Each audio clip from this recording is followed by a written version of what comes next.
Drawn from previously unpublished first-hand accounts of the years 1862 to 1880, this book tells the story of a great chief who was targeted for death by the U.S. military as the worst of all the Apaches. After disappearing for 8 years with his band, Santana emerged as war chief of all the Mescalero bands and eventually won the confidence of the U.S. government. Using his gifts as a leader and negotiator, Santana was able to persuade the American authorities to prevent the surviving Mescalero Apache from being exterminated by the military. He was finally able to secure a reservation on their traditional homeland in the mountains of south-central New Mexico. Written in the 1940s, Almer and Blazer's historic manuscript is a vivid recreation of the day-to-day history of Santana and the beleaguered tribe who looked to his leadership during their gravest crisis. Blazer writes sympathetically of the tribe's struggle for survival and gives accurate, authoritative descriptions of Mescalero life before it was forever changed by contact with European culture. Almer Blazer grew up at his father's mill, an isolated white outpost in Mescalero territory near Tularosa, New Mexico. The story of Santana's life and achievements comes from the detailed recollections of the author's father, Dr. Joseph H. Blazer, who was Santana's close personal friend and his firm ally in negotiations with the government. Growing up in close association with the Mescalero, Almer Blazer was present at rituals and participated in the typical activities of Mescalero boys. In his manuscript, Almer Blazer presented a vital picture of daily tribal life, customs, and religious beliefs. He faithfully transmitted what he saw, heard, and experienced, preserving oral history and cultural information that might otherwise have been lost during the Mescalero's brutal transition to modern life. Dr. Pruitt's introduction reconstructs the historical events leading up to the time when Santana emerged as war chief. The book includes rare early photographs of the Mescalero Apache, many of which are from the Blazer family collection. Dog Soldier Press. Taos, New Mexico. Santana, war chief of the Mescalero Apache. To the memory of Almer and Blazer. Some seed the birds devour, and some the season mars. But here and there will flower the solitary stars. A. E. Houseman. Foreword by Jerry D. Thompson. Preface. Acknowledgements. Editor's introduction. 1. Santana. 2. Tularosa. 3. The Mill. 4. The Armistice. 5. Ambush. 6. The Treaty. 7. Hunting. 8. Hayhat. 9. Datla's Romance. 10. Conflict and Complications. 11. An Eastern Tour. 12. Passing on Tradition. 13. Santana's Medal. 14. Comanche and Buffalo. 15. Back to the Mountains. 16. Iti's Second Wife. 17. Gold. 18. Loss and Change. 19. Antelope Hunt. 20. Law and Tradition. 21. Smallpox. Conclusion by Almer and Blazer.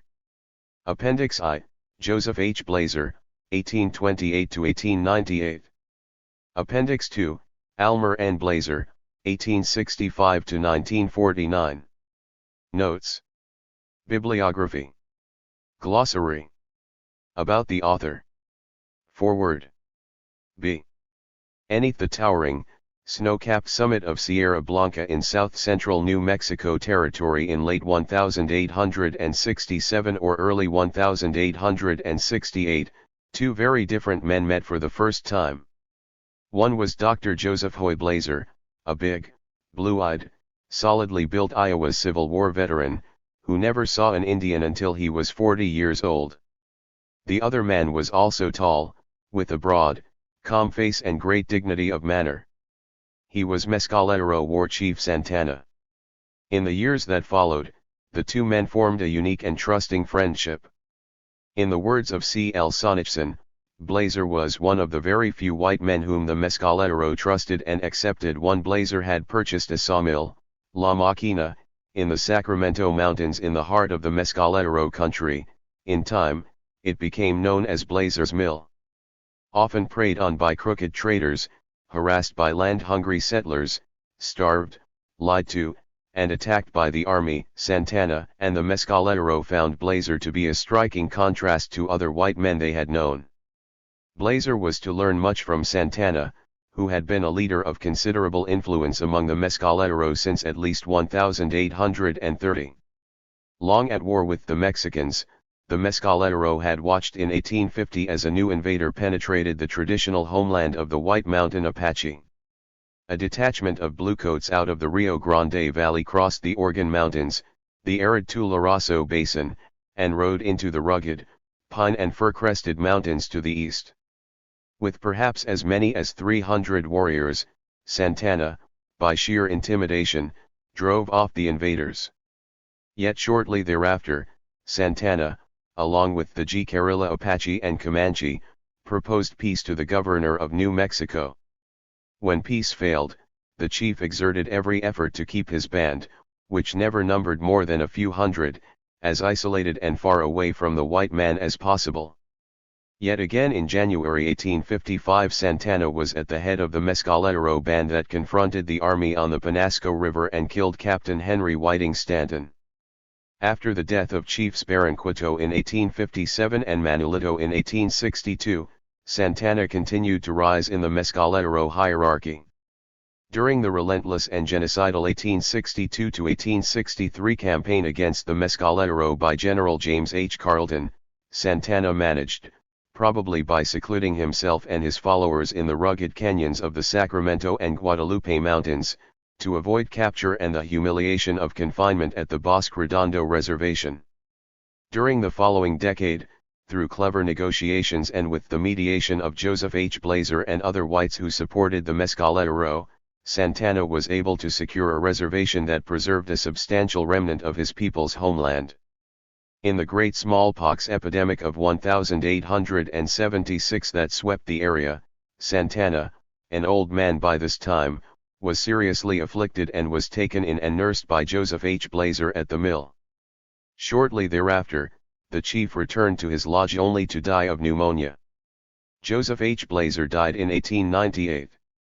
Almer Newton Blazer, son of the doctor, first came to the reservation as a boy of 12 in 1877, a year after Santana's death.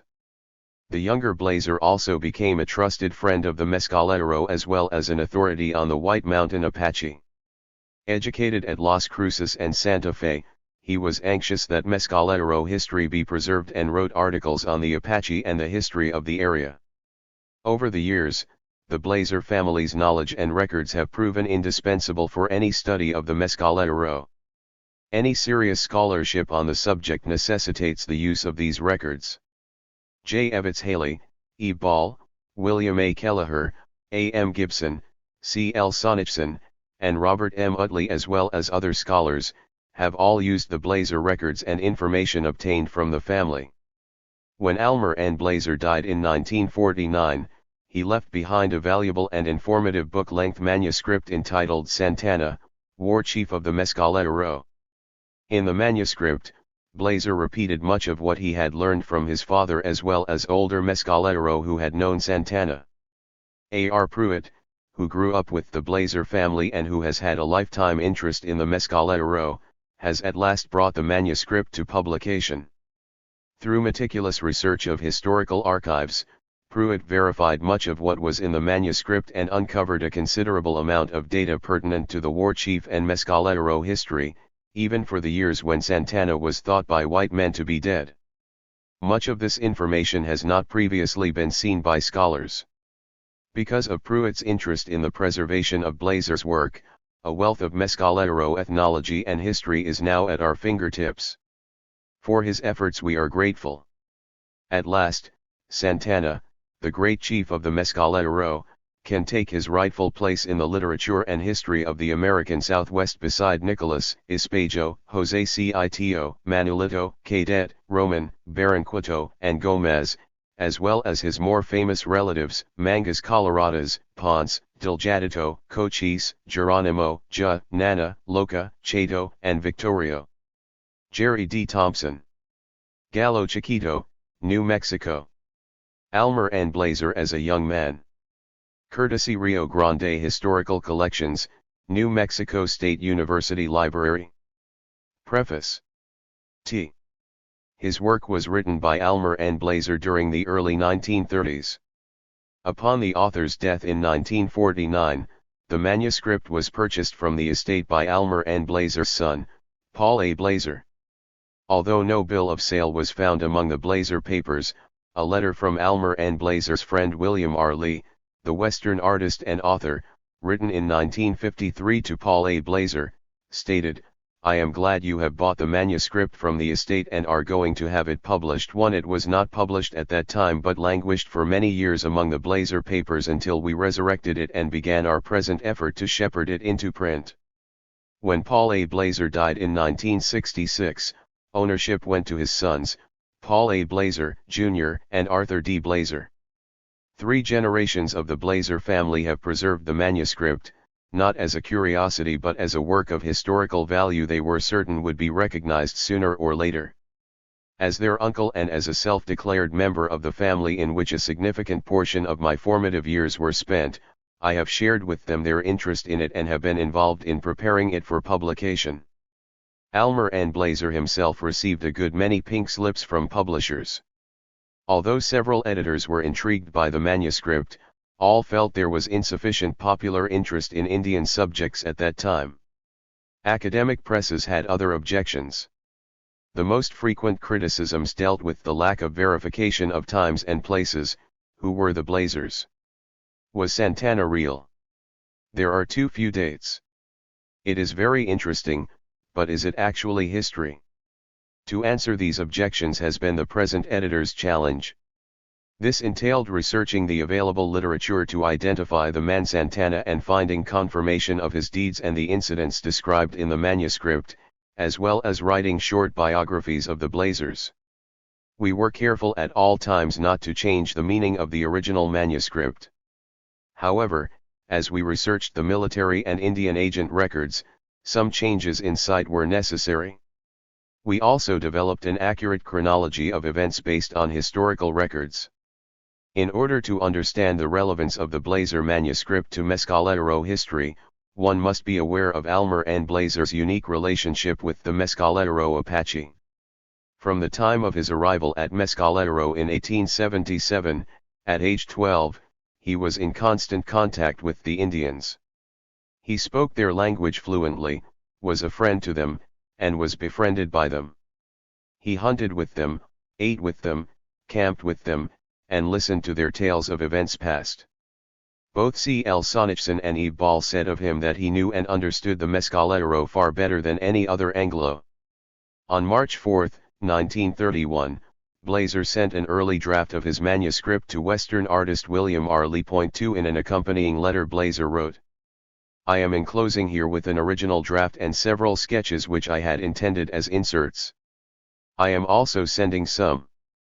I have compiled them from my recollections of explanations and arguments relative to many subjects, and have heard many of them with slight variations but believe they are the consensus of the different versions. I would say too that it is entirely from memory with a mixture of imagination. Most of the incidents I have heard recounted by the participants. Some I have at second and third hand and some details are imaginary." 3. Blazer has written a history of the Mescalero Apache during a crucial period, 1862 to about 1880, when the entire tribe was threatened with extinction. It is in part a record of the combined efforts of his father, Joseph H. Blazer, and Chief Santana to prevent the annihilation of the Mescalero, which many high-level officers of the Army recommended and actively sought to accomplish. Almer and Blazer, basing his story entirely on oral accounts, left encounters between the Apache and the Anglo-Hispanic forces undated and the chronology sometimes awry. In Apache time, the past is not a precise written entity and is, therefore, as Harry Hoyger points out, grammatically vague and sometimes difficult to determine.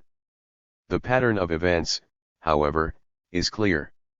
Blazer describes Santana's long and difficult negotiations, in which Joseph H. Blazer acted as collaborator and mediator, and the resulting establishment of a reservation on the Mescalero homeland. He also recounts Santana's singular achievement in keeping his people together during this divisive and troubled phase of their history. Into the fabric of that story Almer and Blazer has woven another kind of history, an account of the daily lives of the Mescalero people as they were shaped by general beliefs and religion as well as by the external environment. He recorded for posterity the memories and experiences of the Mescalero as they had been told to him, although he was probably unfamiliar with such terms as oral tradition or oral history. He simply put on paper what he had seen and heard. He strove for accuracy in presenting the customs and traditions as he had learned them through his own observation and direct experience and through many conversations with his Mescalero friends. In relating encounters between Anglos and Indians he was objective, although his lack of interest in dates or their verification has resulted in discrepancies in chronology between his version of events and Anglo historical records. Where the imagination generally came into play was in devising real-life situations to illustrate the traditions and beliefs of tribal life. By using the formal conventions of fiction, Blazer was able to create a living tableau of daily tribal life as it existed before significant contact with European culture, while presenting the Mescalero's experience of the troubled history of that period. The history of power and conquest all too often passes for the history of mankind, and this holds true for the history of Indians of the Southwest. Blazer's version gives the Mescalero a validation which has been long in coming. The research for this book has been most rewarding. Since the information concerning Santana has never been collected and organized into a cohesive whole, an important segment of the history of the Mescalero tribe has been added. In our view, Blazer's work not only adds to the stature of the Mescalero as a tribe but creates a more realistic, humane picture of the Mescalero as a people than has been commonly envisioned. It is earnestly hoped that the information herein will confer on Santana the reputation that he surely deserves as an extraordinary man and a great Mescalero chief, one who earned his place beside the other great Apache leaders. Acknowledgements.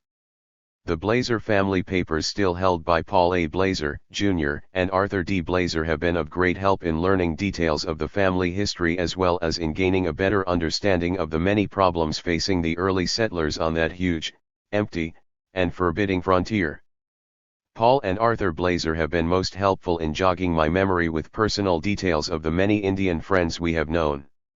Arthur Blazer, who worked for the Mescalero as manager of their cattle herds and as an overall troubleshooter and friend for 35 years, has recounted in detail the customs and attitudes prevailing today among the Indians.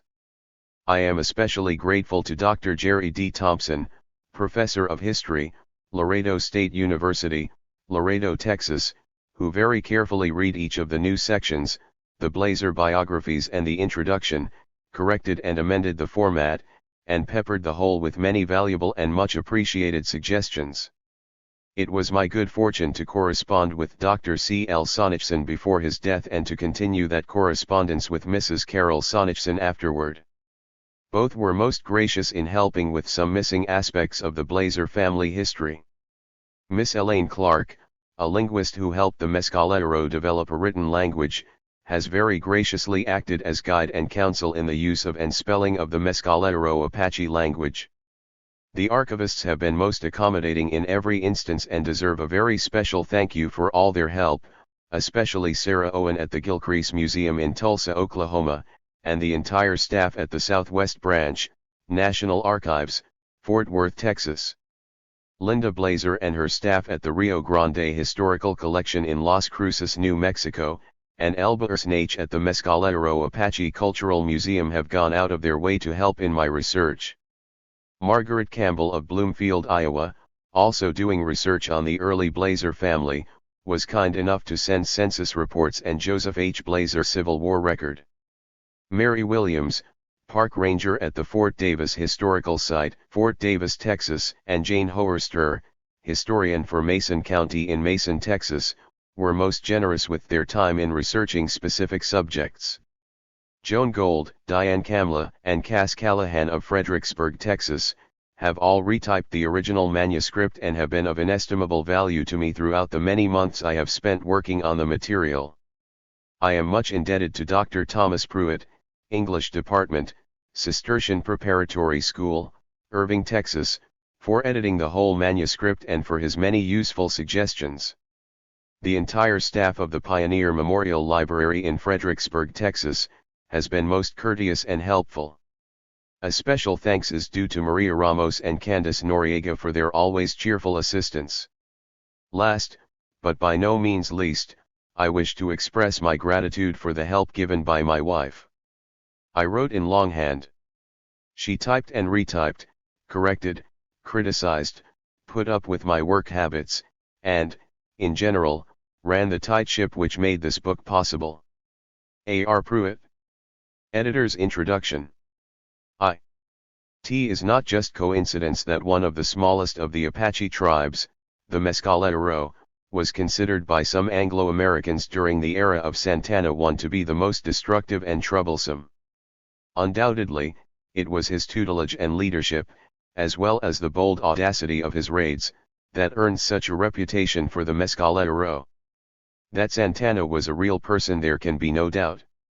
We do not know when he was born or where. We do not know his Indian name. He is a shadowy figure skipping over the pages of time with the intensity and brevity of a whirlwind.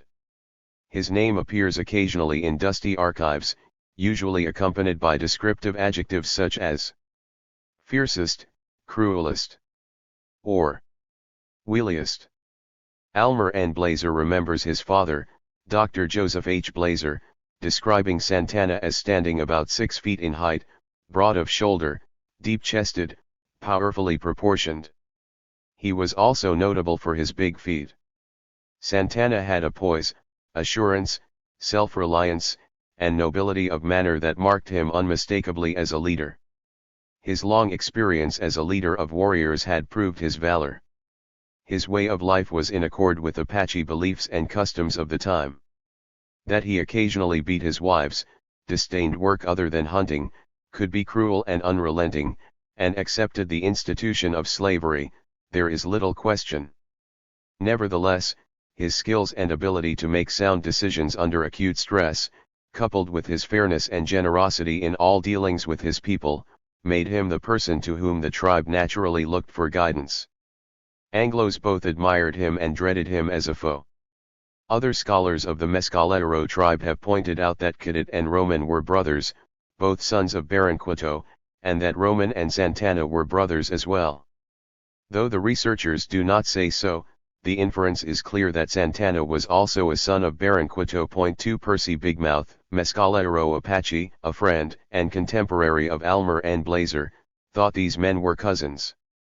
Blazer himself believed them all to be sons of Baranquito by different wives. 3. At the time of Santana's death in 1876, Almer and Blazer's father judged him to be over 60 years of age. This would indicate his date of birth to be around 1810 to 1815.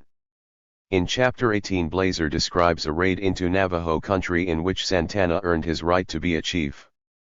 The fact that neither side used firearms would indicate a date prior to the arrival of the gun trade to Paso del Norte and Santa Fe, with the consequent availability of these weapons to the Indians.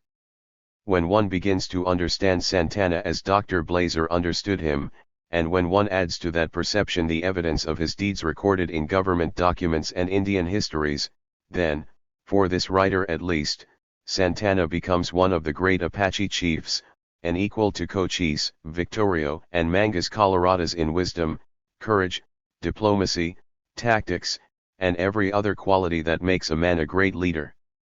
Still in the possession of the Blazer family are 2 venerable rocking chairs, one a homemade bent willow rocker of a fashion still made by local artisans, the other an early Lincoln-style rocker with a basket weave made of rush forming the back and seat. The former, Joseph H. Blazer's chair, was later used by Almer and Blazer and is today fondly called grandfather's rocker.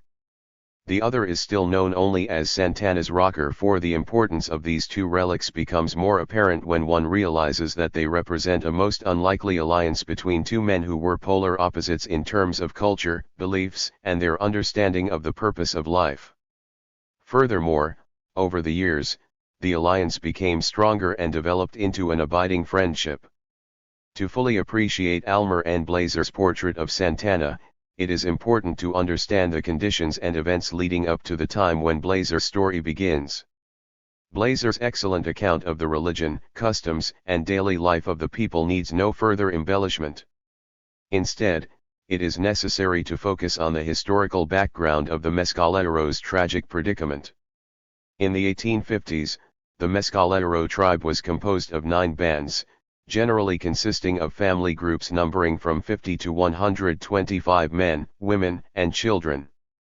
They were hunters and gatherers, like neighboring tribes, but with one great difference: they had horses. With their increased mobility, they could prey upon their sedentary neighbors to the south much more easily and frequently. The Mescalero, however, did not maintain horse herds as the Comanche did.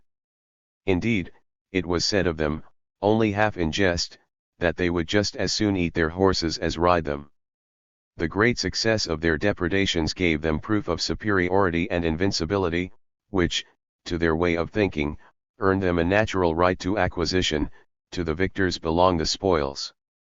The Mescalero lived in an environment where food and water were always scarce, and life itself was, by necessity, of the hand-to-mouth variety. The harsh terrain and scarcity of food not only limited the number of people per band but also dictated that each band have ample range in which to hunt game and forage for edible plants. In such terrain anyone who survived had to have tremendous physical endurance, the intelligence to outwit and outmaneuver enemies, and the ability to face the formidable realities of existence with a calm acceptance. It is not surprising that Anglo enemies who came from a greener and kinder land were apt to interpret the Apaches' actions and attitudes as cruel and indifferent. Baronquito, the father of Santana and Cadet, was chief of a band and, in the mid-1850s, was functioning as an elder statesman to the entire tribe. In 1854, Lieutenant Colonel Dixon S. Miles learned the following from Chief Baronquito in an interview at Fort Fillmore: in addition to their 2 bands there were 7 others. The most hostile of all was headed by Santana, who ranged from the Sacramentos to the Guadalupes. 5 According to Baronquito, except for Santana most of the bands desired peace. Among the Mescalero there was no tribal chief except in times of acute stress, when one man by consensus of the majority acted as war chief, as Santana did. Santana was both the chief of his band and the war chief of the tribe during the years of trouble. The Apache problem. When the forces of General Stephen Watts Kearny entered Santa Fe in 1846, when Colonel Alexander Donovan and others began exploring the topography and routes west through the country, and when the gold rush to California began in 1849, the vast flood of intruding strangers proved profoundly disturbing to the Apache. Aware of the intruders' obvious superiority in numbers, their more effective weaponry, including a constant supply of ammunition, as well as the arrival of seemingly endless numbers of well-trained soldiers, the more astute chiefs realized the tremendous odds against them and their way of life. The wiser chiefs began to search for a solution to a very grave problem: how could they survive? Among these chiefs Santana led the way. American military authorities repeatedly ordered the Indians to stop fighting and plundering Mexicans and forbade them to depredate any settlers or pillage wagon trains. The military failed to understand that this behavior had for centuries been the only way the Apache knew to maintain their economy in a land of limited resources. An added difficulty was that the democratic structure of the Apache culture, the freedom of each family group to make and follow its own decisions, made peace treaties unenforceable. The bumbling ineffectiveness of United States military policies and procedures posed a further problem. Decisions, treaties, and promises, which had to be made ad hoc in on-the-spot dealings with the Indians, could be rescinded at any time during the weeks, often months, required for written reports to find their way up the chain of command to Washington and the various departments associated with Indian affairs. As a result, neither side was able to keep treaties or even promises, and each side consequently lost faith in the other. The common-sense query raised by Apache spokesmen was, "What are we to do? We must steal from somebody, and if you will not permit us to rob the Mexicans, we must steal from you or fight you." 6. In the spring of 1850, Santana and his father Baronquito called for councils with the Comanche and Jicarilla Apache to work out the terms for a treaty with the United States military. The treaty covered a vast territory comprising the eastern half of present-day New Mexico, southern Colorado, all of Texas as far east as Dallas and San Antonio, and south into northern Coahuila and Chihuahua in Mexico. This territory was controlled almost exclusively, as far as the Indians were concerned, by the tribes seeking the treaty. Lack of actual control of this immense area, however, was a major problem for negotiators. One author noted, of all agreements that the Apaches had made with the Spanish authorities, many were violated by Indians who had not been party to them. For Santana and Baronquito to recognize this factor and move to correct it showed perception keener than that of many who sat on the other side of the bargaining. 7. Other authors have referred to this treaty as the Proposition for Peace 8. This proposed treaty, which must have required a great deal of verbal exchange, has received very casual treatment in the available records, perhaps another instance of the all too common habit Anglo-Americans have of trivializing or ignoring the voices of the Indians. Testifying to their sincerity was the Indians' offer of an exchange of captives, whom they considered their most valuable commodity. Although the effort was in vain, the chief's initiative appears to have been an honest attempt to find a means to a peaceful settlement. Between 1850 and 1865, there was no established Indian policy even within the military establishment. Secretary of War Charles W. Conrad, as well as many of the officers on frontier duty, favored a peace policy, the adoption of some system whereby Indians could be induced to abandon their nomadic way of life, live in villages, and learn how to become self-supporting through agriculture. General Edwin Vaux Sumner and Major James H. Carleton headed a majority who believed that peace could be attained only through a constant show of military force, which included the building of forts throughout the area. Implicit in the use of armed force was the threat of annihilation if punitive force proved unsuccessful. The civilian Indian agents who shared authority with the military were largely more hopeful of a peaceful solution. Indian agent James Calhoun, who in 1851 became territorial governor, and Dr. Michael Steck, Indian agent for the Apache, were representative members of this group. The schism between military and civilian attitudes caused many problems and, of course, compounded the bewilderment of the Indians, who knew that only one thing was certain about the white man: he never spoke with one tongue. It is understandable that over the next few years Indian raids increased. All depredations east of the Rio Grande were blamed at least in part but usually entirely on the Mescalero. Santana must have realized the imminent danger of annihilation that threatened the Mescalero. The influx of white people, their superiority in arms and ammunition, and perhaps more than anything else, their new laws and ways of living together made him realize how completely vulnerable his people were. The Anglo-Americans fought among themselves, were cruel, and often spoke with a forked tongue, but he had been told that after fighting they made peace with each other and were no longer enemies. That was not the Apache way. The new white leader, Stephen Watts Kearny, had come among them with many soldiers, many wagons and guns and food for all of them, saying, "We have come with peaceable intentions and kind feelings toward you all. We mean not to murder you or rob you of your property. Your families shall be free from molestation, your women secure from violence. Every man has a right to serve God according to his heart. We esteem the most peaceable man, the best man. I advise you to attend to your domestic pursuits, cultivate industry, be peaceable and obedient to the laws." 9.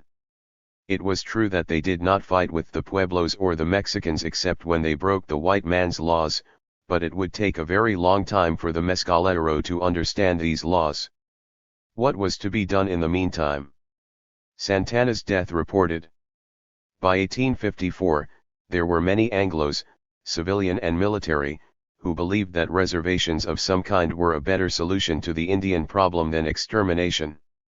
The idea of reservations led to a plethora of ideas about where and how big such reservations should be, what Indians should be placed on what reservations, how and under whose authority they should be regulated and administered, and so forth. The territorial governor, David Meriwether, worked out a number of elaborate schemes for such reservations, with various forms of government assistance provided until the Indians learned how to be self-supporting. But, like all such schemes of the day, they came to naught. However, it must have been the growing number of such suggestions upon which Santana pinned the one faint hope left to him for the survival of his people. 10. At the same time, there was more and more talk from the military depicting the Mescalero, led by that most cunning and capable chief Santana, as the worst of the Apache. The intention, so the rumor went, was to conquer and subdue the Mescalero. To Santana, this surely meant that he and his band and probably the whole tribe were to be exterminated. This rumor came to have the face of truth for Santana. The only possible escape, he thought, was to appear to throw away or abandon a portion of his tribe 11 by reporting his own death and then disappearing. His band would live by the only means they knew: hunting, gathering, and depredation, but they would be as elusive as the fox, and no one would find them. Santana would give time a chance. He did not intend, of course, to lose contact with the remainder of the tribe. In October 1853, Brigadier General John Garland, military commander of the Department of New Mexico, wrote to the Adjutant General of the Army, in Washington, D.C., that he had an account to settle with the Mescalero Apaches of the White Mountains for their attacks upon California emigrants during the past summer. 12. A number of punitive raids into the White, Sacramento, and Guadalupe Mountains were made throughout 1854.13. The frequency of these expeditions undoubtedly confirmed Santana's suspicions and hardened his resolve. He had a plan. Early in December 1854, a band of Apache raided the grazing camp of Messrs. Beck and Giddings on the Pecos, near Anton Chico, and ran off the entire herd of some 2,500 sheep in the direction of the White Mountains. Captain Richard S. Ewell led a combined force of 180 men, dragoons and infantry, in search of the depredators. 14. In Captain Ewell's final report on the success of this raid, he described the ambush of Captain Henry Whiting Stanton. About 3 p.m. on 18th January, I came to the first of their abandoned camps where my command was halted for the night, and Captain Stanton was directed to take his company with some additional men to examine a small open valley to the right where were some abandoned lodges about 500 yards distant, and endeavor to find the direction taken by the Indians when they left. This officer, after reaching the point designated, charged after some Indians he saw in front, and in following up the steep hillsides in the ardor of the chase, became separated from some of his men, badly mounted, which were unable to join when he sounded the rally. After rallying about a dozen of his men, he proceeded up the valley until he became satisfied that the Indians had not retreated in that direction, and he started back leading his horses. About 3/4 of a mile from camp, the valley narrowed, with trees, and here he was ambushed and fired into, the first fire killing one of his men.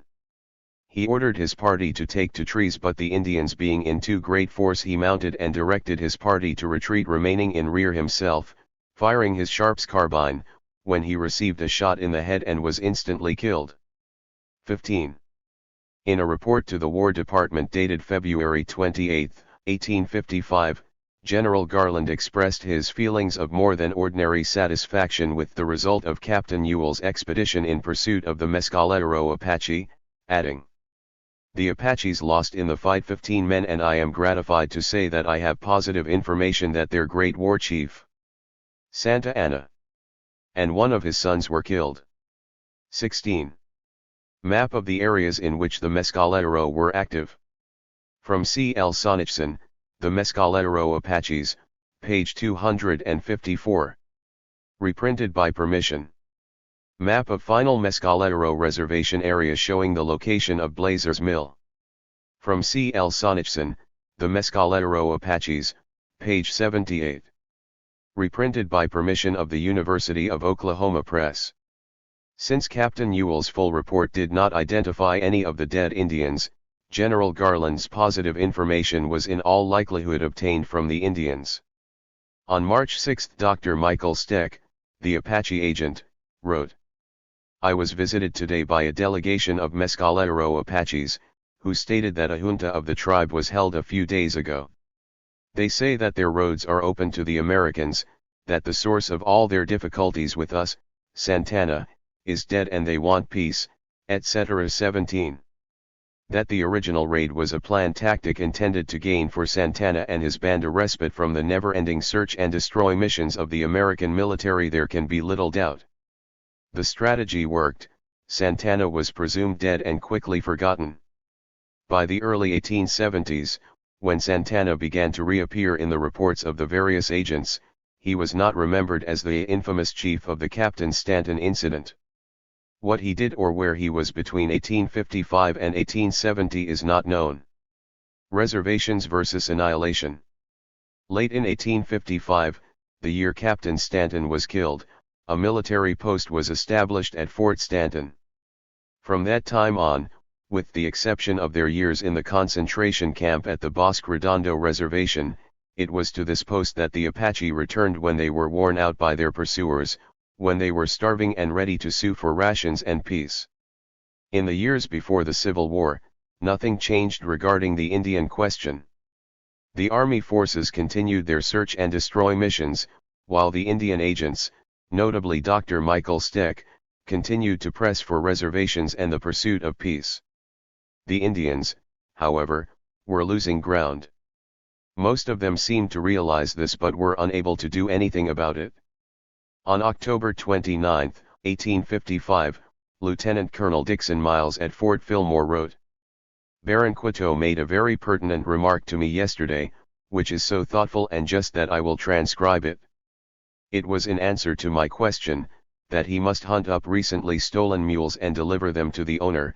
If he did not he sanctioned the breaking of the treaty which meant war, and if he and his band wanted war, to say so, I was ready. Answer: since I formed and signed the treaty, I have had my horses stolen by the Mexicans, bridles and saddles taken off my horses by Mexicans, also blankets and other things, some of them before my face and in disregard of my remonstrance. I have complained to you and to the alcalde of these outrages, but you have not made these Mexicans give up my horses, bridles or saddles. They have also with impunity outraged my women and beat my men and children. The U.S. government has given me or my people no redress. Have you not broken the treaty?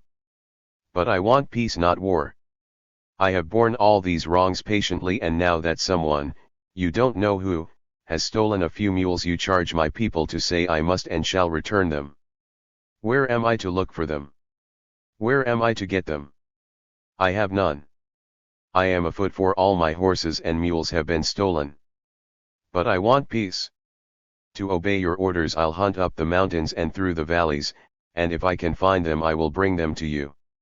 If I can't find them and you make war, I will bow in submission to whatever you direct. I will not nor shall my band fight." 18. On August 13, 1856, Major Jefferson Van Horn reported that Cadet, son of Baron Quito, came in today to announce the death of his father at the Sierra Blanca and that he would succeed him as chief of the band. 19. He also noted that some horses and the mules in question had been stolen by Mexicans from Manzana and then taken by Shawano's band.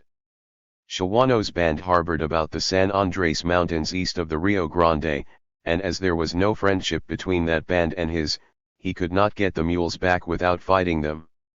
Shawano is almost certainly the full name of the renegade half-brother of Cadet, Roman, and Santana, whom Almer and Blazer describes as Cha 20 and who figures importantly in Santana's story. By 1858 the plight of the Mescalero was becoming acute. Cadet's band was reported to be camped on the Rio Bonito in destitute condition, half naked, with no gunpowder, and with game too scarce to kill with bows and arrows. Consequently, they were entirely dependent on rations from the post, which were insufficient and of poor quality. 21. The dissident Mescalero bands led by Aguanuevas and Shawano continued their depredations. The Mexicans around Mesilla, organized as the Mesilla Guard, were attacking and wantonly killing other Mescalero who, like Baron Quito's band, were trying to live in peace. Dr. Michael Steck was advising them to wait and abide by the decision of the United States courts or there would be war. 22. While the Mescalero chiefs visited General Garland in Santa Fe to ask for help, the citizens of Dona Ana County were petitioning the same General Garland for protection. Some of the Indians kept depredating, and the settlers remained fearful, angry, and demanding. The military began preparations to finally subdue the Mescalero by force. General Carleton and the Bosque Redondo. The beginning of the Civil War on April 12, 1861 changed everything overnight, except the plight of the Mescalero. Fort Breckinridge and Fort Buchanan were immediately abandoned. Fort McLean and Fort Stanton would be evacuated within the year. The Western Apache watched the forts in their area burn and went on a pillage and plunder rampage. Soon Confederates under Lieutenant Colonel John Robert Baylor marched west from San Antonio to occupy Fort Davis and Fort Bliss. By July 1861 Baylor had pushed north to occupy Mesilla and force the surrender of the 7th United States Infantry at St. Augustine Pass in the Organ Mountains. Baylor, an Apache hater, began skirmishes with the Mescalero, causing them to abandon their ripening crops and return to their old ways. In one infamous order directed to the commander of rebel forces at the Pinos Altos mines, Baylor wrote, "I learn that the Indians have been into your post for the purpose of making a treaty. The Congress of the Confederate States has passed a law declaring extermination to all hostile Indians. You will, therefore, use all means to persuade the Apaches to come in for the purpose of making peace, and when you get them together kill all the grown Indians and take all the children prisoners and sell them to defray the expenses of killing the Indians." 23. Mercifully, when this directive reached Jefferson Davis he countermanded the order and removed Baylor from office. 24.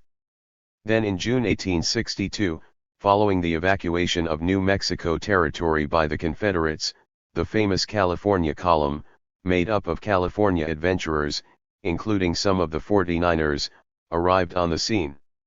The leader of the column was the newly commissioned Brigadier General James H. Carleton. With the defeat of the Confederates in New Mexico, General Carleton on September 18, 1862, took command of the Department of New Mexico and turned his attention to the Mescalero. 25. Within a week he issued his infamous order. All Indian men are to be killed whenever and wherever you find them. The women and children will not be harmed, but you will take them prisoners, and feed them at Fort Stanton until you receive other instructions about them. 26. The upshot of this was the development of a pincers movement in early September 1862 under the commands of Colonel Joseph West, commanding the District of Arizona, and Colonel Christopher Kit Carson.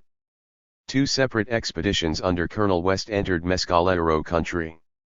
The maneuver was very effective. The Mescalero, completely routed, fled to Fort Stanton and were sent under guard to the Bosque Redondo located on the Pecos River near Fort Sumner. 27. The Bosque Redondo was not a forest at all but consisted of clumps of cottonwood trees growing along the river. The rest of the Bosque Redondo was a 40-mile square area where the water was what the natives call jip in taste, wood was very scarce, and the winters were harsh. The mountain-loving Apache were forced to live on an uninviting plain a long way from home. 28. General Carleton wrote General Lorenzo Thomas in Washington in September 1863 that all the Mescalero were in the Bosque Redondo with the exception of a few who had either run off into Mexico or joined the Gila Apaches. 29. But Mescalero depredations continued. There is absolutely no evidence in any of the reports relating to the Apache that Santana was among those at the Bosque Redondo. Dr. Michael Steck, meanwhile, continued to oppose General Carleton's ideas.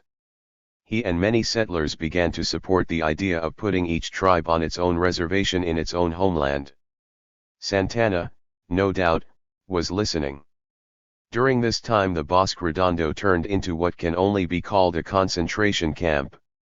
General Carleton, thinking the subjugation of the Mescalero was almost completed, turned his attention to the Navajo, a much larger tribe with approximately 12,000 members. He began by capturing them and then, by forced marches, removing them to the Bosque Redondo with their thousands of sheep and other livestock. At the Bosque Redondo there was not enough grazing for all the animals and not enough water to irrigate all the land necessary for the crops which might support them. The Navajo, natural enemies of the Mescalero, outnumbered them by 15 to 1. 30 cutworms killed all the crops. Some of the meat they were fed was from diseased cattle, the flour was frequently adulterated with plaster of Paris. All in all, it became a hellhole. Still, in August 1864, General Carleton, the radical optimist, was able to write to John P. Usher, Secretary of the Interior, "The Indians on the reservation are the happiest people I have ever seen." 31. In February 1865, General Carleton reported that more than 9,000 Indians were held in custody at the Redondo Bosque. 32. On November 3, 1865, there were only 9 Mescalero left there. The rest had stolen away and scattered themselves to prevent recapture, most ending up in their old haunts. Any other life, or even death, was better than staying at the Bosque Redondo. With the return of the Mescalero to their old homelands, it must have seemed to them, as well as to those settlers whose lives and livelihoods were involved, that nothing had changed. However, changes were in fact occurring, although they were not readily apparent to the embattled Mescalero. At this time the always inefficient coalition between the military and the civilian territorial Indian administration showed definite signs of breaking down. Dr. Michael Steck and General Carleton disagreed more often and publicly. The Indian rings, which profited from the theft and sale of land allotments meant for the Indians, were becoming more insolent and more unscrupulous. Even Washington was aware that the situation was becoming intolerable. That Santana, though officially in hiding, was still in control of tribal affairs during this period is evidenced by the singularly remarkable fact, almost unbelievable in those troubled times, that La Maquina was not once molested by the Mescalero. Despite the bitter enmity between the Anglos and the Mescalero, neither Nesmith, Dixon, and Ryan during their ownership, nor J. H. Blazer during his, suffered any loss at the hands of the Mescalero. Even a sequestered Santana kept his promises. He was truly a man who talked with one tongue. The peace policy. The prohibitive cost of subsisting the Indians over an 18-month period 33 coupled with the disorder already present in the Department of Indian Affairs, precipitated a long overdue decision by the central government to wipe the slate clean and start over. Dr. Michael Steck was the first casualty.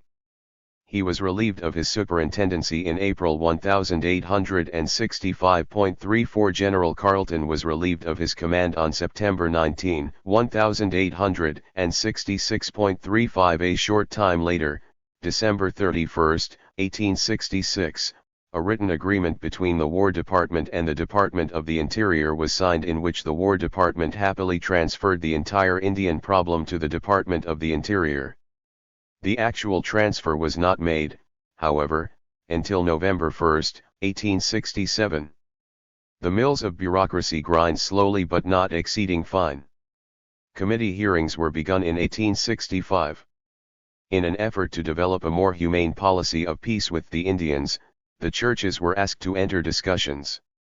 A Board of Indian Administration was organized within the Department of the Interior with Vincent Collier, a Quaker, appointed to be the secretary. 36. By the time Collier made his first trip to the Southwest in 1871, the decision had already been made to place the Indians on reservations, on lands of their choice when possible. Therefore, Collier's visit was intended to establish sites satisfactory to all concerned. He did not visit the Mescalero but, remarking that the Mescaleros had been at peace for a long time, he authorized that a reservation be established for them in their old homeland. 37. Perhaps not by coincidence, Santana first officially reappears in 1872, shortly after Collier's authorization for a reservation had been made.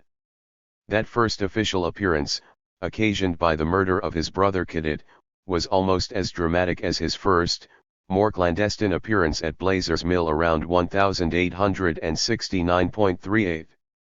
Santana had apparently become concerned when Cadet did not return from a court appearance in Tularosa when expected.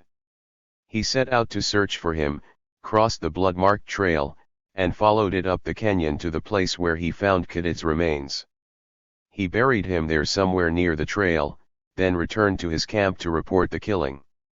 This incident is described in reports by A.J. Curtis, Indian agent at Fort Stanton. 39. From the time of Kidd's murder in 1872, Santana appears fairly regularly in the official reports. L. Edwin Dudley, Superintendent of Indian Affairs in New Mexico Territory, after visiting the Mescalero Apache Agency at Fort Stanton on February 18, 1873, wrote, "I counseled with as many of the chiefs as could be collected together, including Roman, the successor of Kidd, Palgonia, Santana, Francisco, Pablo, and Jose Pino, relative to a reservation, and without exception they desire to have set apart for them the east side of the White and Sacramento Mountains. 40. This rather casual mention of Santana leads one to believe that either he was there to observe and evaluate without making himself known, or that Dudley, a newcomer, simply had not heard of him. The peace Santana had tried to attain for 23 years was now a real possibility. For Santana, an old and tired Santana, the deprivations, the self-imposed isolation, the work, the planning, and the hardships of the last 15 years at last came to fruition with the establishment of the reservation. It was his greatest triumph. Like Moses, he had brought his people out of the wilderness and back to the promised land. Unlike Moses, he would join them there for the few years left to him. His work was done. True triumph does not require the sound and the fury of the multitude. It is found in the quiet places of the heart. 1. Santana.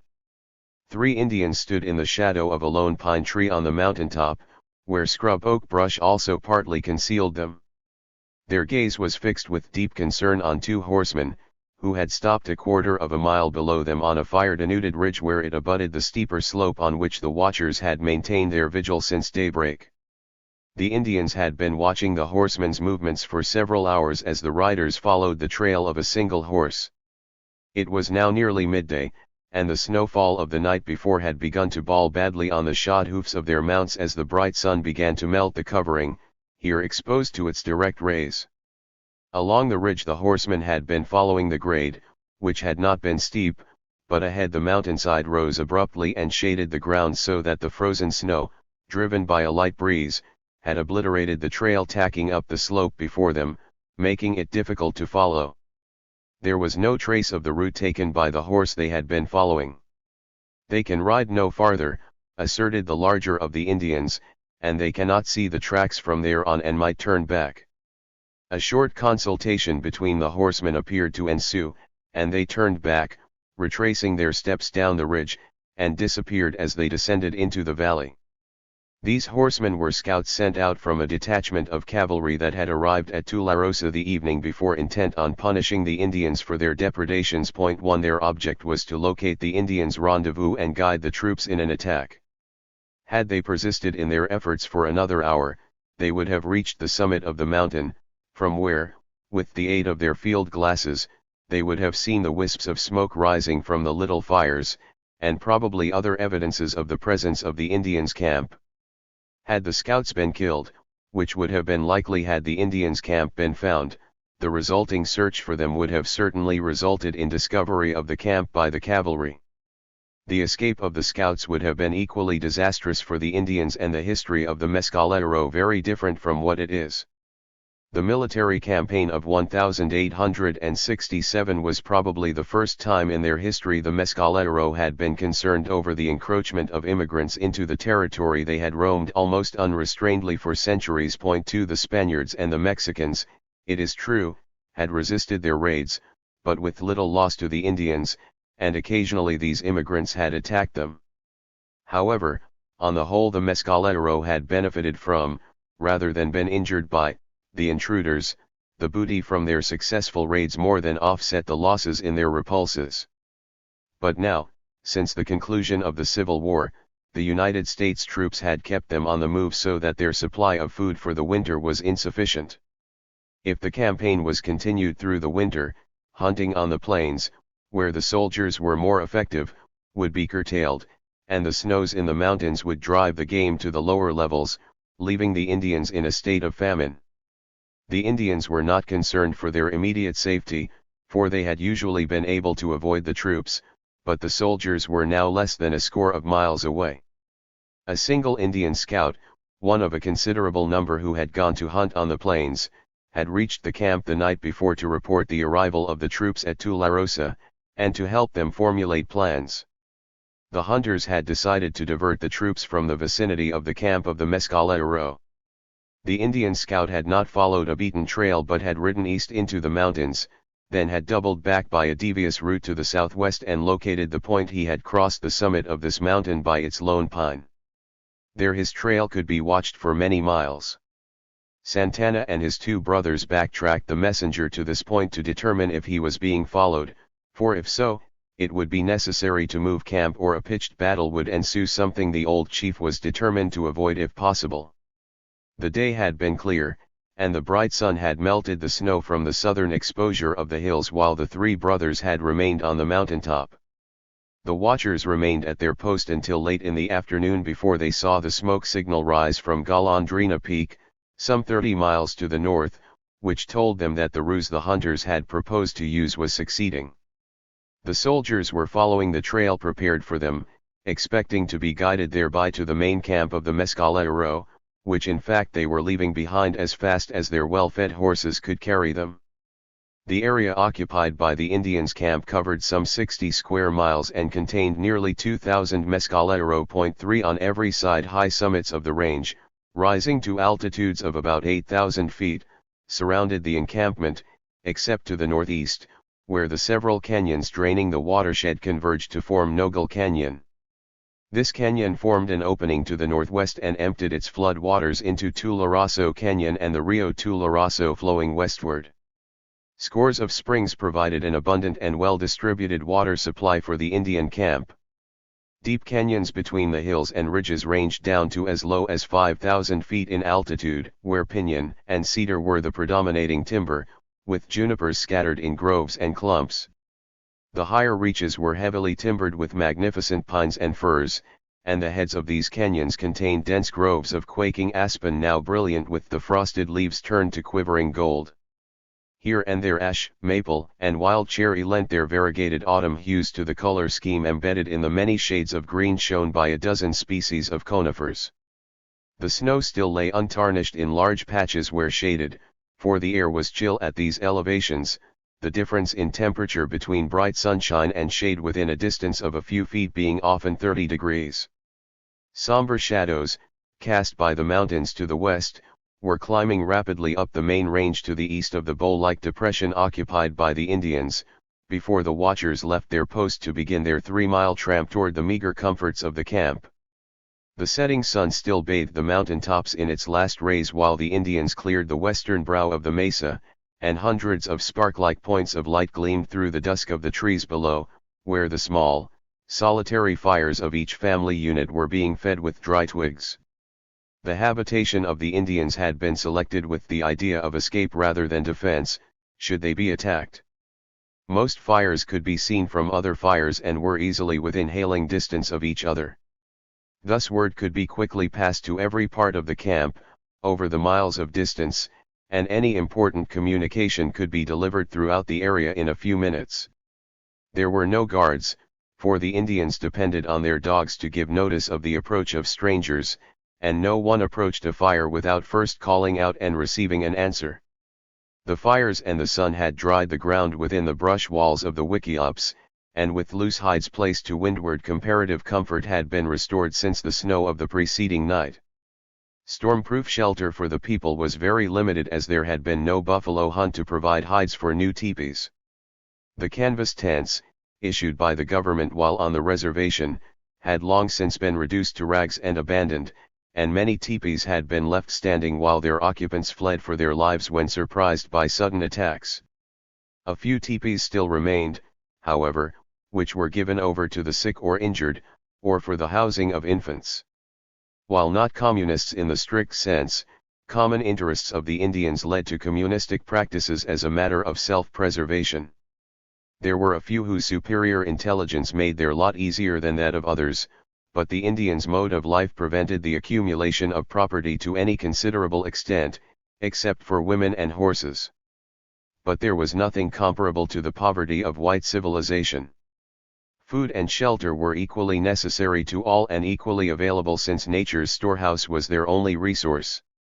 In the abstract, personal property was sacred to the owner, and in excess of immediate needs, was stored for future use, in which case it was protected by the most stringent laws and customs. The accumulation of such stores was of no great advantage to the individual, however, for in case of scarcity, all were entitled to a portion for the relief of the common distress, though not in the owner's absence. Nature provided bountifully or sparingly according to the seasons and in restricted areas where such supplies were indigenous. All were equally enabled to acquire and store so that the energy required was the only thing that might have a barter value. This, too, was discounted by the fact that many special tasks were performed by experts, and light tedious tasks were performed by aged or convalescent persons or children in exchange for more strenuous efforts during the seasons of accumulation. Luxuries were usually prepared by the individual desiring them, not for the public, but occasionally in sufficient quantity to distribute as a treat to special friends and relatives. And certain articles were prepared by secret formulas for barter. Essential food was eaten by all wherever found, in proportion to the supply available. This was a natural cause of their nomadic habits, for when the food supply was low in the locality of an established camp they moved to a place where their wants could be more easily supplied. Seasonal moves were the rule, for their range included high, well-watered, and shady districts as well as low plains and foothills where winter storms seldom bothered for long. Conditions at the time were not normal with the Mescalero, however, and the brush walls of the wickiups had been reinforced, so occupants could protect themselves from the cutting wind of the coming night. And about each little fire in the deepening gloom a carefree, happy group assembled. The old, the sick, and otherwise indisposed crouched in silence where some friendly nook provided a measure of comfort. Their stoic natures enabled them to bear their suffering without complaint, for custom denied them that. This had been the first snow, and now the cold weather must be expected with increasing severity. Most of the game would leave the high mountains for the lower hills and the plains, which would make their existence more difficult. But generations of hardship enabled them to contemplate the future without apparent concern. Frost flakes glittered in the air as Santana approached the wickiup that Ua, his old wife, had prepared for his comfort. He called and was answered by Saz, his only son. Santana had eaten nothing since leaving camp long before daybreak, when he and his brothers had begun their tramp and all-day vigil in the snow. A slice of venison from a frozen ham had been his only ration that day.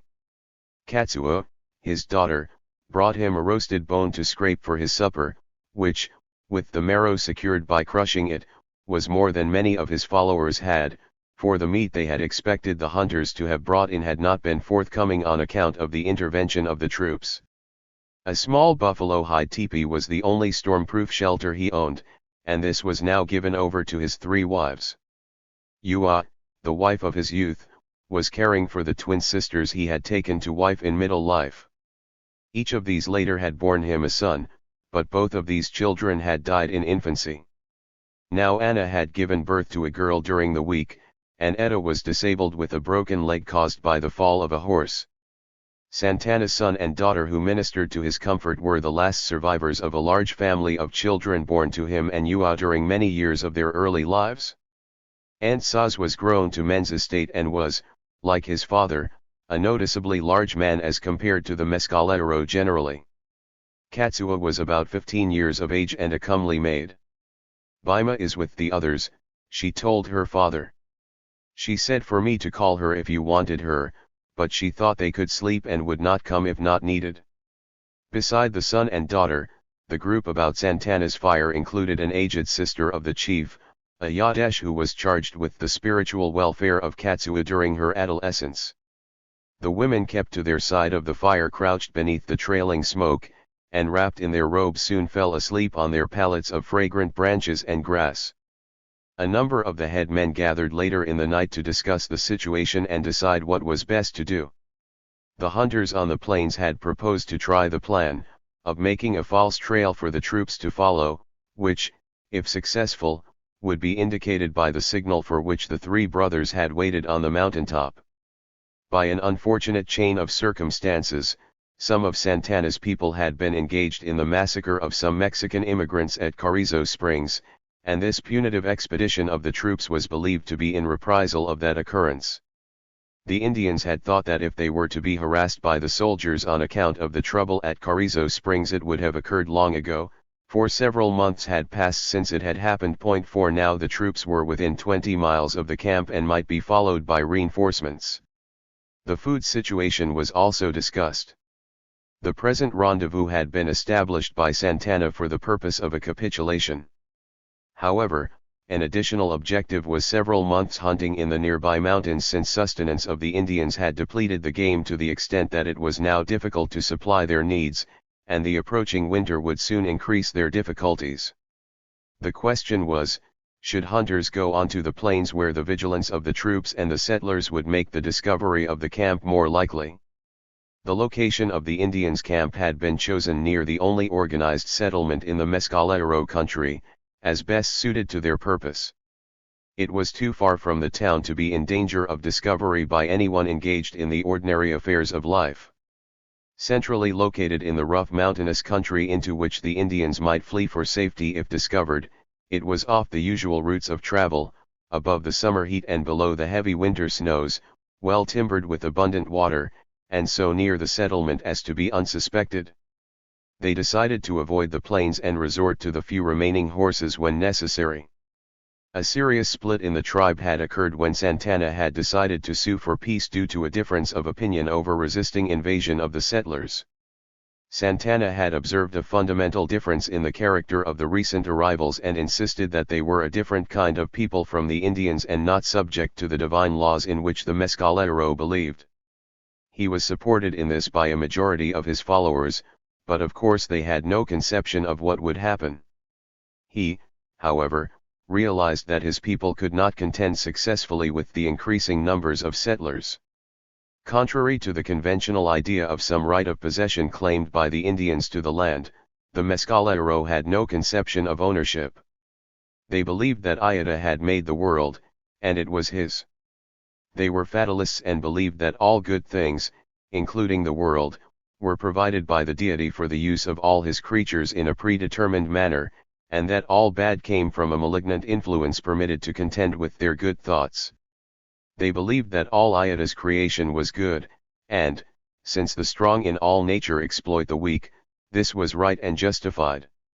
Consequently, their belief was that it was right to take what they wanted, if they could.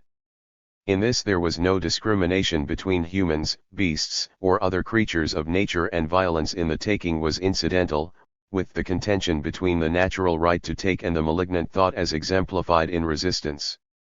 Valor was their cardinal virtue. If a man showed fear under any conditions, he was considered a pariah. Timidity was a trait permissible only to women without incurring the contempt and ridicule of a man's associates. They almost never fought in the open or in mass, although they were loyal comrades. They depended on surprise, ambuscade, sniping and individual enterprise. An enemy seldom had more than a glimpse of one in action. They did not go into a fight in traditional war bonnets and finery. They used paint for camouflage and identification, not for adornment, and they stripped to their breechclouts and moccasins when going into battle. The warriors did not often scalp or otherwise mutilate their victims. Such mutilations were usually committed by fury-crazed females, in retaliation for the death or injury of their man. There was no shouting of orders, and the disconcerting yells indicated that an individual was safely concealed, rather than signaling the beginning of a charge. For many years Santana had been the undisputed leader of the Mescalero. Santana's word was law, subject only to the traditional law of Ayada, equivalent to a constitution, and the supplemental tribal laws as interpreted by the council of headmen assembled as a court. He was strongly supported by his own valor and ability, and the headmen of the various subdivisions of the tribe submitted to his leadership in all matters of importance because of his superior qualifications. There were 4 half-brothers in Santana's immediate family. Beside these 3, Santana, Roman, and Cadet, there was another, Cha, who was several years younger than his brothers. All the half-brothers had lived harmoniously under the old regime. Cha had been well treated but resented discipline by his older brothers. When the older brothers refused to continue the general warfare on the invaders on account of Santana's beliefs, Cha had gathered a band of desperate characters and left the tribe. 5. Because Cha was his brother and because he had removed a large number of a disturbing element from among his people, Santana permitted the secession with the stipulation that Cha and his followers should not allow any depredations in the Tularoso country, specifically the eastern portion of the plains and the Sacramento Mountains, where Santana proposed to assemble the Mescalero with the object of capitulation. And on their failure to observe this condition rested Santana's threat to exterminate the renegades. 6.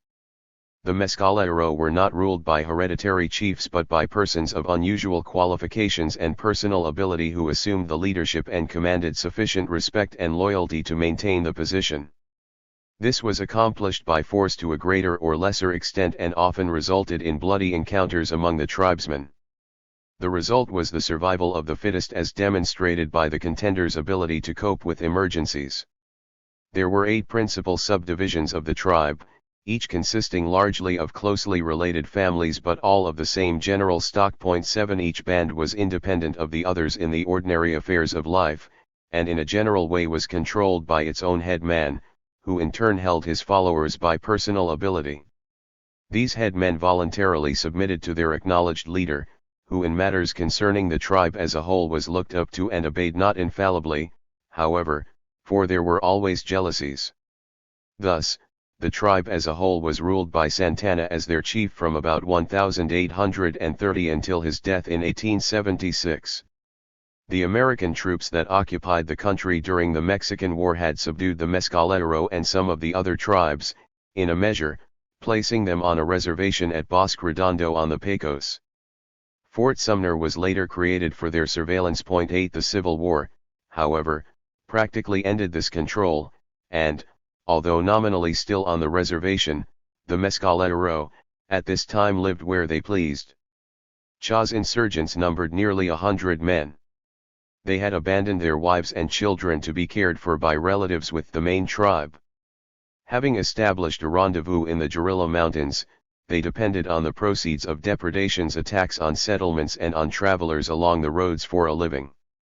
The guerrillas were an isolated group of hills where the Indians knew of hidden water, and were surrounded by miles of desert country wherein no permanent water was known to exist. Here Cha's insurgents defied their pursuers with the help of the desert when menaced by the troops or by organized bands of settlers intent on punishing the outlaws. It was an inhospitable location, bleak and rocky, where the scant, scrubby timber and brush provided little shade or fuel. In summer the sun beat mercilessly on the granite hills, and in autumn the cold winds reached great velocity. They had driven in numbers of stolen horses that had tramped out the grass near the water so that the blowing sand made their existence there more trying. Consequently, they remained in this location only when compelled to do so by their pursuers. Individuals from Cha's band had, clandestinely, visited some of the scattered fugitives from the main tribe in the Sacramentos and taken back a part of their own families and some stolen women with them. They had also been joined by some renegades from other tribes, making a mixed and vulnerable community, had they not been protected by their location. The increasing discomfort had at length driven them to take their dependence into the San Andres Range, where, although more exposed to attack, they were more comfortable. Thus, they had accumulated a considerable number of dependents they could not protect, for the fighting men must retreat to their rendezvous when pursued and their scattered women could be visited only occasionally. Many of the stolen women were only too glad to be rescued, and all were in constant fear of being discovered, which would be death or capture for them. Thus, through the women Santana had found means of reaching some 20 of Cha's fighting men who had repented of their desertion. They were all tired of the life they were living. Upon Santana's proposal that they rejoin the tribe at their camp in the Sacramentos and his assurance that they would be received back into their former status, they were glad of the opportunity to desert Cha. It was during their movement across the plains that the trouble at Carrizo Springs had developed. The mutilated bodies of the victims had been found and the massacre reported at Tularosa, where a party had been organized to investigate. After giving the victims burial, the Indians' trail had been followed for a distance but lost without overtaking the murderers. Unusually large tracks about the scene resulted in the belief that Santana had been present when the atrocity had occurred. The military had been notified, but until now, several months later, there had been no attempt made to punish the perpetrators. The mountaintop from which the watchers had followed the movements of the scouts had been denuded of timber by some long-past forest fire and was now covered by a thick growth of scrub oak with an occasional surviving pine. This was the highest of the isolated elevations about the rendezvous and was maintained as a constant lookout, occupied throughout the daylight hours by one or more sentinels. Their duty was to watch for alarming appearances and signal to the camp, or to any individual or party beyond the surrounding hills in case of necessity. The main traveled road through the mountains and the country as far as the eye could see in all directions, except to the south, was in sight, and it was on the summit dividing Tularoso Canyon from the Indians' location. Santana's twin wives were forced by Santana to have their picture taken in 1870. This is the first picture to be taken of Mescalero Indians. Courtesy Rio Grande Historical Collections, New Mexico State University Library. This lookout was located about 10 miles from the town of Tularosa, situated at the edge of the plains at the mouth of the canyon to the west. A few miles to the east, near the mouth of the North Fork, another settlement known as the Mill 9 was located. And these were the only settlements closer than Mesilla Valley, 100 miles to the west. In years gone by, Santana had arranged a peace agreement with each of these settlements. But Cha had attacked parties of the Tularosa people on the road, and the affair at Carrizo Springs, where Santana's own tracks had been found, had shaken their confidence in his promise of immunity from attack by Mescalero. Consequently, his emissaries had not been well received at Tularosa. At the mill Santana had also failed, for he found that none of his old acquaintances was there, and he had not approached the newcomers but had set his spies to watch their movements, to learn their habits and, if possible, their dispositions. He had counted on an assistant from one or the other of these settlements to intervene for him in contacting the military authorities and arranging his capitulation without delay, which would have avoided the shortage of food for his people and allowed them to be safely on the reservation long ago. Now, there was no hope of assistance from the Tularosa people, and he was not yet satisfied that his advances would be well received at the mill, although he had made plans to try. In the meantime, every precaution must be taken to avoid discovery of the location of his people. For, although their intentions were good, until Santana's desire for peace had been made known to the military there could be no discrimination, and any Indians found within many miles would be treated as hostiles. However, he believed that once amicable contact was made, a treaty could be arranged on favorable terms. 2. Tularosa.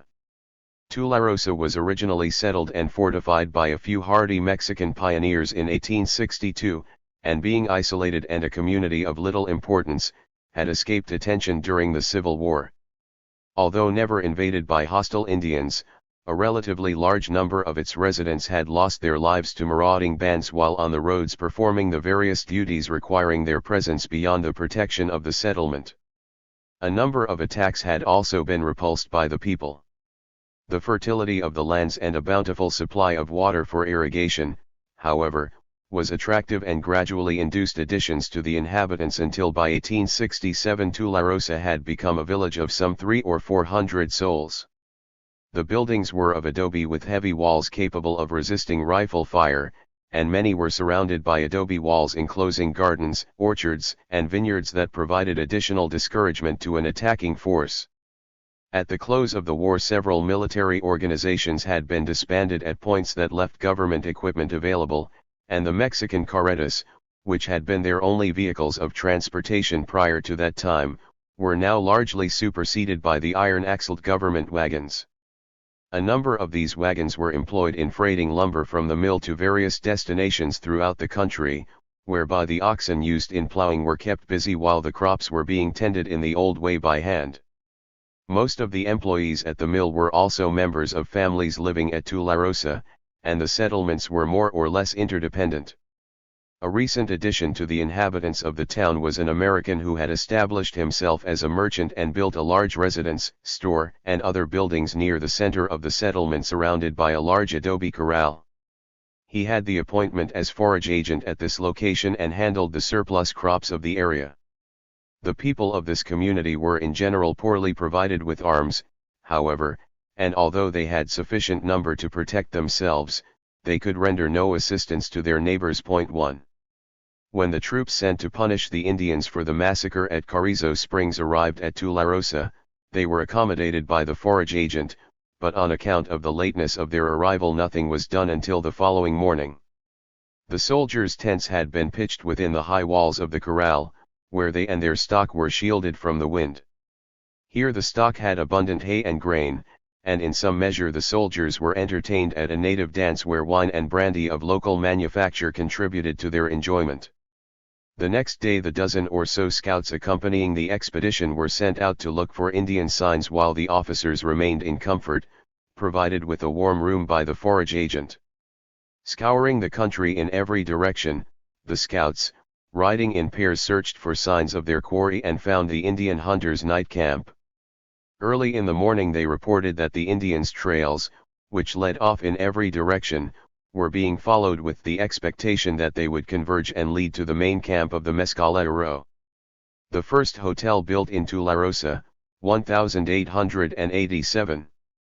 Courtesy Rio Grande Historical Collections, New Mexico State University Library.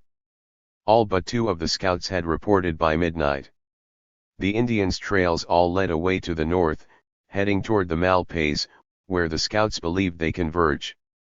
The last 2 scouts did not arrive until near noon of the next day and reported that the trail they had followed was that of a single horse, which led them toward White Mountain in an apparently direct course for some 15 miles, until darkness and the snow compelled them to wait for daylight. The light snowfall had been followed by a bitter cold night with little wind, which had left the depressions of the horses' tracks still visible to the trained eyes of the scouts. These they had followed when daylight came and found they turned back to the southwest and across the summit. This they believed indicated that they had followed someone who had been initially intent on going into the White Mountain country but had been discouraged by the storm and had turned back toward the more comfortable climate of the foothills and was not headed for the Indians' camp supposed to be somewhere to the northeast in the White Mountain country. This last report was that of the 2 scouts the Indians had watched from the mountaintop, and indicated Santana's wisdom in the selection of this location for his camp. The military campaign had been organized with the object of avenging the atrocities committed at Carrizo Springs several months before. The undertaking had been delayed by the continuous hostility of the Indians in Mesilla Valley, where all available troops had been attempting to drive the Indians back to the guerrillas. The captain in command had already decided to lead his men northward, where, at a distance of some 30 miles, it was believed the Indians whose sign had been discovered were heading for a rendezvous and would leave a defined trail to their destination at the main Mescalero camp. This last report had been awaited with some anxiety, for it was possible that these men had met with some misfortune that would require the assistance of some part of the troops, but all preparations for travel had been made and no change of plans was made, so that within the hour the troops and their pack train were on their way. There were more than 200 veterans in this expedition, but Santana was supposed to have 1,000 warriors. The danger of engaging this great a number of warriors unawares made every precaution necessary, while every hour of delay meant more time for the Indians to prepare for an encounter or an escape. 2. It was assumed that the Indians' diverging trails indicated that the proximity of the troops was known and were a ruse to divert them from their goal. That their movements would be noted was a foregone conclusion. The scouts, well in advance, were deployed at considerable intervals to give timely warning of a concentration of Indians anywhere ahead, thus reducing the danger of a sudden confrontation. Before reaching the Malpays, however, the trails were seen bearing to the east of the route they were following, joining from time to time, and finally leading to Carrizo Springs, where night found the expedition. No fires were allowed, for the troops had learned by experience that sentries outlined against the firelight made an easy mark for the Indians' arrows as they crept invisibly through the grass. and a guard of 20 men relieved every 2 hours was detailed to keep watch over the stock, for they had learned that the Indians' cunning was more to be feared than their numbers. Large detachments of soldiers had been left afoot by half a dozen Indians stampeding their herd in the face of rifle fire, while a few others diverted the attention of the camp by a feint attack from another direction. Consequently, every animal was hobbled. The fresh signs found at Carrizo Springs indicated a concentration of 100 or more Indians who had made a short stop for water and grazing their horses. Water splashed about the spring still lay unabsorbed upon the ground, indicating that they had not left more than an hour or so before the arrival of the troops. It was believed to be a war party, for all the tracks had been made by men and showed sign of the fringes of Mescalero warriors' moccasins, while no women's tracks were found. From the spring, the trail left by the Indians in the deep grass was plain as a wagon road leading northeast toward the foothills. In that direction was open country, undulating plains, but now, obscured by the deepening twilight, no horsemen were visible. To the west, at a little distance, loomed the ancient lava beds rising from the level plain, an impassable barrier. Beyond this, the distant peaks of the Oscuro Mountains outlined an undulating horizon still sharply distinct against the sunset sky. And, crescent-like, to the north, east, and south, the Jarilla, Capitan, and White Mountains, still illuminated by the fading light, were emphasized by Carrizo, Capitan, Nogal, and Baldy peaks, rising majestically above the contour of their summits.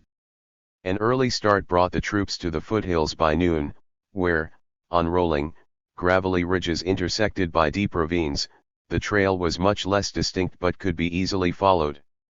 The terrain here made slower progress advisable, for deep gorges must be paralleled as well as steep hillsides, clothed in dense growths of cedar and piñon. And the visibility was reduced since the trail meandered among the hills, where the scouts' lateral reconnoiters were obstructed by impassable barriers. Consequently, the day's march was less than 20 miles, with the Indians' trail becoming less pronounced as if by a reduction in the number of horses. After 2 more days with similar conditions, the only tracks visible were those of a half-dozen horses crossing a barren flat, which were then lost on a rocky ridge. The trail was not found again, although a day was spent in cutting sign for miles around. The strenuous march had told on the soldiers' horses. Not an Indian had been seen. The troops were in bad water country with rations getting low and no supply point within 100 miles. There was nothing to do but abandon the campaign and go home.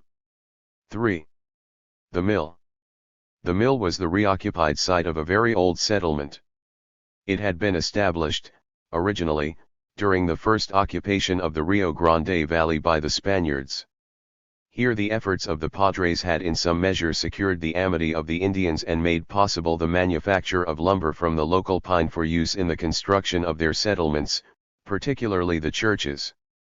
An abundant supply of pine timber grew immediately adjacent, and selected trees produced perfect material for the adornment of their shrines. The Rio Tularoso is a permanent stream rising in the South Fork of the Tularoso Canyon only a few miles from its junction with the North Fork to form the main canyon of the Tularoso. This juncture is about a mile above the mill. The North Fork provided the main travel route from the west across the mountains to Lincoln, Roswell, and beyond. In the early days the North Fork of the Rio Tularoso arose less than a mile from its junction with the South Fork. The large spring from which it arose has not been running for many years. The volume of water carried by the Rio Tularoso, coupled with the relatively steep downgrade of the canyon where the mill itself was located, allowed the use of power machinery in the sawmill, which replaced the crude whipsaw that had to be operated by manpower. The machinery had been improved from time to time, and a considerable settlement had grown up during the Mexican administration. During the Mexican War the settlement was garrisoned and an attempt was made to defend it against the American troops. This resulted in the defeat of the Mexicans and the destruction of the settlement during the winter of 1846 to 1847. During the early 1850s the lumber industry was resumed here under the protection of the United States troops to provide lumber for the construction of the forts being established in the newly acquired territory, although it was a private enterprise. Returns from the selected lumber required by the military made it possible to provide for the necessities of the settlers at reasonable prices, and the business prospered for a time in spite of the constant menace of Indians until the settlement was finally destroyed in 1855 by the Comanche. Several years before the forts were abandoned in 1862, probably about 1857 or 1858, a man known as Skill Icon I, along with a number of kindred spirits, made some arrangement with Santana whereby they would not be molested by the Mescalero, and again lumber was manufactured at what was already known for hundreds of miles in every direction as the mill. Some land was also cultivated at the mill, and both lumber and agricultural products were sold at Fort Fillmore during the late 1850s. On January 18, 1855, Captain Henry Whiting Stanton was killed in a battle with the Mescalero on the Penasco River near present-day Mayhill. The Indians were soundly defeated. From that day the total subjugation of the Mescalero became inevitable. It was only a matter of time. The Mescalero no longer were able to protect the mill, and it was again destroyed by the Comanche in 1859. By 1862 the defeat of the Mescalero was completed. They were rounded up at Fort Stanton and transported to the Bosque Redondo near Fort Sumner. 2. Blazer's Mill, 1879. Blazer Family Collection. In 1861, Whitlock III acquired such rights as remained of the Skill Icon enterprise and re-established the settlement by employing a mill crew and a number of extra men required for their added protection. These extras, when not guarding the loggers, were occupied in agricultural pursuits on lands adjacent to the mill. By late 1865 all the Mescalero escaped from the Bosque Redondo and scattered in small bands over the Sacramento, White, and Guadalupe Mountains, and even as far south as Mexico. Cadet and his band took refuge with the Comanche. 4. In the meantime, the proprietorship of business at the mill changed several times, although the occupation of the property had been continuous and undisturbed. In 1868 Dr. Joseph H. Blazer acquired an interest in the property and by 1869 was in charge of operations. 5.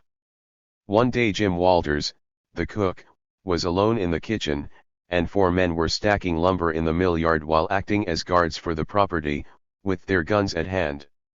All the other men were out with the loggers, who made such trips once or twice a week as the supply of logs required. The kitchen was in a log cabin a little distance from the mill and above it on the mesa. There was no window in the kitchen, and the door, facing south, stood open. The sun streaming in provided plenty of light while Jim prepared the noonday meal, but when a shadow obscured it he turned, instantly alert, for his companions would not have approached in silence and an enemy was the only alternative in his mind. His reaction was spontaneous. He picked up the rifle and presented it at full cock in the same movement. But a sobbing wail from the apparition in the doorway gave him pause before he pulled the trigger.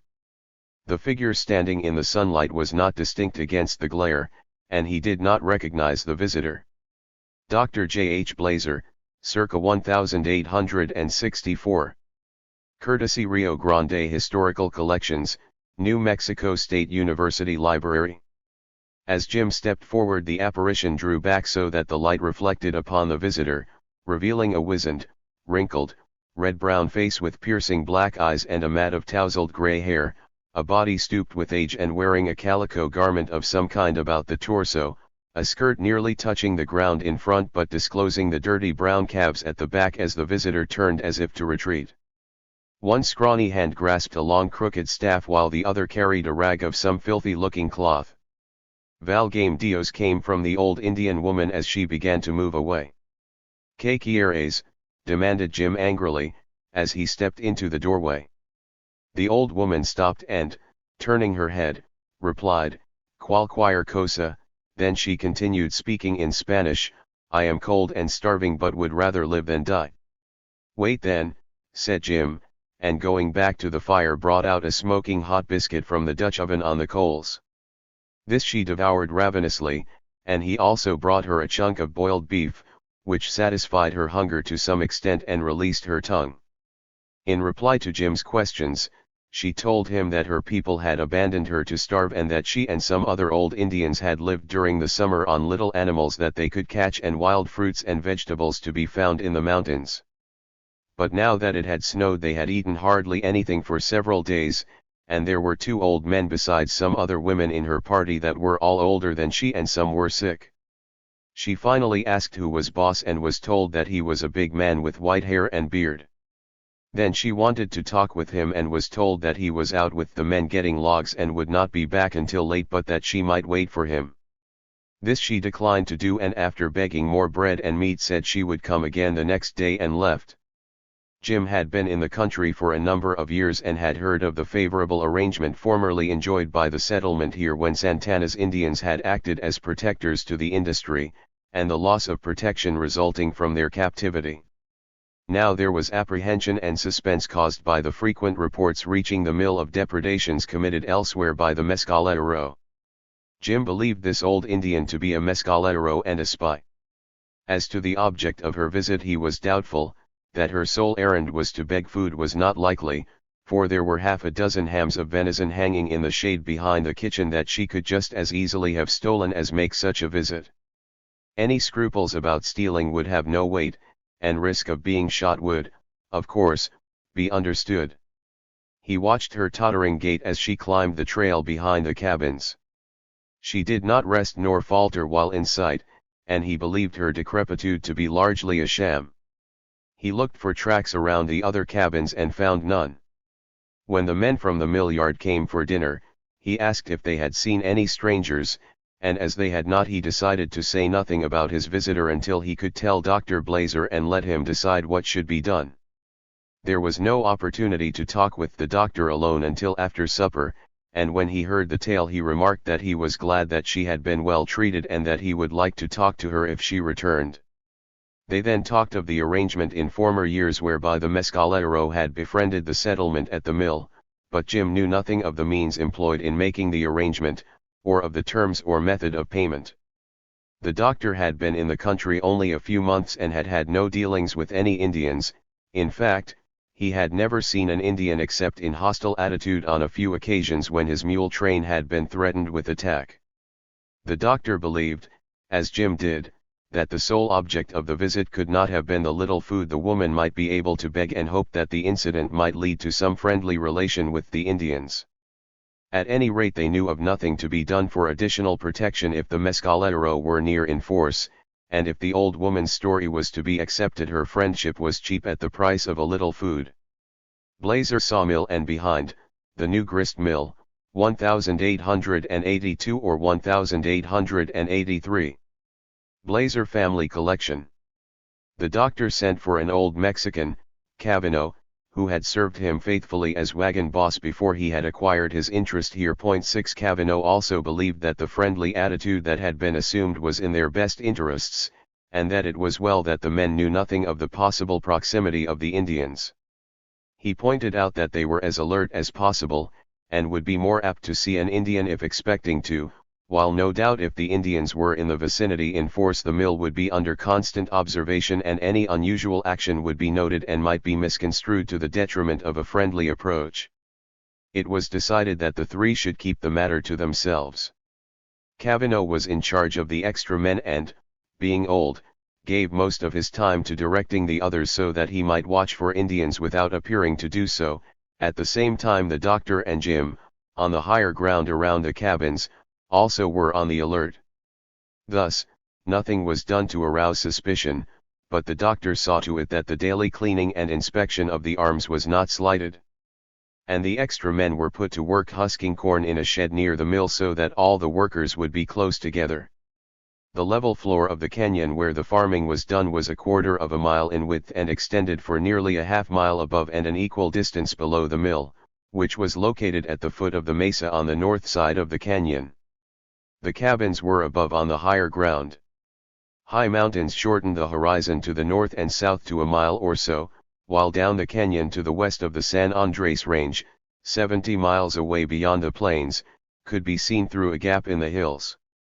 To the east and south the mountainsides were pine-clad, and the southern exposure of the hillsides to the north were thickly covered with pinyon and cedar. Since early morning the doctor strode conspicuously before the cabins and about the clearing on the mesa in anticipation of the arrival of the expected visitor. The mill was running, and a shout or even a gunshot on the mesa could not have been heard there above the noise of the machinery. However, a rope was extended from the doctor's quarters to the mill roof, where it was attached to a hammer so arranged that, when the rope was pulled, it would strike a discarded saw to serve as an alarm signal that could be heard throughout the fields. Noon came and went while the doctor pondered the situation. He knew that Santana was the chief through whom the protection of the mill had been arranged in former years, but his name was throughout the country a synonym for atrocious cruelty. His tracks, recognized by their unusual size, had been found around the massacre at Carrizo Springs within the past few months. By common report he was the leader of the Mescalero.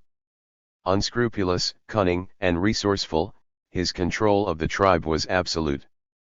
His fighting men were estimated at near 500 warriors, poorly armed to be sure, while the mill was provided with the best to be had in guns and abundant ammunition. The cabins at the mill had been sited and constructed with the object of defense. The cabins all faced south and the undergrowth was kept cleared away for 100 yards around them to prevent the concealment of an approaching enemy. They were made of heavy logs chinked with blocks and clay without and within, and had no cut windows. Portholes could be improvised at a moment's notice by removing sections of the chinking from between the logs. The doors were of heavy planks and the roofs of dirt which could not be set on fire. The location of the settlement, however, was more than 100 miles from any source of relief, and a considerable number of hostiles could starve out the defenders long before succor could reasonably be hoped to reach them. The enterprise in which the doctor was engaged could not be carried on if opposed by even a few hostiles, for while his men were in the woods, where the logs had to be obtained, snipers could destroy them without hope of any effectual defense. His conclusion was that conciliation was the only possible means of continuing the business.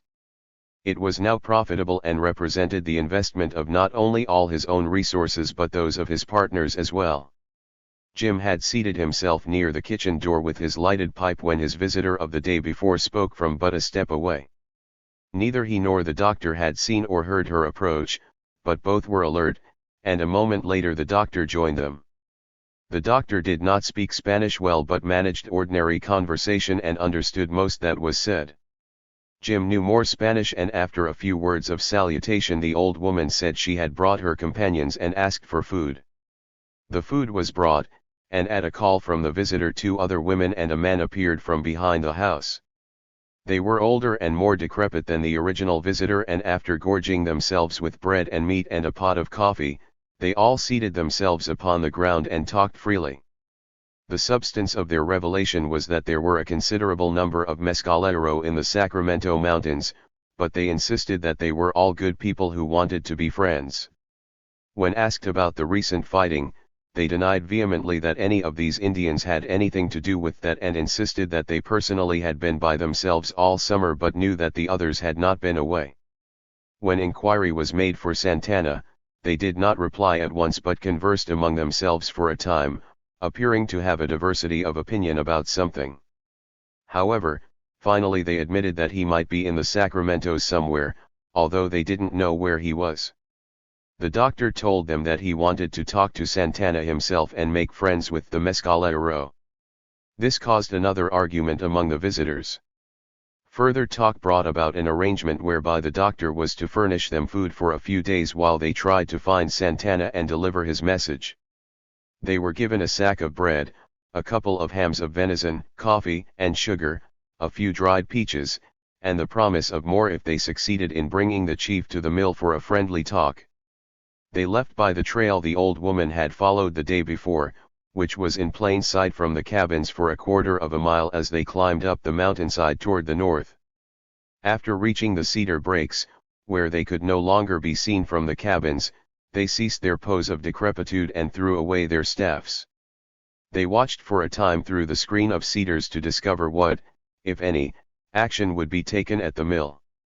There was no commotion or unusual activity, all the men continued in their usual occupations. Smoke rising from the kitchen chimney indicated a renewal of the fire there for the preparation of the evening meal. The doctor had resumed his pacing back and forth before the cabins, head down with his hands clasped behind his back, a characteristic pose by which the Indians soon learned to describe him as in a meditative mood. Assured by this resumption of usual activity at the mill, the emissaries left the trail and trotted down the mountainside in a southeasterly direction, reaching the canyon a half-mile above the mill, where, screened by a dense willow thicket, they crossed the stream and hurried into the mouth of a broad, open gulch.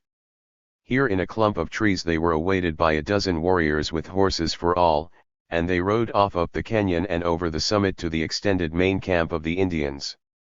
The old woman who had first visited Jim at the kitchen continued on to Santana's habitation, where the chief awaited her. Her experience of the day before had already been reported, and her meeting with the doctor was recounted in full detail while Santana listened without remark. Every posture and gesture of the doctor was described in illustration of his remarks as interpreted by Jim, and the woman noted that she had first found and counted the men to be sure that none was absent who might have gone to report the presence of Indians in the vicinity. She was then questioned and described the doctor minutely. "He is as tall as you," she declared, "and as heavy, and he looks old, for his hair and beard are white. But he is not old, for his eyes are not old and his face is not old where there is not beard, and he moves quick and easy like a young man. He talks slow, but he thinks fast, and the other man thinks he is very wise, for he says nothing but what the Shazi says.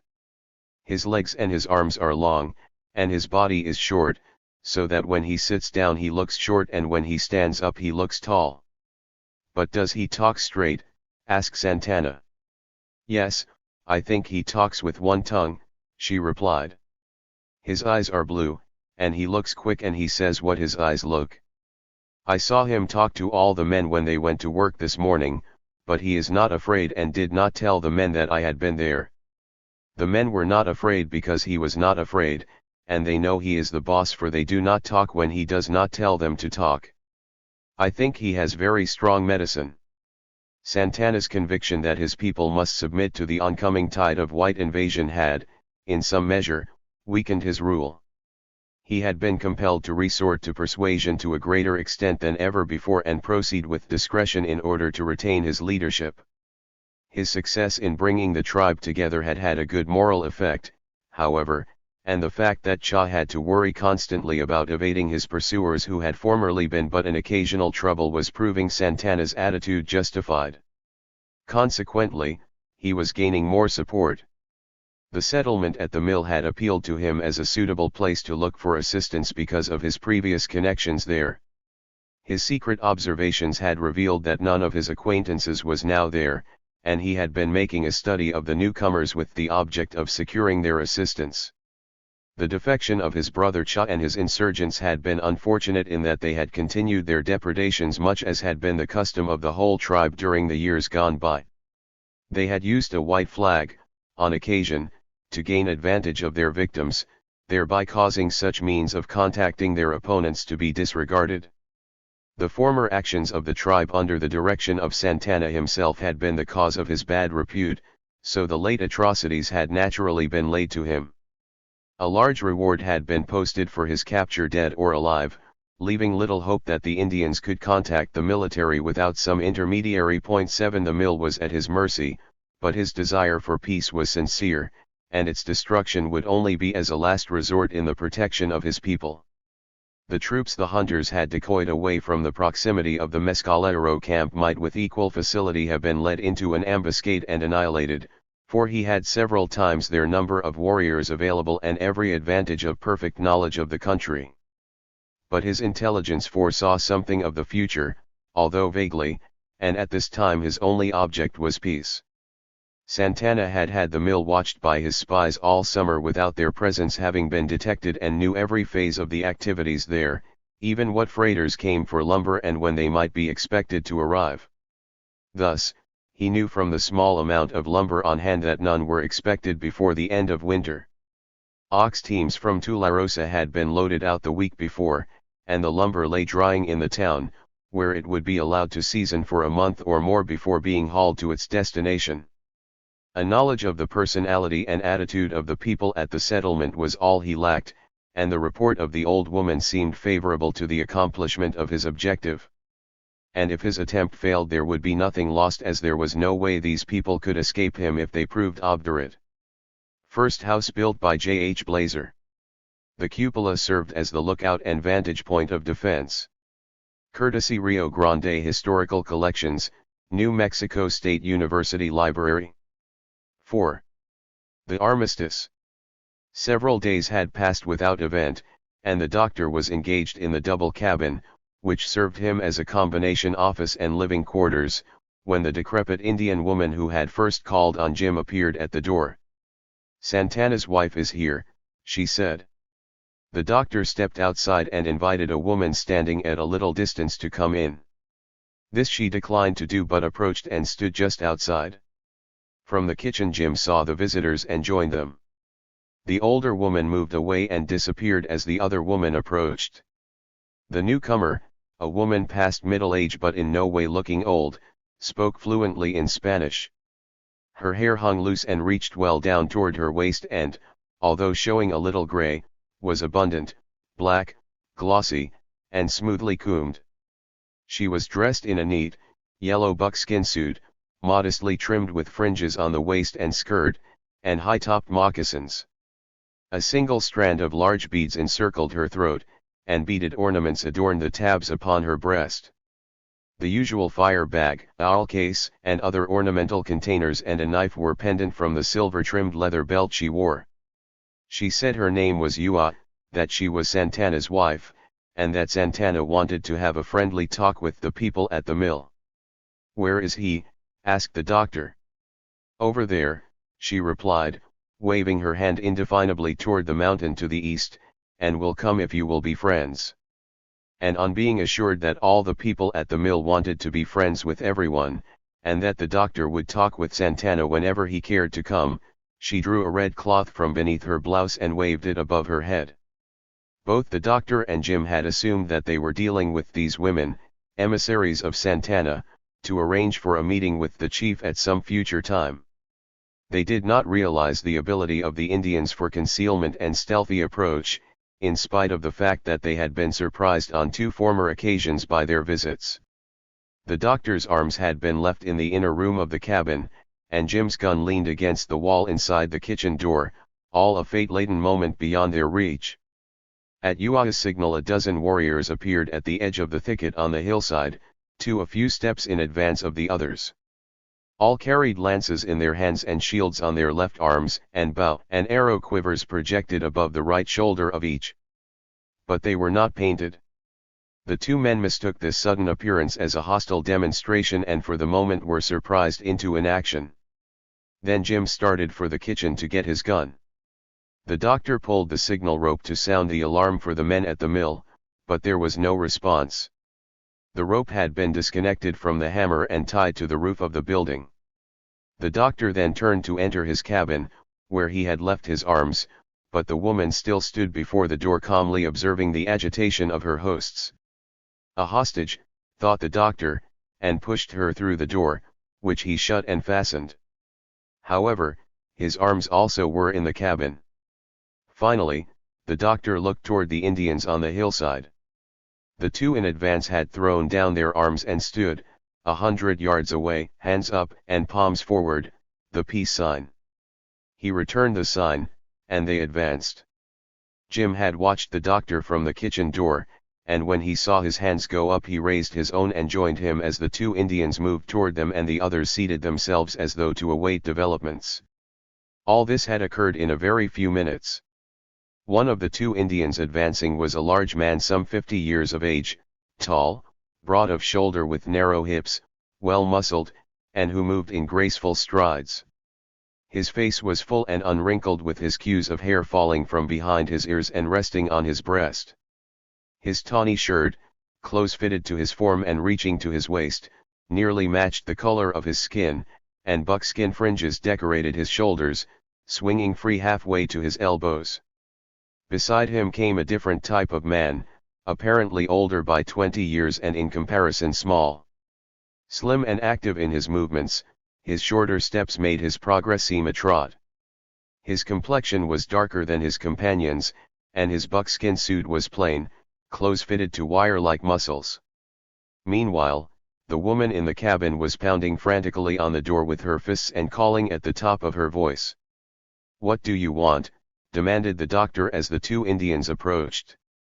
"A friend we want, one that will help the Mescalero to be friendly," replied the larger Indian, who proved to be Santana. The older Indian interrupted. "I would talk to the woman," he said, and at a nod from the doctor moved up and held a short conversation through the door. "She is afraid of the bearskin on the floor," he said, "let her out, and I will go in and stay as long as you want me to." 1.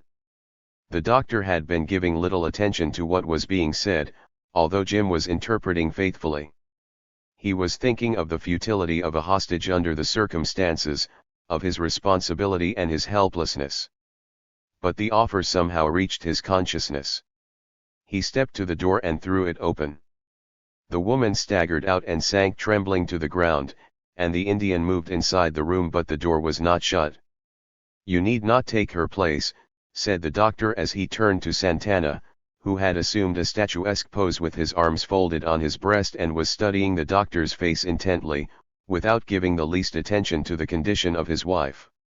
The smaller Indian, who proved to be Gorgonio, the principal medicine man of the tribe, had gone to the side of the prostrate woman who had fainted and was ministering to her, while Santana awaited the doctor's reply. The usual calmness of the doctor's nerves had been sorely tried by the suspense of the past few days and now at a critical moment failed him. His responsibility, his helplessness and isolation were all forgotten in an overwhelming wave of anger at the proud, arrogant, heartless attitude of the man. "How can you ask for a friend here when the Mescalero are killing our people all the time?" he demanded. His quick temper had betrayed him. His intention had been to use all the diplomacy at his command. Now, he assumed, the Indian would be affronted, but he was able to control the trepidation he felt and by force of will stared Santana in the face. The old chief, however, took no offense, but seemed to be impressed by the doctor's temerity and replied, "Some Mescalero are bad and do bad things, but all my people are good people and want to be friends. Some of my people are very foolish, and the bad ones got some of them to run away from the reservation. And now my good people want to go back to the reservation and be friends. And the bad ones are not with us. They are along the big river and are doing bad things that make the soldiers mad, and must run from the soldiers all the time. But my people want to be separate and not run, nor fight the soldiers or the people." The doctor observed Santana's attitude with relation to the indictment he had unintentionally pronounced with a feeling of great relief and decided to change his plans to the extent of talking back with some show of independence. "The people killed at Carrizo Springs were not on the Rio Grande," he asserted, "and others were killed on the Rio Grande about the same time. They say the Mescalero did the killing at both places and that your tracks were found at Carrizo Springs where the people were killed." Santana persisted in his conciliatory mood, pleased rather than offended at this challenge of the sincerity of his assertions. "That is what your people know," he replied. "Some of my people did kill those Mexicans at Carrizo Springs, and my tracks were there, but I was not there when they were killed. But if I had been there when they were killed, I would have helped to kill them. And if you had been there you also would have helped to kill those people, for you do not think first before you do things when you are mad. I will tell you what I know about that, and you can say who did the bad thing." The doctor, still perturbed, felt weak and shaky while the Indian stood confidently before him, and in an effort to regain his composure seated himself on a stump nearby. He had been dividing his attention between Santana and the Indian seated on the hillside above the edge of the mesa where the path from the mill appeared. He had looked several times, first in one direction and then in the other, wondering what would happen if some of his men appeared and saw the Indians. They had not been warned of the presence of the visitors and would have loaded guns in their hands. Could an outbreak of hostilities be prevented? But Santana was not uneasy, and seating himself on the ground nearby, said, "My men will do nothing unless I tell them to, and your men will not come until the middle of the day, for I had the rope fixed in the night but they do not know it." The doctor realized that to attempt to warn them by means other than the signal would be frustrated and likely to precipitate a clash, so he did nothing. "What about the people who were killed at Carrizo Springs?" he asked without comment on the chief's remarks. Santana began, "Some of every kind of people are bad, and some are good. But most of every kind of people are just common people, not very bad and not very good, and some of every kind of people are very good and some are very wise. And some of every kind of people are foolish, and some are very bad and do bad things when they think no one will know who did it. And when bad people and good people are together and the bad people do bad things to other people, the other people cannot know which are bad, and the other people are made with all the bad people and the good people, too, because they are all together, and some have done the bad thing to them. Maybe some of those Mexicans that the Mescalero killed at Carrizo Springs were good people, I do not know, but some of them were very bad, and if any were good they were killed because they were with those that were bad. My people who killed those people are common people and good people. They had been foolish and gone with Cha, but that was because the Mescalero are a proud people and have always been a free people, and when they were on the reservation they could not go anywhere until the agent gave them a paper. The agent is a good man, but he does not know what the Mescalero must have. He does not know that things must be gotten when it is the right time, and he would not give them a paper when it was the right time. So they could not hunt when the meat was good, and they could not get things that grow in the mountains that the Indians eat when it was the right time, and the weeds we use for medicine when it was the right time. Some of my people went for medicine when they were sick, and when they came back the agent said they were fools, for the white doctor would give them better medicine, and he put them in the guard house. But when some were sick they went for medicine and did not come back, because some that took the white doctor's medicine died. And some who went to bury their people that died did not come back because the agent said, "Bury your dead like white folks do," and would not give them a paper. Then Cha had a bad heart and told the bad Mescalero that I was like an old woman afraid to fight, so they went with Cha to fight the soldiers and the people. Then some of the good people who had gone to the mountains went with Cha, too, and they killed people on the roads and in the settlements, and the soldiers could not catch Cha's people. So some of the common people who were foolish, said Cha is very wise, and they went with him. And they took some Mescalero women when their men were not there and did other bad things. And I told them to keep away from the Sacramento Mountains, where my people lived, or I would have the Mescalero kill all their people. But the stolen women and the good men did not want to be with Cha's people and came back to the Sacramentos with me when I went to them in the San Andres Mountains. And we came back in little bands to make no big trail. And one good man had 2 wives and a big girl, and they came near Carrizo Springs.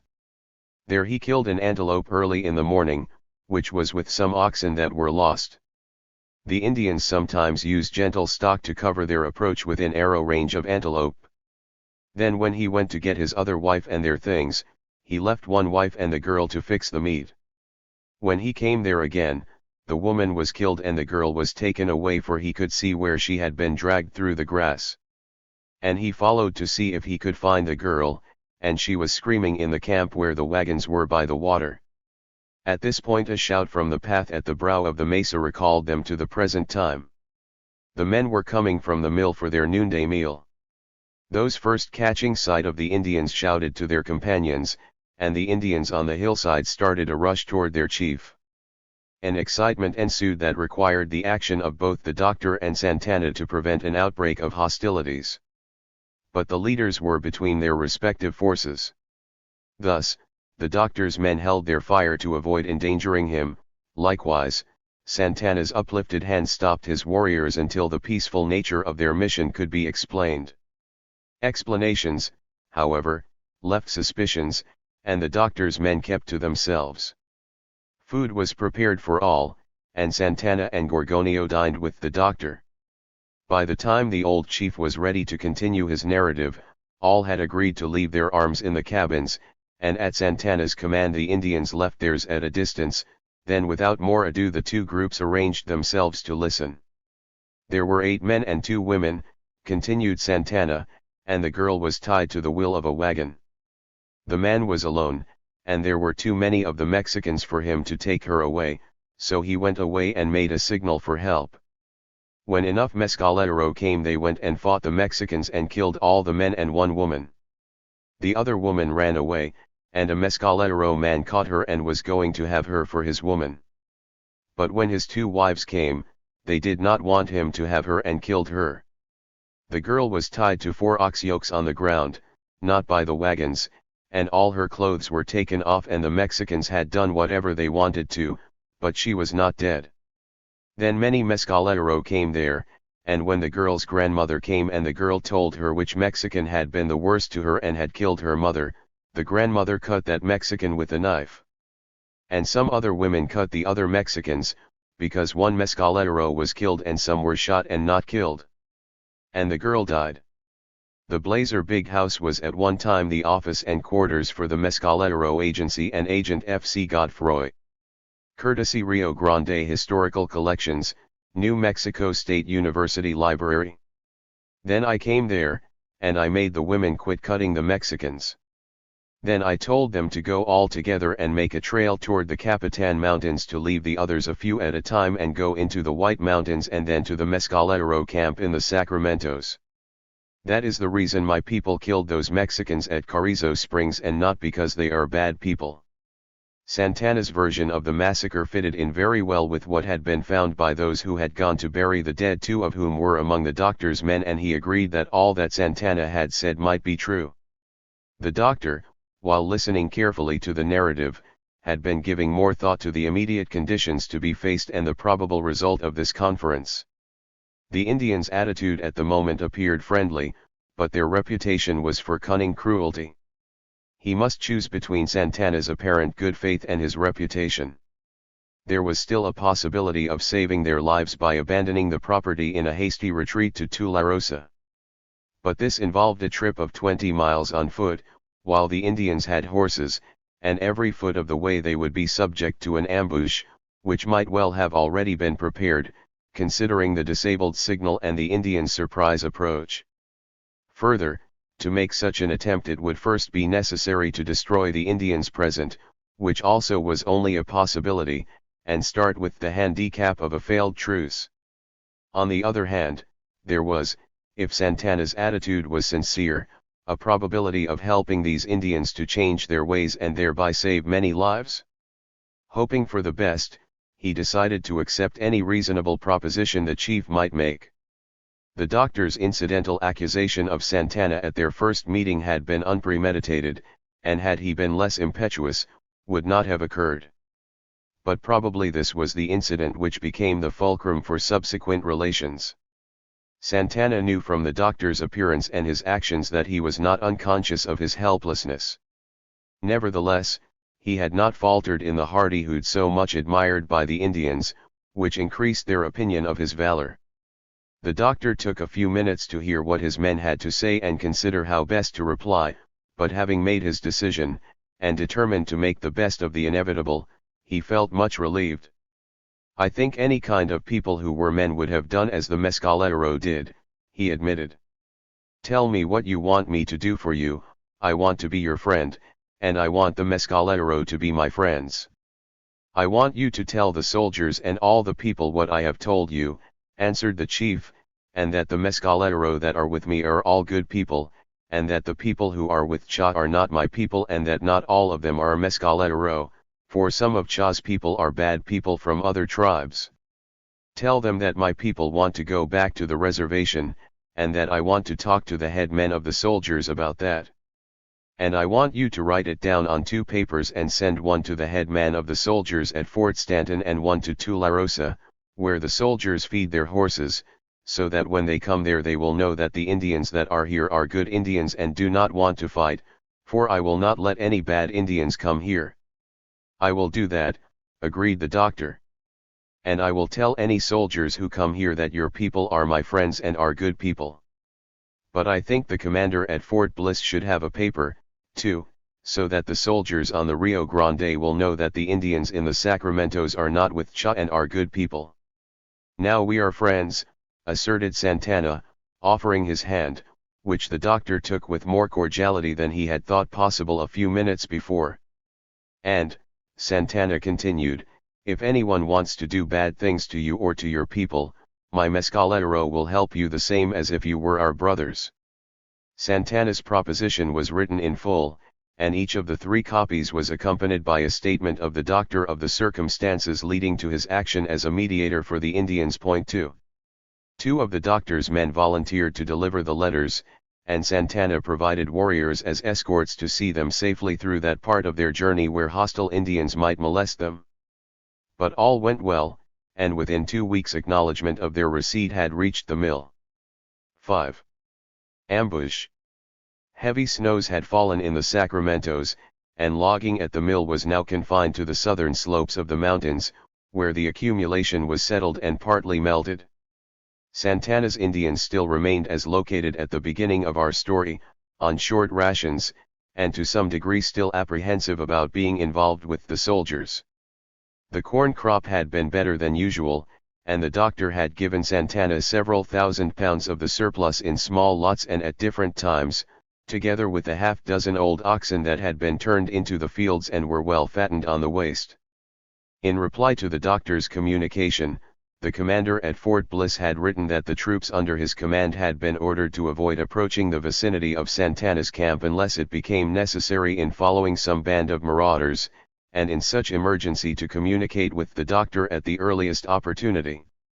This information had been given to Santana with the advice that should his people meet any soldiers, they should not run away but should raise a white flag and tell of their affiliation with Santana's followers. Cha and his renegades had become even more active in their depredations since being relieved of their dependent non-combatants. And the available troops had been concentrated in a campaign which had again driven them back to the guerrillas, where it was now proposed to follow up the effort to subdue him with an attack on his stronghold.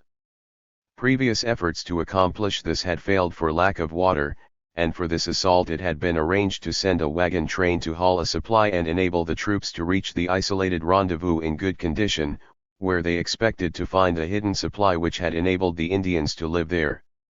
Former expeditions had undertaken the assault during the summer when the glaring desert heat had added to the opposition of the waterless plain to reduce the possibility of success.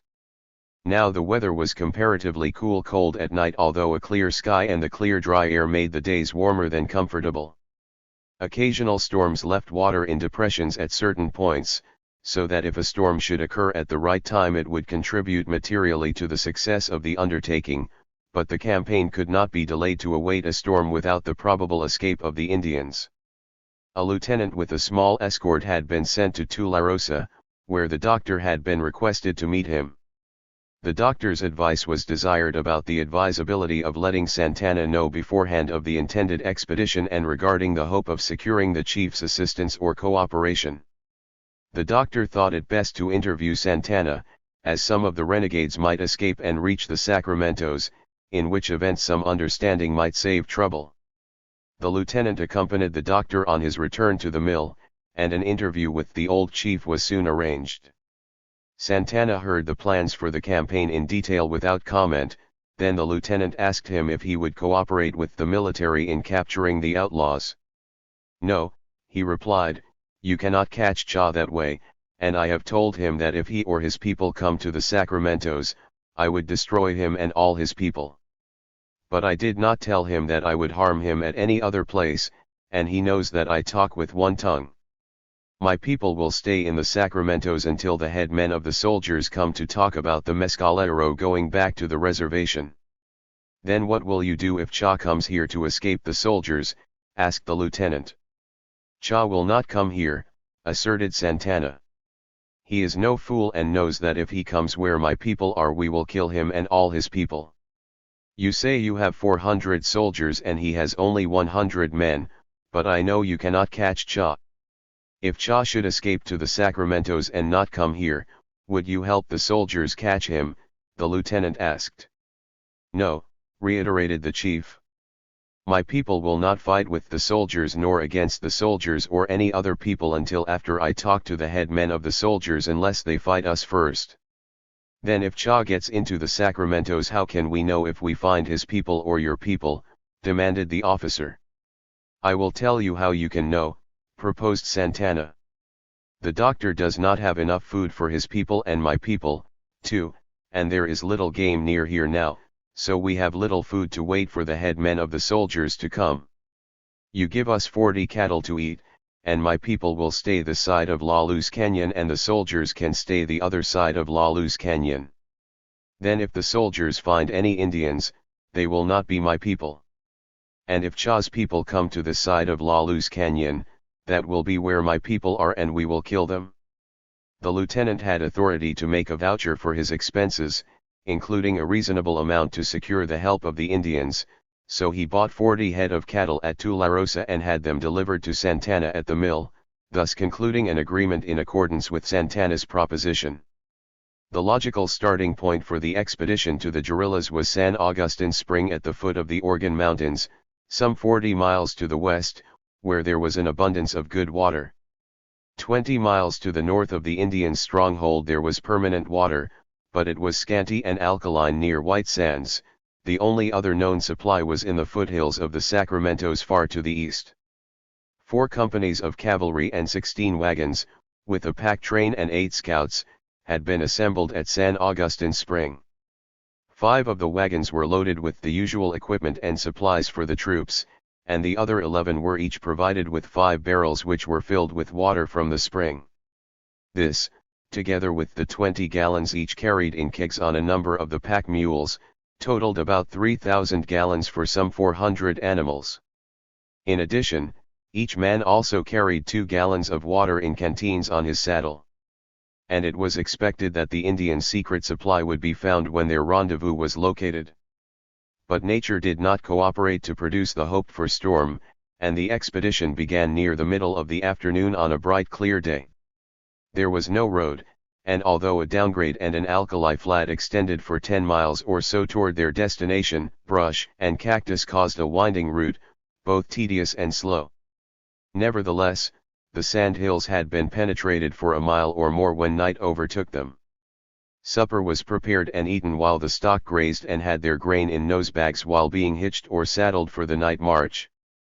The full moon aided in selecting a route, but brush, deep sand, and the steep banks of arroyos made the going difficult. Teams stalled and had to be helped with rope from the saddle horns attached to the wagons. The men were shivering in their overcoats, and the stock was bathed in perspiration before the midnight rest. Except for the alkali flats and the sand dunes, the country traveled was well grown with native grasses, standing from year to year, cured and preserved by nature into excellent forage. The Indian stock, accustomed to this feed, had little need for grain, while the cavalry horses soon lost their strength and energy when deprived of concentrated food. A 2-hour rest was taken at midnight, but, although grass was abundant, the stock was grazed in halters with a man attending each 3 animals to avoid picket ropes becoming entangled in the brush or the straying of the stock.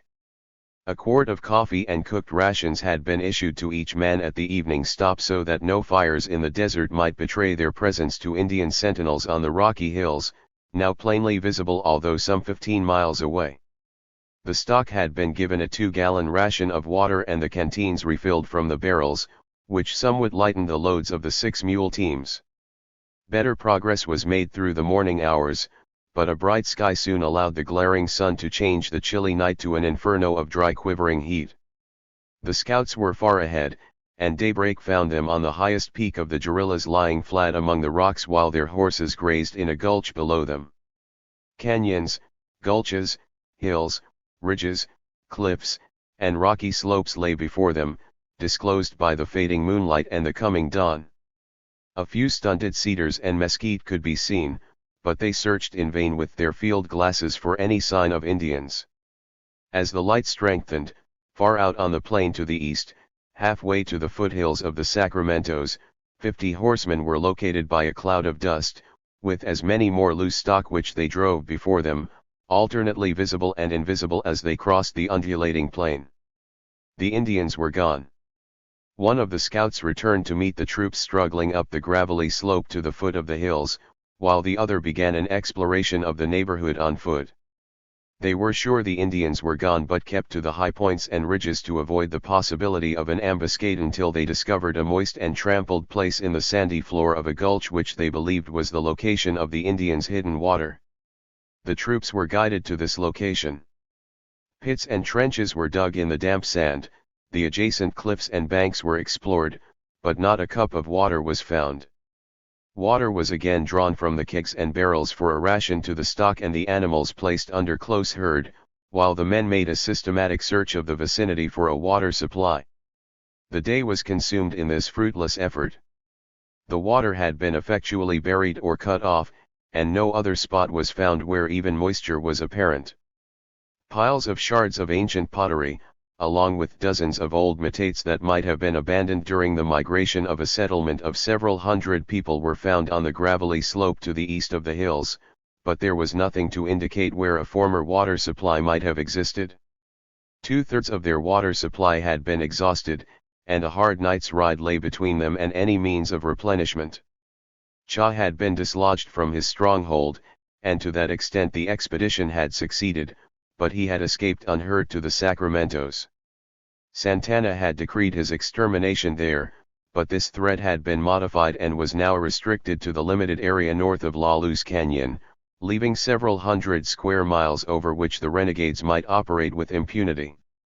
Both men and horses were badly in need of rest, but 60 volunteers were given the mounts remaining in the best condition to follow the Indians and prevent their return to the guerrillas, while the others made their way by Whitewater and La Luz to rejoin this detail and make an effort to engage the outlaws in the mountains. The path of the Indians across the plains had been watched until it was certain that their destination was the mouth of Dog Canyon, and for the unencumbered detail this was not a hard night's ride. But there was no water on the plain at this point, so the detachment of volunteers was given a full supply of water from the barrels, and the balance was proportioned to the other stock. The detail took no pack animals but carried 3 days' rations on their saddles, and daylight found them deployed about the mouth of the canyon, beyond arrow range from the cliffs, entrenched behind the scattered boulders and in washes in the ground. Thus, with their long-range rifles they could prevent the escape of the Indians by that route with comparative safety for themselves. No Indians were seen, and the scouts reported that all the tracks entered the canyon. The springs were located some distance from the edge of the plain, where the water sank into the sand within the gorge. The plain cliffs rose perpendicularly for several miles to the north and south, and the gorge itself, not over 100 yards in width, in places was much contracted and bordered with high cliffs. After a further reconnoiter, the scouts reported that there were no Indians in the canyon and that the stock had been taken out by the trail above the spring and away toward the higher mountains. Toward midday the heat became intense. A trip to the Alamo one would require several hours to water the stock in relays, while the spring in the canyon here was less than a mile away. An hour would suffice to water and return to safety. The officers in charge were experienced men and had failed in one campaign after another, through the wily tactics of the Indians, to engage them in a fight. This was a notoriously dangerous place for an ambush, and within recent years a number of expeditions had met disaster here. That, however, had been while Santana was out with his 1,000 warriors, and now their opponents were but 50. The floor of the gorge was quite accessible for travel on horseback, although strewn with boulders that made the use of vehicles impossible. Sand and gravel spread by the floods lay almost level between these, and the grade was moderate. The spring was located near the head of the gorge, from which a steep climb permitted the passage of stock to the mesa above, except that the entrance by the mouth of the canyon was the only practical exit. The detail resumed their saddles and rode to the spring. The water was running for 100 yards or more, and along this stretch the horses were scattered, drinking, while the men were filling themselves and their canteens with the fresh cool beverage. Suddenly, an arrow from a marksman concealed in the rocks above wounded a man, and other arrows followed in rapid succession. The scouts shouted, "Climb out by the trail," but the officers ordered a retreat by the way they had entered. The retreat became a rout as flight after flight of arrows rained upon them. Men and horses crowded the restricted passages between the cliffs, where falling rocks from the Indian slings fell continuously upon them with disastrous results. Not an Indian had been seen, not a shot had been fired by the soldiers for lack of a target. Less than a dozen horses reached the open uninjured, a very few escaped without some minor wound. There were not enough horses in sufficiently good condition to be used to carry the badly wounded, and some with broken arms walked several miles to the mouth of the Alamo before receiving surgical attention. A courier was sent immediately for assistance, and the main force met them the following night. 2. The Indians made no attempt to follow up their victory but prevented the recovery of the dead. Cha returned to the guerrillas without the loss of a single man, to continue his former occupation, while the government loss was some lives and thousands of dollars. This was one of the most serious results of the lack of caution on the part of the military and of the lack of appreciation of the advantages the Indians possessed, which occurred during the campaign against the Mescalero. But only a few months before this event, a detachment of 10 cavalrymen had followed 3 of this same band of Mescalero into a bosque on the Rio Grande and had been killed to the last man, probably by an overwhelming number of Indians in ambush. 6. The treaty. The commander at Fort Sumner had declined the responsibility of treating directly with Santana and had referred the doctor's communication to headquarters at Santa Fe with the recommendation that an officer with full instructions be detailed to make a treaty with the Mescalero at the mill. Such an order was issued in December, but the detail did not arrive there until February. In the meantime, heavy snows had completely stopped the logging operations at the mill, and little could be done outdoors. Most of the employees were illiterate, and the plaiting of ox whips, ropes, bridles, and so forth constituted their principal occupation aside from gambling. They became restless, and, in spite of a standing order that no intoxicating liquor should be brought onto the place, during the Christmas holidays they secured a keg of whiskey. There were few, if any, among them who were not periodical boozers, but the doctor insisted that they leave the place when they wished to indulge their appetites. At this time, however, although it had been customary for several of them to go to Tularosa for a spree, all had elected to remain at the mill to assist the doctor in case of emergency. They had determined to have a few drinks for Christmas on the sly but not get drunk. Although their intentions were good and their loyalty unquestionable, all were beastly drunk before anyone realized what was happening. Some visiting Indians had been invited to partake of their hospitality, with the result that a free-for-all fight ensued, in which one of the employees was stabbed and some of the Indians returned to camp with bashed heads. The doctor, unaided, could not control the crazed men when he discovered their condition and of necessity left them to themselves until their supply of liquor was exhausted. Some of the corn the doctor had given the Indians had also been misused by some old women and provided the material for a fermented drink they called tulhuba. 1. This liquor also had been indulged in too freely by some of the Indians at the camp, so the bruised and indignant visitors, on their return, soon gathered a mob of besotted companions to go to the mill and avenge themselves. Santana, however, was apprised of their intentions in time to reach the mill before them and prevent an attack. He had left orders for assistants to follow him, and the drunken crowd was subdued and beaten without mercy. The making of tulhuba had been prohibited by Santana as a precautionary measure while preparing for the abdication, and the violators of the order were severely punished, their liquor was destroyed, and they were denied a further supply of corn for any purpose. The man who had been stabbed was severely hurt, and, after lingering a few days, died. In the meantime the old chief, with the cooperation of the doctor, had investigated the matter and found that the wounded man had not been one of those engaged in the quarrel but had been trying to prevent the trouble when he was stabbed in the back. It could not be definitely determined which of the Indians had actually done the stabbing, for 3 of them had had knives in their hands when the act was committed. A council of the headmen decided that all 3 had drawn their knives with equally murderous intent and that all were equally guilty, so that which had committed the actual murder was immaterial, for the intent was like killing. Consequently, all 3 were condemned and executed.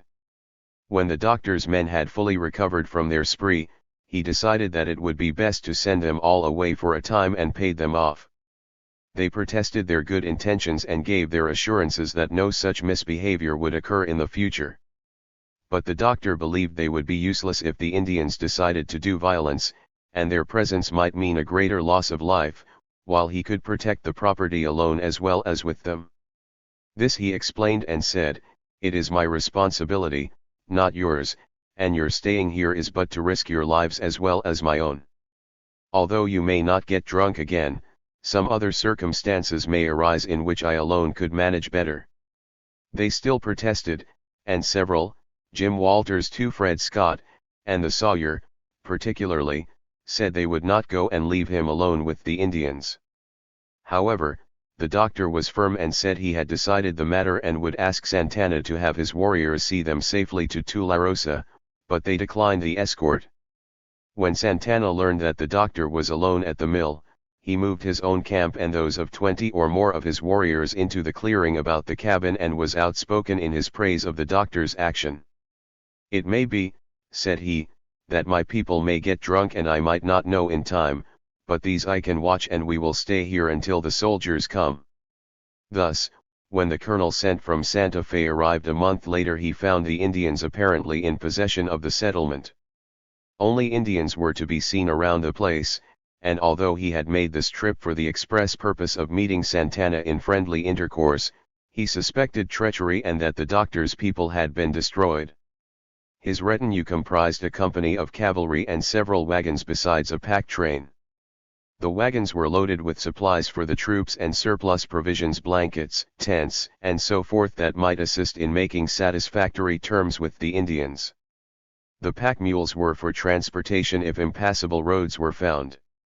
This had been one of the causes of delay, for not only had it been necessary to pack the loads in some places, but the wagons themselves had to be disassembled and transported on muleback for several miles. The fact that the Indians appeared to be in possession of the settlement had been reported by the scouts riding in advance of the command, and the colonel halted the cavalcade before coming in sight of the buildings, riding forward with one orderly and an interpreter to see for himself before deciding whether to attack the Indians or retreat. The colonel's force was not sufficient for an attack against the whole tribe, but if the Indians were holding the men prisoners, he considered it his duty to make sure they were released if possible.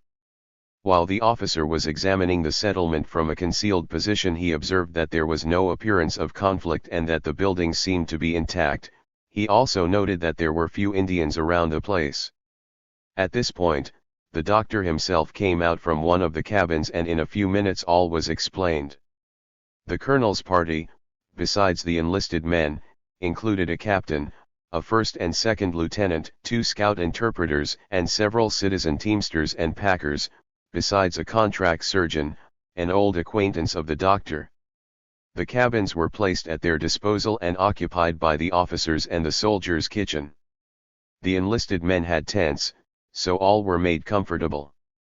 One of the cabins was set aside to be used as a meeting place and furnished with a large table and a number of benches. All the cabins were provided with large stone fireplaces. Since there were no windows, the fires fueled by piñon logs also served to light their interiors.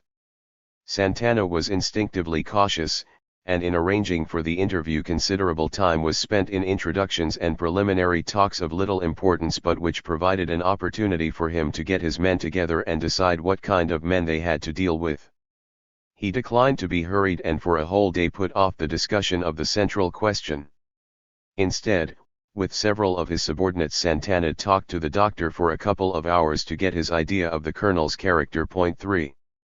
Santana and the doctor had been having long talks together since the other men had left, and the chief appeared to have acquired an almost unlimited belief in the doctor's wisdom and friendship as well as admiration of his valor, which the doctor had encouraged by opposing some of Santana's pet ideas. Now the old chief insisted that the doctor attend all the talks, advise him in case of need, and speak for him should any controversy arise. The early part of the day the conference began was clear and warm, and the door, through which the winter sun provided light, stood open. Besides the dozen or so Indians squatted about the room, which Santana said were to tell everybody what was said. There was quite a congregation outside. The colonel had his officers present for consultation and to lend dignity to his retinue. One of the scouts, a Mexican who spoke both Mescalero and English, acted as interpreter. The written order authorizing the colonel to make a treaty with the Mescalero, subject to the approval of the War Department, was produced, and Santana handed it to the doctor for his approval, then to the interpreter, who could not read it. Thereupon Santana asked that the doctor do the reading, for he was his friend, and the interpreter should translate for them. This took considerable time. Since the list of what the government proposed to do for the Mescalero in compensation for their remaining peacefully on the reservation was long, Santana agreed that the colonel might tell them these things, which everyone expected the Indians to comment on as each was read. However, this was not the case, for the Indians listened in silence while the colonel read from the memorandum. This included 100 items or so, stating the kind and amount of each, rations, clothing, and supplies of various kinds, protection by the troops for themselves and their property from their enemies, seed and feed for their horses, as well as the necessary implements, should any wish to cultivate land, teachers for any of their children that would attend school, and instructors in farming, mechanics, and so forth, for any who wished to learn a trade. This concluded, Santana said they would think about what had been proposed for one day and then tell the colonel what they thought of it. The afternoon was well advanced. The sky was overcast, and a cold east wind had dispersed the outdoor audience by the time the meeting broke up. It was the usual February weather, and before night set in the fleecy clouds had darkened and snow was falling. The storm lasted through the night, and snow lay a foot deep around the clearing when the dawn broke clear again. The colonel had each Indian of Santana's camp given a blanket and would have given them shoes, but they declined them. The wind was keen, and the bare buttocks of the warriors distressed him so that he tried to insist on their wearing pants, which he offered to provide. "No," said Santana, "we are accustomed to this way of dressing just like you have your face bare." The head men, who had attended the meeting as Santana's associates, had returned to their various bands to report what had occurred, some going as far as 10 miles, and were late in returning to the mill on account of the snow. Santana refused respectfully but positively to resume the business of the treaty until he had heard from each division of the tribe. And after all his men arrived, the Indians consulted among themselves for an hour or so before coming into the cabin where the colonel and his officers awaited them. When all were again assembled it was past noon, and a cold wind and the snow made it necessary to close the door for comfort, so lanterns were brought to assist in the illumination. Mescalero Agency, 1886. Courtesy Rio Grande Historical Collections, New Mexico State University Library. Only a few notes of the first meeting had been kept by one of the lieutenants, for the apparent indifference of the Indians had led the officers to believe they were not very interested in the proceedings. The colonel also had the impression that they had understood little and cared less. The list of items was long, and a number of items, which the colonel thought of little importance, he had omitted to mention. Those he had read he had checked while those omitted he had not, so that Santana's procedure caught him unawares. Santana began by taking up the various items from memory in the exact order he had heard them read from the colonel's memorandum the day before and commented on each item. A number of the proposed supplies he said were of no use to an Indian, others were of little use, and Santana's band would rather have a greater quantity of other items instead. 4. When the items the colonel had not read and checked the day before were now mentioned, in every instance Santana replied, "You did not tell me that." And when the list had been completed the old chief said, "These other things that you did not tell me yesterday I will think about for a day and then tell you what I think of them," and would not continue but insisted on an adjournment. On this day the items approved as originally proposed were few, and the amended list was much shortened by Santana's request. The colonel was quite at a loss to remember Santana's comments, which he considered advisable to include in his report to account for the changes. Consequently, when the conference was continued on the following day, he had the lieutenant take down the entire proceeding in shorthand for his later reference. The third day was a long session, and the original list was taken up again item by item with Santana's comments all recorded. Then a new list was made, which Santana approved, saying, "Tomorrow I will tell you a list of what the Mescalero want." The Indians' list proved to be not additional supplies demanded but related to privileges that Santana thought essential to the contentment of his people on the reservation, and without which he insisted they would not stay. It amounted to a modification of the unconditional promise to remain on the reservation. This he explained was because they had been on the reservation before, and he knew the Mescalero could not be made to stay there under such conditions as had been imposed on them at that time. Then he insisted that what he said should be written down in the same manner as his comments about the list.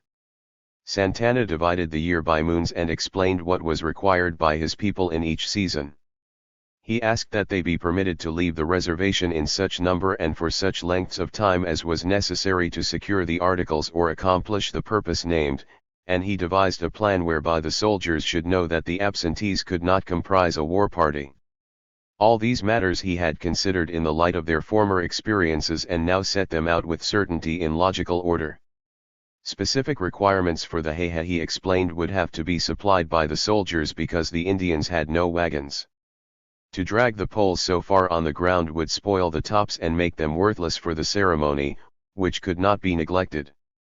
The colonel suggested that the government provide a wagon for the head man of each band so that they could haul their own poles and other things as might be needed. "No," said Santana. "If the wagons belong to an Indian, and any of that Indian's people die, they would destroy the wagon, and then there would be no wagon when the poles must be brought." It was arranged by an agreement that a government wagon and harness would be lent to the Indians whenever their needs required it. A week had been employed in arranging and approving the details before the formal treaty was written out. Then another week was consumed in providing a census of the tribe, with names and a guess at the ages of the individuals, and their family relationships. Arrangements were made to have cattle furnished for the Indians' food, and they were promised a supply of the other articles as soon as the weather permitted a train of wagons to get through. In the meantime the Indians were to remain in the vicinity of the mill, waiting at the meat house. 4 beeves were killed weekly, skinned, and hauled to the agency. The meat was hung on Friday evening and issued on Saturday morning. Blazer family collection. 7. Hunting. Now that the Indians were relieved of their anxiety and no longer anticipated molestation by the troops, parties of hunters made trips to the foothills and the plains, where the game had been driven by the deep snow in the mountains. Meat was abundant and cereal food in little demand. February with its fickle weather was past, and the strong winds of March were helping the bright sun to clear the snow from many of the high ridges and summits of the Sacramentos. The deep canyons of White Mountain, however, which had been full of drifts during the winter, still retained their accumulations to great depths and were little affected, as yet, by the approaching spring. Here the surface crust of snow still remained only a few feet below the tops of the adjacent ridges, which converged toward the 12,000-foot peak of Old Baldy. One below the surface crust in these canyons the frosty flakes still retained their unstable consistency in layers of varying depths, alternating with other crusts submerged by the recurring storms of the past winter. Bands of elk were the first game to return to this habitat after their winter retreat to the lower ranges. Snow still remained in places, in deep drifts and large areas, but between these were many open, nearly dry spots where the elk found their favorite browse and comfortable bedding grounds. The Mescalero ate little elk meat. Coarse and of inferior flavor at all times, an occasional meal, under strenuous circumstances, was all they ever used. However, they made considerable use of the hides and other parts of the elk. The hides of the old bull elk, taken at this time, were thick and tough, and did not get hard when dry, like those of most cattle. Such hides were little affected by moisture, making them especially desirable for moccasin soles. Also, the long tendon from the spine made bowstrings of sufficient length without splicing. Killing elk with arrows was all but impossible while they were roaming free, and very few were secured in that way.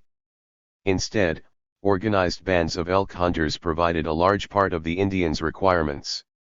Taking them in snow traps was their method. This method of hunting was attended by considerable danger to inexperienced hunters. A miscalculation as to the strength of the snow crust was the principal danger. If the crust were too soft, the hunter might easily find himself floundering in the broken crust with 1,000 pounds of elk in close pursuit, elk with 4-foot antlers and beating hoofs. On the other hand, if the crust proved strong enough to support the weight of the animals, their escape to another ridge was certain. Thus, it is apparent that weather conditions limited the time that elk could be taken by this method, and experienced hunters were in demand, not only to secure the desired hides but as instructors for aspiring amateurs. A lifetime of experience was not too much for a successful leader, and many tales were told of too confident amateurs responsible for the loss of lives in premature efforts. As in other specialties, experience was a prerequisite for success, and the conceited experts were all past middle age. Also, elk hunters had to have a natural aptitude for estimating conditions. Taking no part in the actual killing of the elk, they watched every move of their subordinates from some point of vantage, directing them by signs, or, in emergencies, shouting warnings or directions. In this way they earned their share of the proceeds of the venture. Among Santana's Mescalero at this time, THIRD-WORLDISM was the most successful elk hunter. He had made a study of the animal's habits, and on one occasion came near losing his life by getting too familiar with an old lone bull. He had located an unusually large bull that had been driven from the herd by the younger males and ranged by itself. Such elk, being old and unusually fat, are reputed to be slow but very wary, and THIRD-WORLDISM, then a man in the prime of life, set himself the task of taking him. As he told the story in later years, I had a horse that outran anything in the tribe, and I knew I could eventually catch this elk, but he always saw me far away and always grazed in open places where I could not get close to start a race. Then I said I would get him anyway, but other men had found him, too, and chased him, though none could catch him. Then I told them all to let him be so I could catch him. But it took me 2 years to do it, and they called it my elk, and no one bothered him. Whenever I saw him, I rode slowly toward him until he would trot away. But in a year he only trotted from one open place to another and grazed until I came in sight again. Then in 1 year more he would only trot away when I came close, and when I would stop he would stop. And when there was a little snow and the elk was very fat I was near him, but I had been hunting all day and my horse was tired. Then I stopped, and the elk stopped near some thick brush by a tree. I tied my horse where the elk could see him and went into the timber on foot. The elk began to eat the brush, and I went way around and came back from the other way. The wind was right and he could smell the horse, but he could not smell me. I crawled in the brush very close, but the brush was too thick to shoot my bow. I stood by the tree and shot him with my best arrow from right in front where it would go into his heart, but he did not fall down. I took my knife to cut his throat and went closer, but when he moved he came at me and put down his head. I got hold of his horn with this hand so that when he tried to gore me I held on and tried to catch the other horn with the other hand. He fell, and his head was on me and I went like asleep for a long time. Then it was dark again, and I could not move the elk's head because I was hurt. But in the morning my wife and some other women found the horse, and then they found me and took me home. And this finger was like it is. The little finger of his left hand stood out at nearly a right angle from his hand, stiff and shriveled. He thought the elk's horn had struck between his fingers and against his head and stunned him. THIRD-WORLDISM was teaching other members of the tribe about elk hunting. His class of 12 men and boys included Saz, Santana's son. They had been under his instruction for varying lengths of time, and he rated them according to their competence, assigning to each certain duties. He insisted on absolute obedience under every condition and a complete knowledge of the universal sign language, too, besides his personal code of signals, as fundamental requirements so that when silence was necessary his orders would be understood. They had located a band of elk near the main divide of the Sacramentos. After pushing them for several days up the ridge between Ruidoso and the Tularoso watersheds, they had them on the ridge between Rinconada and the Carrizo Creek. There were 7 old bulls and 20 cows and younger animals. To the right and left were deep valleys where the snow was rapidly melting, but ahead the ridge they were on rose rapidly toward the 12,000-foot peak of Old Baldy, and the valleys on either side became gorges which the drifting snows had filled level with the ridges on either side. There the higher elevation had retarded the effect of the coming spring, and the surface of the snow lay only a few feet below the wind-swept summits, so that for a few days yet a satisfactory snow trap might be found.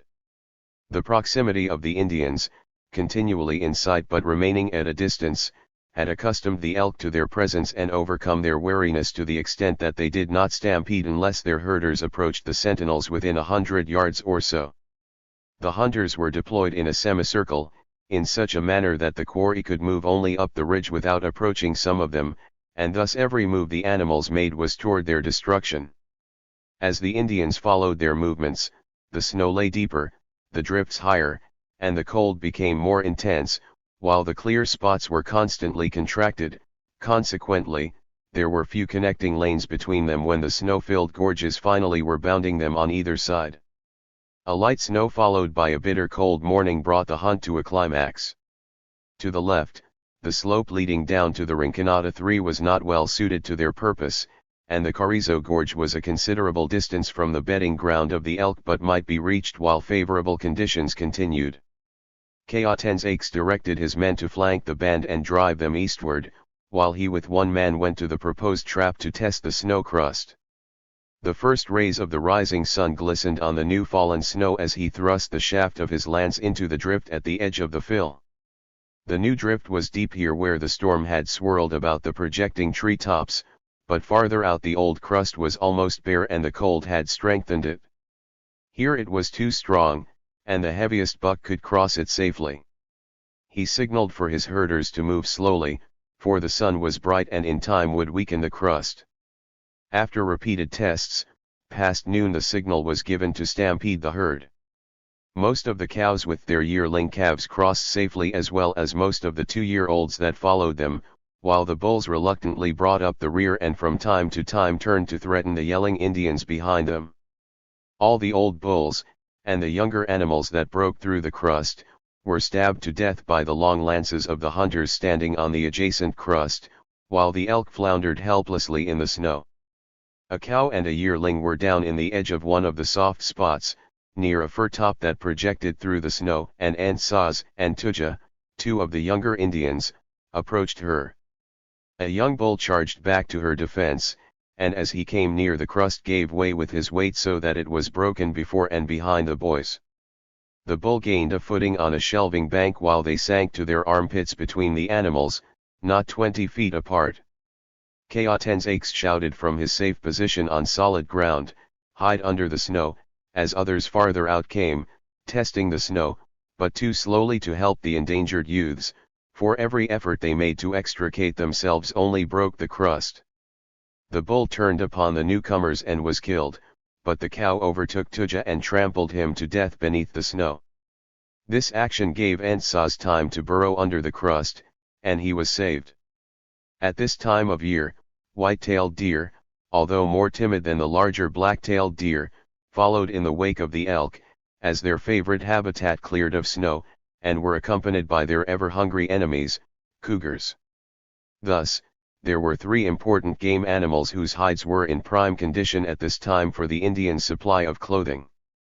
The hides of these animals were needed in great numbers as each individual needed one or more for comfort. Soft-tanned, with the hair on, deer hides made warm, light robes, with the fur-like coat not yet beginning to shed. And although the meat was tough from the winter's hardships, it retained the pleasant flavor peculiar to that animal's flesh, with an abundance of fat accumulated from feeding on the grasses preserved by nature on the plains. This suet, which as the new growth of browse became available, disappeared, was very solid at the end of the winter season and could be saved for future use. These deer were very timid, and the sight or scent of an enemy usually precipitated a flight of miles without a stop. They ran in herds of from a dozen to 100, before the mating season, and were easily taken with the Indians' arrows when suitable range could be attained, which was difficult and tedious. Returning to their favorite haunts in the high mountains, as they did with the first favorable weather, these deer were often overtaken by storms and took shelter in protected spaces beneath the drooping branches of fir trees.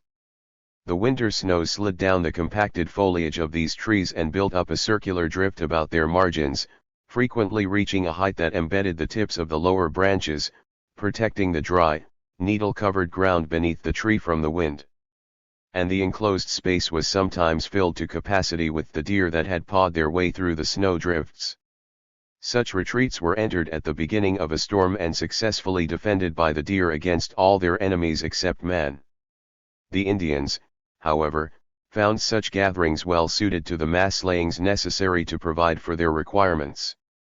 The tracks of the deer betrayed their presence, until obliterated by the storm, and the Indian hunters were always on the alert to discover locations. When a deer tree was found, word was passed around until a considerable number of Indians were gathered for the assault, which had to be made before the storm abated and usually involved considerable hardship. The hidden deer would lie quietly until actually menaced, which made it possible to surround the tree by as many archers as could find room to shoot their arrows from the surrounding drifts through openings in the branches of the tree. Others stationed themselves in positions where the escaping deer would make good targets. The opening made by the deer for their entrance was small, and when a large herd was caught, many were often killed or injured in their efforts to escape. Occasionally, an overzealous hunter broke through the branches of the tree and met a similar fate. In this way a large proportion of a herd was often secured by a well-planned huzzah. After such a hunt, the warm shelters where the deer had been found were well suited for the preparation of the carcasses for transportation to the camps, and this labor fell to the women. But a few men usually remained with them, and the entrance, often much enlarged by the surviving deer in their efforts to escape, was built up with brush.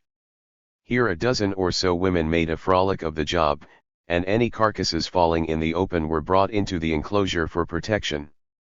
The skinning and slicing of the meat was sometimes carried on for days while a little fire warmed the chilled fingers of the butchers and encouraged gossip. At such times the cougars usually lay hidden in the nearby trees and other concealed locations where they could pounce upon unwary deer. But driven back by the presence of the Indians, hunger soon made them dangerous to any living thing coming within their reach. Consequently, the area outside the enclosure was a danger zone, and the bones and offal from the deer, thrown out, became bait and attracted the cats within range of the Indians' arrows without exposing the archers to attack. The cougar hides might be classed as a luxury, for the affluent soon became their possessors. Supplemented by contrasting skins, they made beautiful robes. Quivers for bows and arrows were also made of these hides, usually the property of important warriors. Such quivers were elaborately decorated with beadwork and abalone shell, and stained buckskin covered the exposed surfaces of the flesh side of the skin. Free women did a large part of this work and thereby provided for themselves the food and material for their clothing. 8. Hey-he. As the time approached for the April full moon, settled weather made conditions favorable for the hey-he one, which had been long deferred on account of the uncertain conditions of the tribe. A government mule train had arrived at Fort Stanton with supplies for the Indians, and a detachment of cavalry, with a lieutenant in charge, was camped at the mill in readiness to convoy the Mescalero to Fort Stanton, where they could more easily obtain rations. But this move had been delayed to allow time for the new grass to recuperate the limited number of horses available for the trip. A few teepees had been made of cowhides, and a large number of canvas tents were in evidence. The Nogal country had been deserted, and the tribe was established along the upper reaches of the Tularoso, in a much more compact camp than before. The valley and adjacent hills were free from snow, and small green leaves were beginning to impart a verdant hue to the landscape. The feast ground was ready with brush shelters for the food, where iron pots the soldiers had brought were redolent with cooking game and fragrant herbs. Piles of flat soggy tortillas were growing as the issued skillets and Dutch ovens were emptied on the canvas sheets, spread upon the ground for their reception. The usual supply of little walnuts, acorns, and piñones was lacking, for the small store of them the Indians had been able to gather between moves had been exhausted while food was scarce. But dried peaches, prunes, and raisins from the government stores had been substituted. A bountiful supply of the inner bark of the sugar pine was at hand for gourmands needing a laxative, and chuchupate roots were available for more immediate relief of the pain in overloaded stomachs. Point 2. This dance, like all the Mescaleros dances, was based on tradition and celebrated as a religious ceremony. It was one of the most rigidly observed of their pious functions. Every precaution was observed to exclude the bad thoughts induced by Kitna, and visitors, even those from enemy tribes, were welcomed on these occasions. All Mescalero girls arriving at puberty became Chik. The female children of the tribe were the property of their fathers, slaves in fact, to be sold, given away, or otherwise disposed of as and when the father wished. Fatherless girls were the property of their mothers, or, in her absence, the girl's nearest male relative. But as Chik, their abuse or neglect by anyone was severely punished. At this stage of development, the Chik were each provided with a yadesh, appointed by the medicine men, usually a near relative of the girl, aunt, grandmother, or the girl's mother occasionally when she was of mature age and unquestionable character. Their duties included the instruction of their wards in the ways, functions, obligations, and etiquette of women. Any violation of the authority of a yadesh was punishable by death, which she might inflict in the exercise of her duty with impunity from the law. She also was liable to any punishment the headmen considered appropriate for failure to satisfactorily perform her own duties. The traditional, divine requirement was that the Chik should not be touched by any man. This period was completed by the purification of the Heha and 1 day with Ayada. If this requirement was not met, the penalty fell on the priestess and her ward with mitigating circumstances considered for the priestess. On the Chik, however, fell the extreme penalty if she was touched by a man. She was disgraced and defiled. No accident or other excuse could be accepted. She was no longer a member of the tribe, an outcast. In such a circumstance, should she so elect, however, the Chik might be marked by permitting the end of her nose to be cut off, whereby she acquired the privilege of remaining with her people, but as the property of everybody, immune from the law, she might use anything she could take but could own nothing, and was subject to the use of anyone under the same conditions. Otherwise she must leave the tribe or die. The Heha might be compared to a coming out party in white society, and made public announcement that the Chik was now a woman of marriageable age and ready to be disposed of by her father, or in his absence, her nearest male relative. It was celebrated during the 4 days and nights ending with a full moon. The parents' ownership of their girls ended with the appointment of her yadesh, when she became the property of the tribe, but the approval of the candidate was necessary to his permission to catch a newly made woman while her spirit was with Ayada, between sunrise and sunset of the day after the ceremony. With the owner's approval, any man might catch a newly made woman during that time. But, being a matter of public interest, a suitor had to be publicly announced by the owner.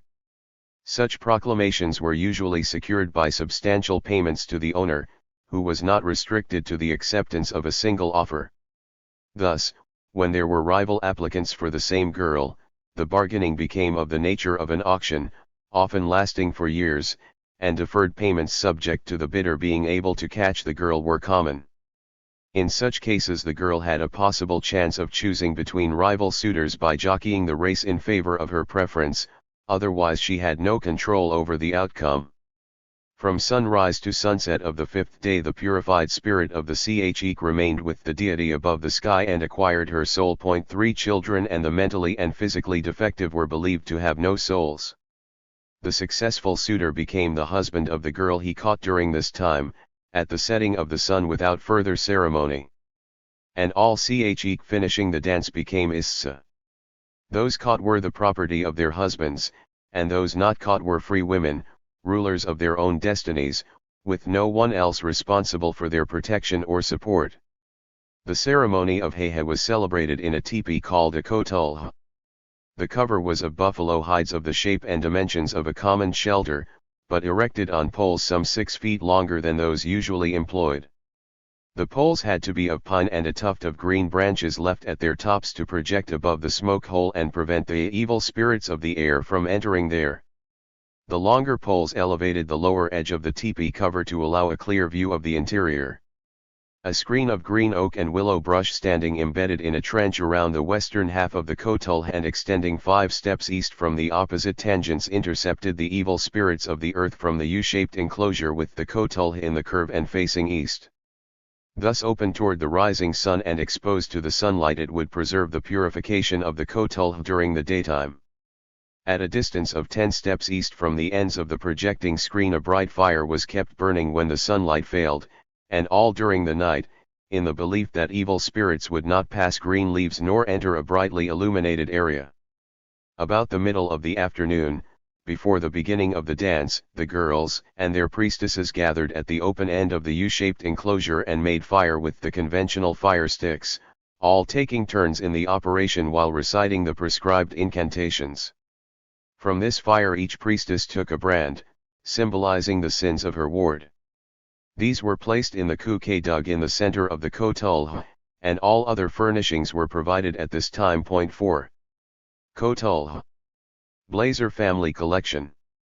These preparations completed, the purification of the bodies of the Chik began in a nearby teepee. Each girl was bathed and anointed with sacred unguent by her yadesh and clothed in her ceremonial suit. The medicine men and the girls then gathered in the enclosure, where everything, themselves included, was sprinkled with the pollen of cattail flags. The fire in the pit was fed with fuel provided by the medicine men, so that the sins of the girls should be fully consumed before the dance began. The big fire, outside the enclosure, had no significance except to provide light for the ceremony and for the public feast, always a feature of the hayhet. It was lighted whenever the sunlight failed to illuminate the purified enclosure, and an abundance of rasinus wood assured its replenishment. All this was provided by the parents of the dancing girls or other interested relatives and friends. The abundance and quality of the fare, free to all comers, indicated the wealth and generosity of the sponsors. Poor girls participated with their most affluent companions in the ceremony, and widows or free women having Chik in the dance contributed their services, or whatever else they could for the glorification of all. At sundown the medicine men took their places in the kotul, seated on robes provided for their comfort, to the east of the fire pit, and began their chant in concert, accompanied by the staccato clatter of their deer hoof rattles. The girls faced them, seated along the western edge of the enclosure, but the dance did not begin until the firelight cast distinct shadows within the kotul. Then they began to move, using the Mescalero woman's dance. Alternately on their heels and toes, with a rigid swinging movement of the body, turning slightly from right to left and back, their clenched hands elevated to the level of their heads, and loose hair flowing free, they moved a distance to the right or left in unison with the chant and the click of the rattles. The songs were chanted prayers in verse or rhythm, supplications to Ayata, and directed to a subdivision or part of something above the sky in direct control of a natural provision for human existence and happiness. There was an intermission after each song. Professional mourners, employed for the purpose, raised their voices out in the darkness, bewailing the past childhood of the dancers at each intermission, to distract the attention of evil spirits from the vicinity of the kotul. The first night was devoted to petitions for things necessary to life, food, drink, strength, and so forth, specifying many different items with a stanza or verse for each. The second night's petitions were for shelter and protection, in similar manner. The third night they were for immunity from death by natural elements, such as cold, heat, lightning, and for many children to enjoy similar immunity. The first 3 nights passed easily. Lengthy intermissions left time for rest between dances, and the prescribed songs were usually finished soon after midnight. All then rested until sunrise permitted their return to the dressing tent for refreshment. The fourth night, however, was a recapitulation of the preceding 3, and from dark to daylight there was little opportunity for rest. The girls in their heavily ornamented costumes had to be in prime health and condition to finish without becoming exhausted. The dancing in the kotul was timed to be completed at dawn of the fourth morning, and at that time preparations began for the final set determining the future of the newly made women, while they rested until sunrise. In the meantime, throughout the 4 nights while the ceremony was being celebrated in the kotul, and during the intervening days, feasting and merrymaking continued about the big fire outside. For the double purpose of entertaining the crowd and enticing the evil spirits from the vicinity of the ceremonial, the sponsors secured the services of professional dancers. Voluntary clowns, in grotesque masks, offered their buffoonery for the amusement of the audience. 3 Mescalero girls dressed for puberty rites. Blazer Family Collection. The professional dancers were men organized in troops consisting of any number and trained to move in unison, as a ballet. Each troop was made up, uniformly, in headdresses and characteristic designs painted on the parts of their naked bodies, intended to identify the members of the different troops. The designs were also used traditionally to lure away the evil spirits which might be lurking near the hayhet. All professionals wore buckskin skirts and high-topped moccasins, such as in common use by women, to further confuse the spirits and the audience. Their headdresses were light, trellis-like frames of wood, attached to the crowns of buckskin helmets extending below the chin, where they were gathered and tied for stability. They were provided with small openings for vision and breath, forming a mask to conceal the identity of the wearer. 1 or several troops of dancers were employed as the affluence of the sponsors determined, with combinations of makeup for 2 or more kinds of spirits when the number of troops was restricted or when the number of dancers in the various troops was limited. These troops performed in concert or alternately according to the stage of the ceremonial. They all used the man's dance step, a low jump alternately advancing and retracting the feet and coming down with a stamp, while the hands carrying symbolic charms described traditional events in pantomime.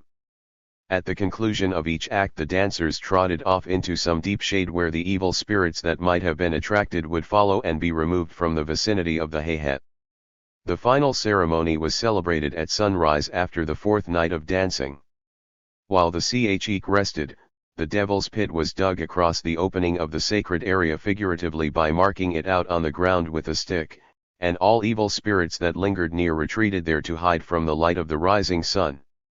The mothers of the dancing girls then performed the last service required of them, by bridging the pit spreading rawhide over it.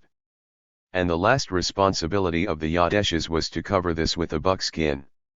The medicine men then outlined with pollen 4 footsteps on the buckskin, leading to the symbol of the sun, also strewn with pollen and indicating the last stand of each Chik under the protection of the hayhet. Each adolescent's medicine consisted of an elaborate basket designed and woven by the girl's mother or a friend and furnished with a number of articles required by tradition, which included an eagle feather. These baskets were kept near their owners throughout the ceremony, and during the last night the songs were tallied by the medicine men, who set a small stake beside the fire pit for each girl at the end of each song.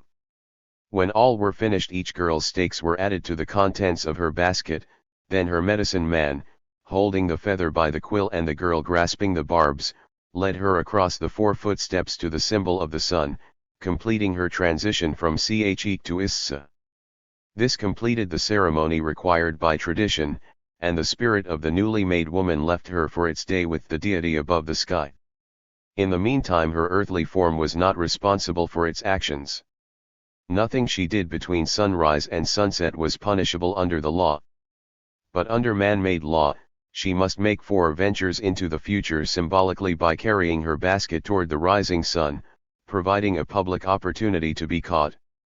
First, the girls carried the baskets only a short distance. In their absence the bridge was removed so they might not return to their childhood, and the kotul was dismantled, except for 4 poles left standing to be thrown down as the ventures were completed, one of which was let fall each time the girls left their baskets and turned back. Second, they took up their medicines where they had been left and moved them farther away. In the meantime the brush screen was removed to permit their accepted suitors to assemble behind the pit, to be identified as suitors by their fathers, and to indicate the woman of their choice before the public, so that no misunderstanding could occur later. Third, While the girls were moving their medicine still further away, the pit was obliterated with branches from the screen to allow the candidates to follow the woman of their choice when she abandoned her medicine for the fourth time, which was the signal releasing her suitors. Fourth, the girl might carry her medicine to any distance she saw fit, but must leave it toward the rising sun and inside of the obliterated pit, and all approved candidates for each girl were released to follow her when she did so. Each candidate must secure the feather, or some other article, from his girl's basket and touch her with it before sunset to make her his wife without other ceremony at that time.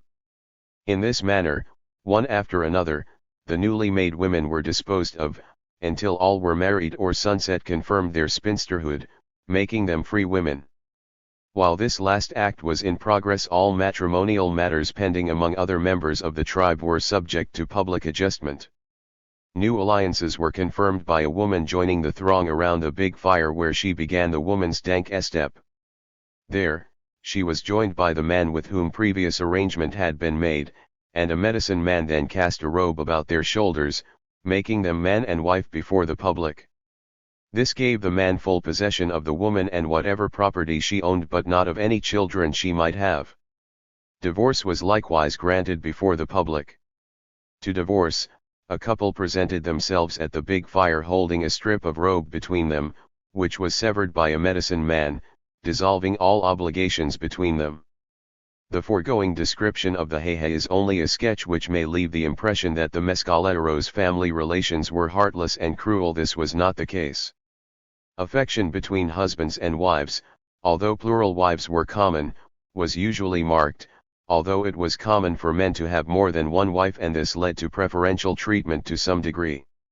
Mothers especially were notably indulgent with their children, while fathers treated them with a more distant regard, but physical punishment was seldom used.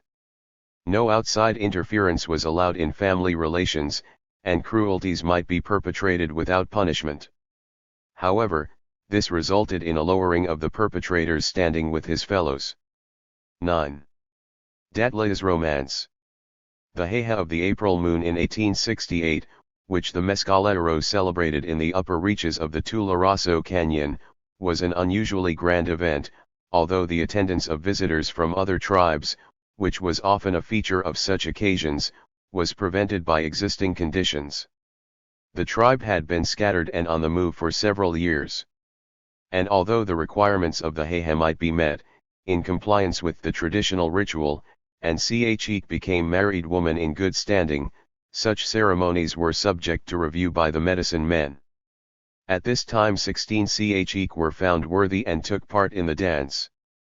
2 women, however, were declared defiled, one fled to the troops at the mill and was sent to Santa Fe, and the other committed suicide, so there was no execution. Among the 16 Chik to take part in the dance were Katsuo, Santana's daughter, and her intimate friend, Datla. Santana was affluent and had no need of remuneration for his consent to the suit for his daughter's hand. So when Katsuo had declared her preference for Shash, a likely young warrior, more than a year before this time, he had accepted Shash's offer of 2 horses and promised Katsuo that no other suitor would be accepted. An older man that everyone disliked had offered more afterward, but the old chief had explained the situation and he had transferred his affections to Datla. She was not so fortunate as her friend. Her mother was a widow with a younger son and daughter, and this situation had kept her and Datla hard-pressed to find food and clothing for the 4. Datla had a decided preference for one of her suitors, Iti. Her uncle Iyana, her father's brother, was her nearest male relative and the one to decide on the suitor to be accepted. Her mother would receive the dowry, but the guardian did the business. Datla was a fine young woman, 15 or 16 years of age, strong and good-looking, who would make a valuable addition to any man's establishment, but with a mind of her own. There had been half a dozen or more offers for her. Although horses were scarce and few of the young men had even one to offer, they offered furs and robes, for Datla was in demand. Consequently, old Iyana was overwhelmed with the business of deciding among the suitors until Tatsu became one of them. Tatsu was a gambler and would have been known as a confidence man in a white community. His reputation for trickery in the various games of chance had earned him the scorn of his fellows, although many of them still opposed him in the vain hope of getting even. He was short and tended to be stout, while a game leg gave him a decided limp. Little inclined toward physical exertion, he had been adding to his girth for years, but he was still active on occasion, even taking part in foot races, which he seldom won. They often led to matches of some other nature in which he regained his losses, and usually more. Tatsu already had 4 wives, whose lives he made miserable with his exact ions and fault-finding. But he had decided to add a younger and more attractive wife to his household, and his ideal was Dadle, when the more desirable Katsua became unavailable. However, in competition with an able-bodied opponent he would have little chance of catching her in a race against her will, which he soon discovered was her state of mind. As a child Dadle had idolized Iti, and he had shown his affection for her as a cheek, giving her Yadash a beautiful catskin robe for the girl, to replace the old buffalo hide which had served her for years as her only wrap and bedding. Iti had offered the only horse he had for her, and when his bid was raised by a competitor with a better horse, he proposed to add a number of untanned furs to his offer. One of Iti's friends had been very sick for a long time, and Iti had been providing for his family besides helping in other ways.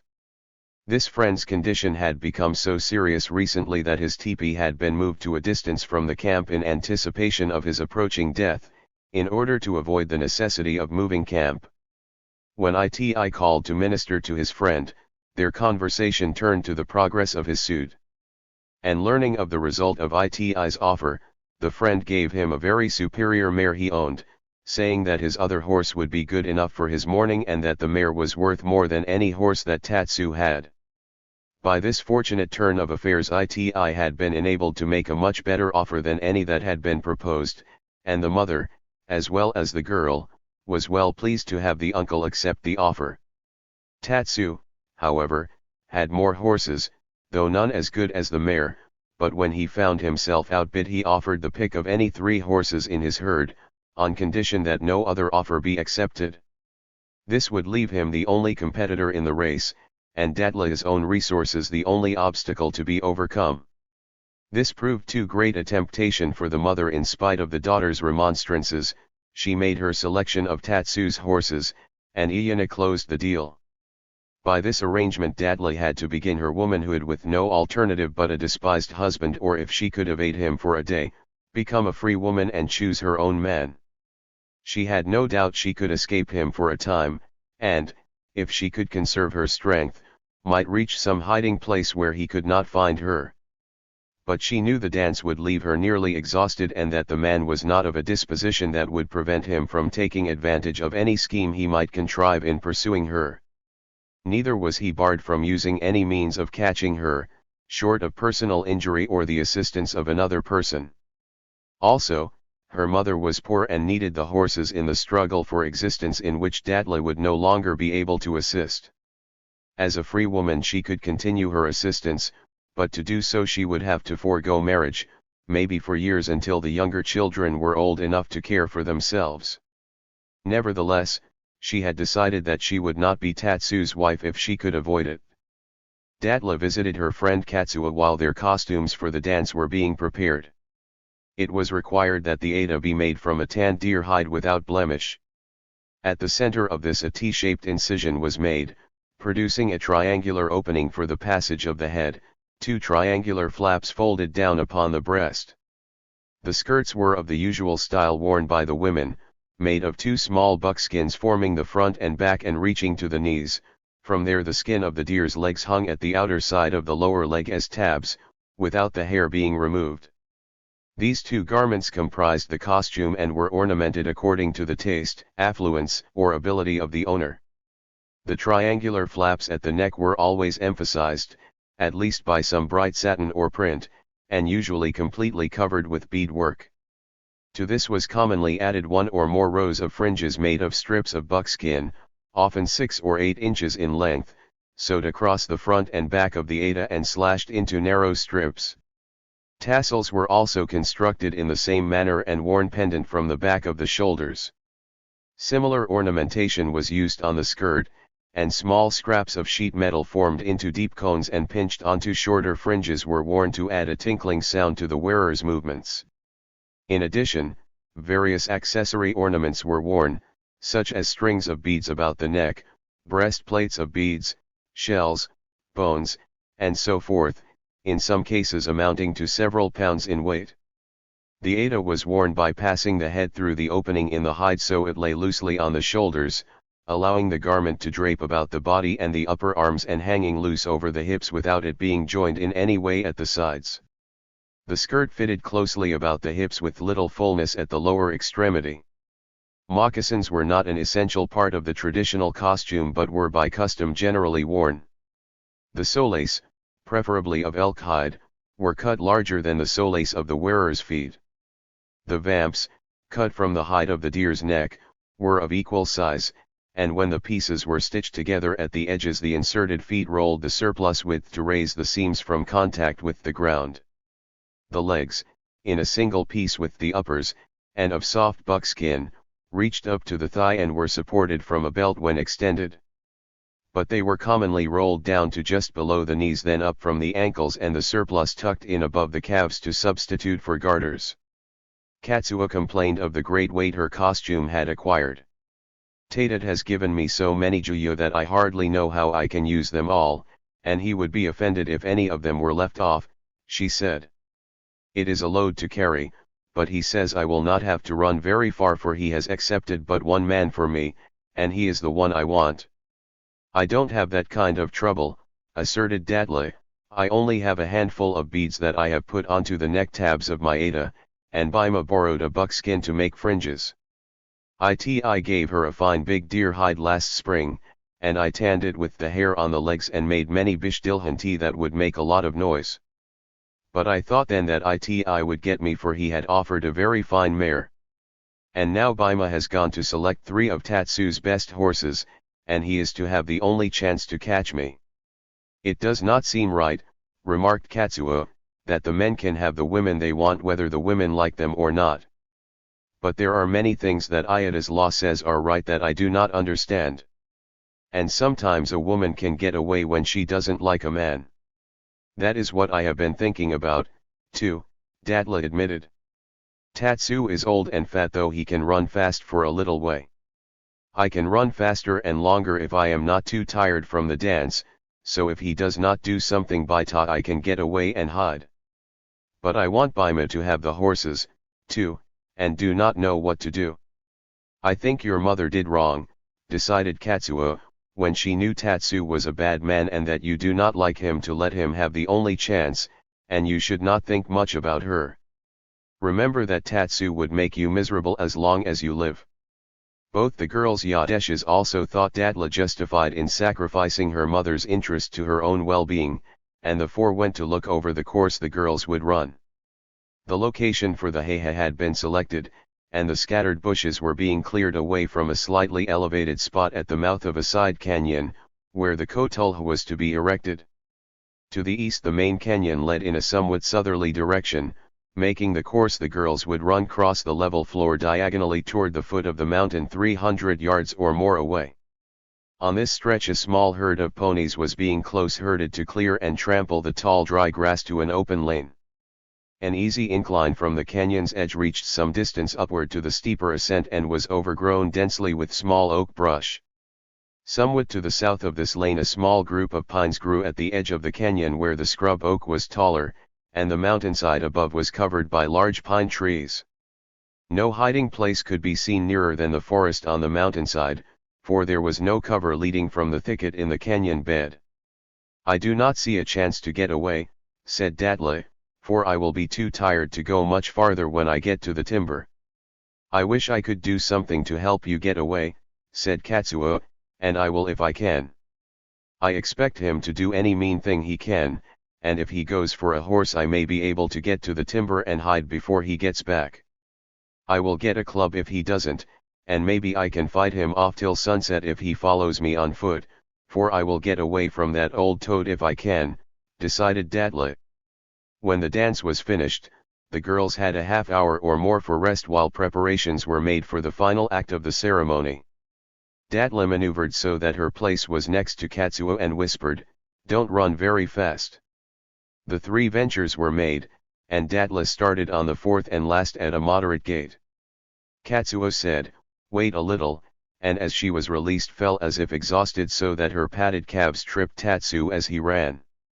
No doubt Tatsu's game leg contributed somewhat to his somersault, for his limp was worse as he regained his feet amid the jeers and delighted shouts of the onlookers. Scowling and cursing the girl and the watching throng, he reached Datla's basket and with the necessary feather veered to the right toward the thicket and the clump of trees. Datla held her course toward the timber, but over her shoulder as she ran she had seen her suitor's discomfiture to her encouragement. However, another hurried glance detected his change of direction, and a look at the thicket from her higher position disclosed a horse's head above the brush. She suddenly understood his scheme. He could easily overtake her on horseback, and she, with equal certainty, might escape him by the same means. There was not much distance in favor of either in a race for the horse, she handicapped by the knee-high brush and he by his lameness and the tall grass. But she had to best him to be able to untie the horse. Datla ran as she had never run before, leaping over the obstructing brush like a fleeing deer, and had the horse untied when he arrived. As Tatsu grasped the end of the rope, the startled animal jerked it from his hand, bounding away under encouragement of the thumping heels of the rider. Datla reached the mountaintop, from where she could see the dispersing of the merrymakers at the feast ground far below. Packed horses were moving off in every direction. Women and children with bundles on their backs could be distinguished but were too far away to be recognized. A lone figure moving across the flat, which she thought to be Tatsu, did not join the crowd but passed from view behind a timbered ridge, so she believed herself safe and tarried to watch the scene. Brush piles were burning, and all vestiges of the late ceremony were being destroyed that nature might the sooner obliterate the signs of activity and resume her way. Datla rode on, crossing the high summit and down a deep canyon to a spring. Tatsu had carefully provided for his comfort. 2 good robes spread over the saddle made a soft seat. In the rawhide containers at the saddle horn she found abundant provisions for the day. A water gourd also had been supplied, however, she did not drink from that but of the cool sparkling water from the spring. And when her hunger was appeased, she spread the robes in a grassy spot on the hillside and lay down to rest. She had picketed the horse in an open glade farther up on the hillside where by the timber, and from the slight elevation where she lay she could see anyone passing on the trail in the bed of the canyon below. She was at least 5 miles from the point of her escape, and although there was but little chance of her being followed here, she intended to remain alert. But instead she fell asleep. When she awoke, it was past mid-afternoon. The warm sun bathed the mountainside, but the evening shadows were deepening below. Her immunity from punishment would cease with the setting of the sun, and Tatsu's horse and equipment was still in her possession. He might have given up his pursuit of her as a wife, but his vengeance was another matter. She placed the robes and other articles on the saddle and secured them with the rope, then gave the horse a sharp cut over the rump and started him down the trail into the main canyon. This trail led from the main camp near its mouth up the north fork of the Tularoso, where, near the summit, Iti and some of his cronies had temporarily established themselves because it was convenient for hunting. Iti had not attended the hayhet. Morose and disappointed at the failure of his plans, he had avoided the festivities and a meeting with his successful rival. He had been alone for a week while his companions celebrated the ritual. Now it was over, and there would be remnants of the feast in his mother's camp. Her consoling sympathy would ease his mind. But as he rode toward camp this evening his humor was homicidal, and a meeting between him and Tatsu could easily have been fatal to one or both of them. Datla could see Iti from where she was, and as the sound of the trampling hooves reached him he sprang from his horse behind a tree, then after a few minutes he concealed his mount and renewed his vigilance. She could not account for his actions unless he had seen Tatsu. Had he followed and failed to find her? She would remain hidden until the sun was fully set, then she would make her presence known to Iti. She had feared to meet Tatsu, for in his wrath he might attempt anything against an unprotected woman. Of Iti she had no fear, but she thought he might be temporarily in such mood that he would not listen to what had happened since the Heiheso had not called to him.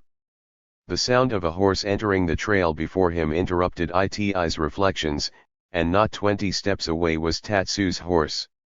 Concealed by a tree trunk he observed more carefully.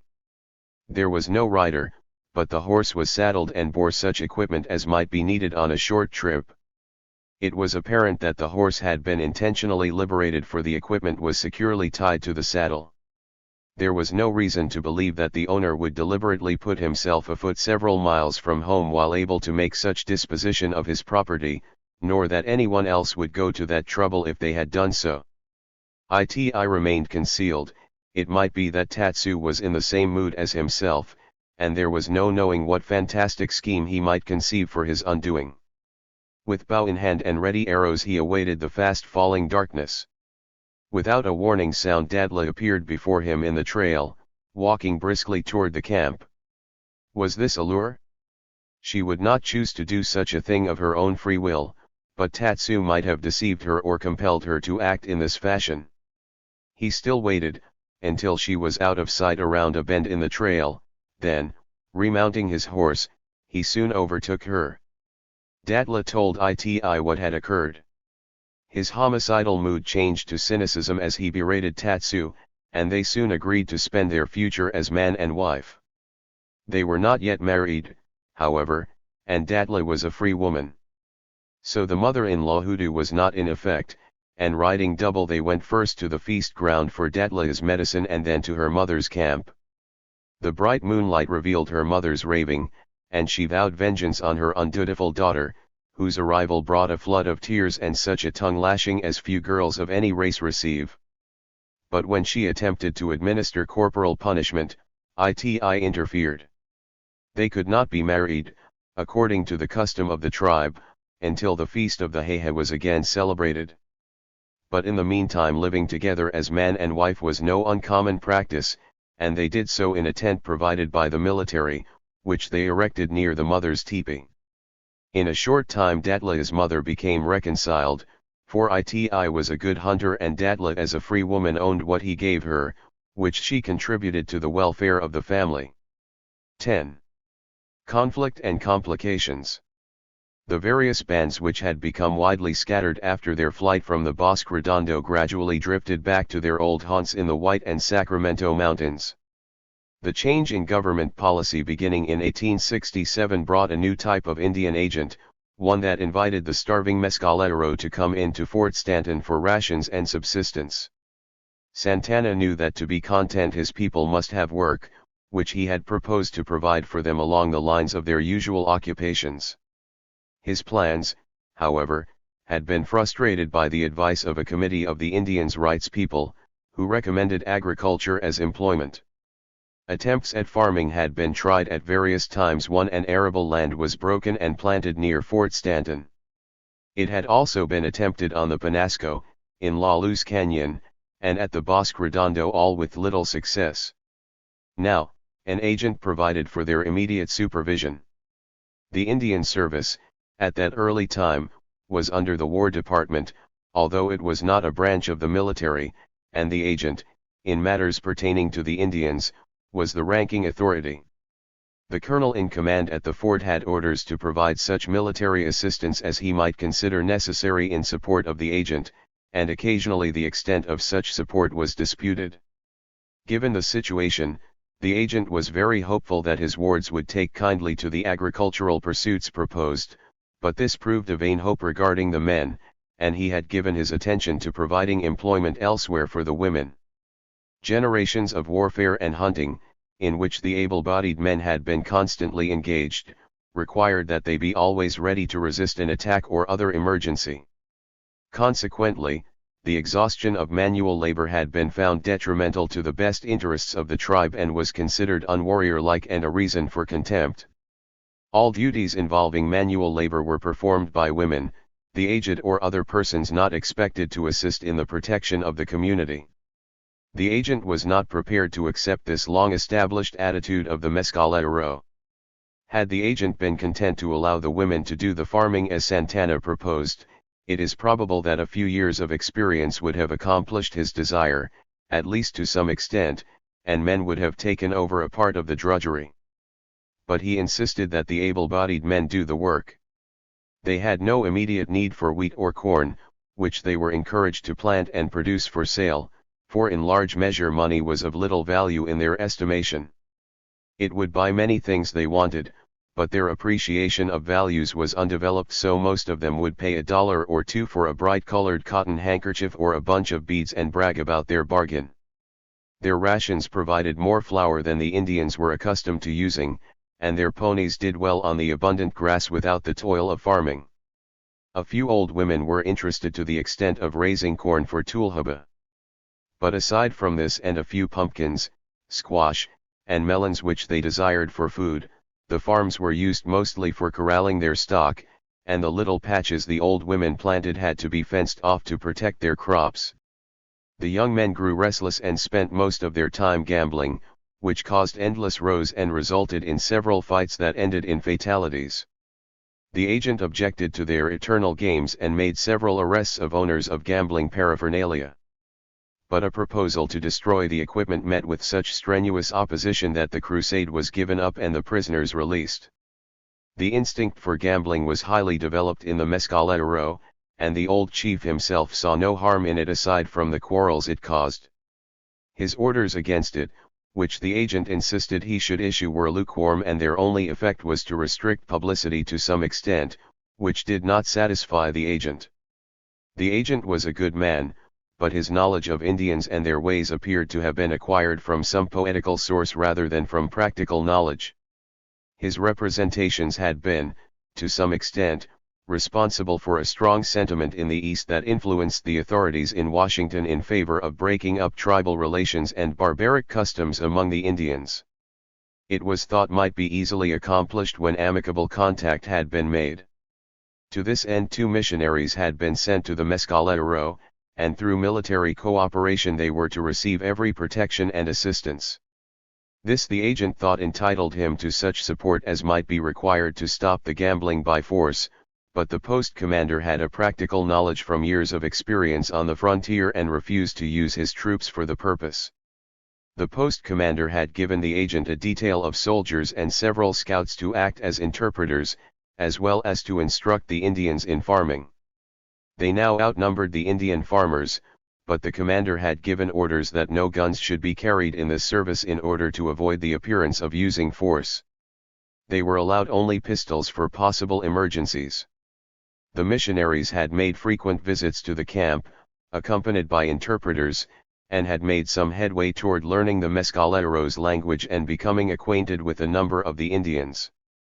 Such instructions as they had offered had been received with some degree of interest and toleration, but as yet there had been no apparent results.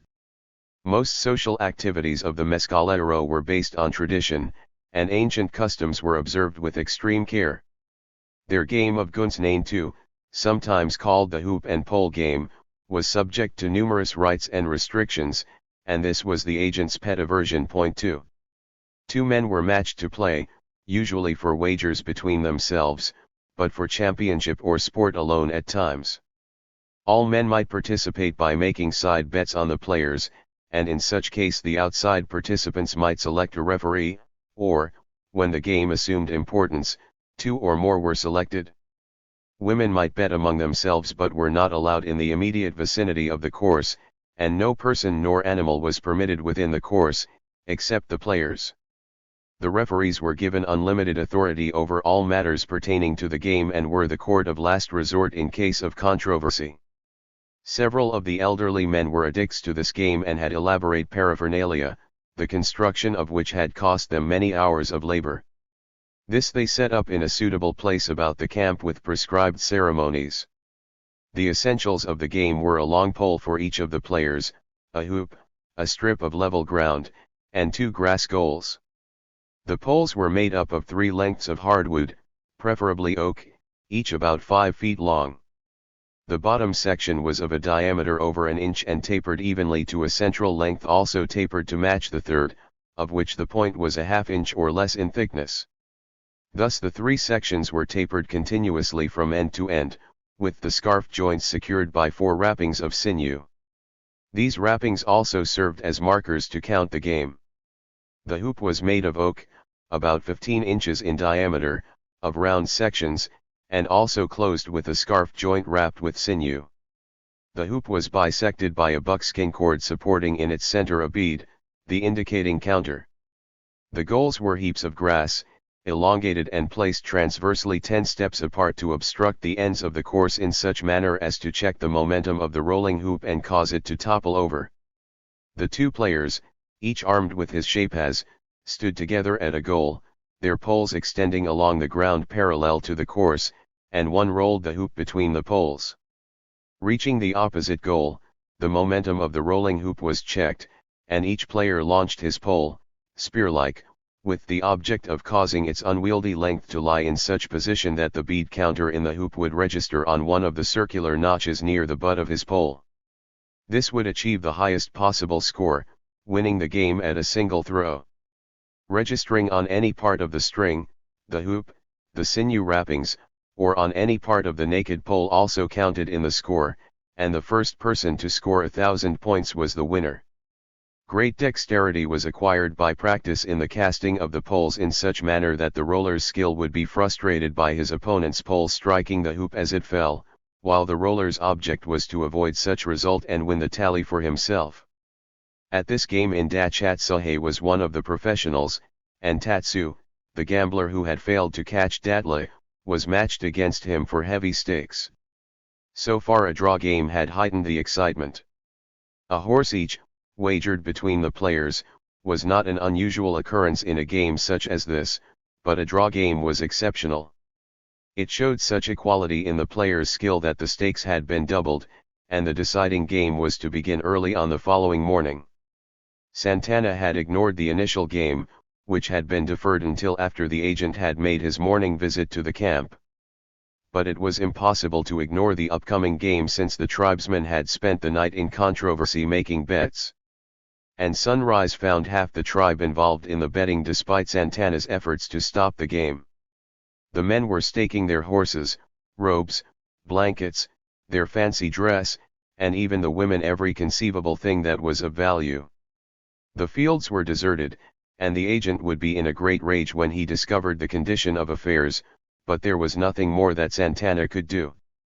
And if the agent undertook to stop the game by force, there would probably be a general revolt. Santana was sincere in his conviction that the day of the Indian was over, insofar as their free, nomadic existence was concerned.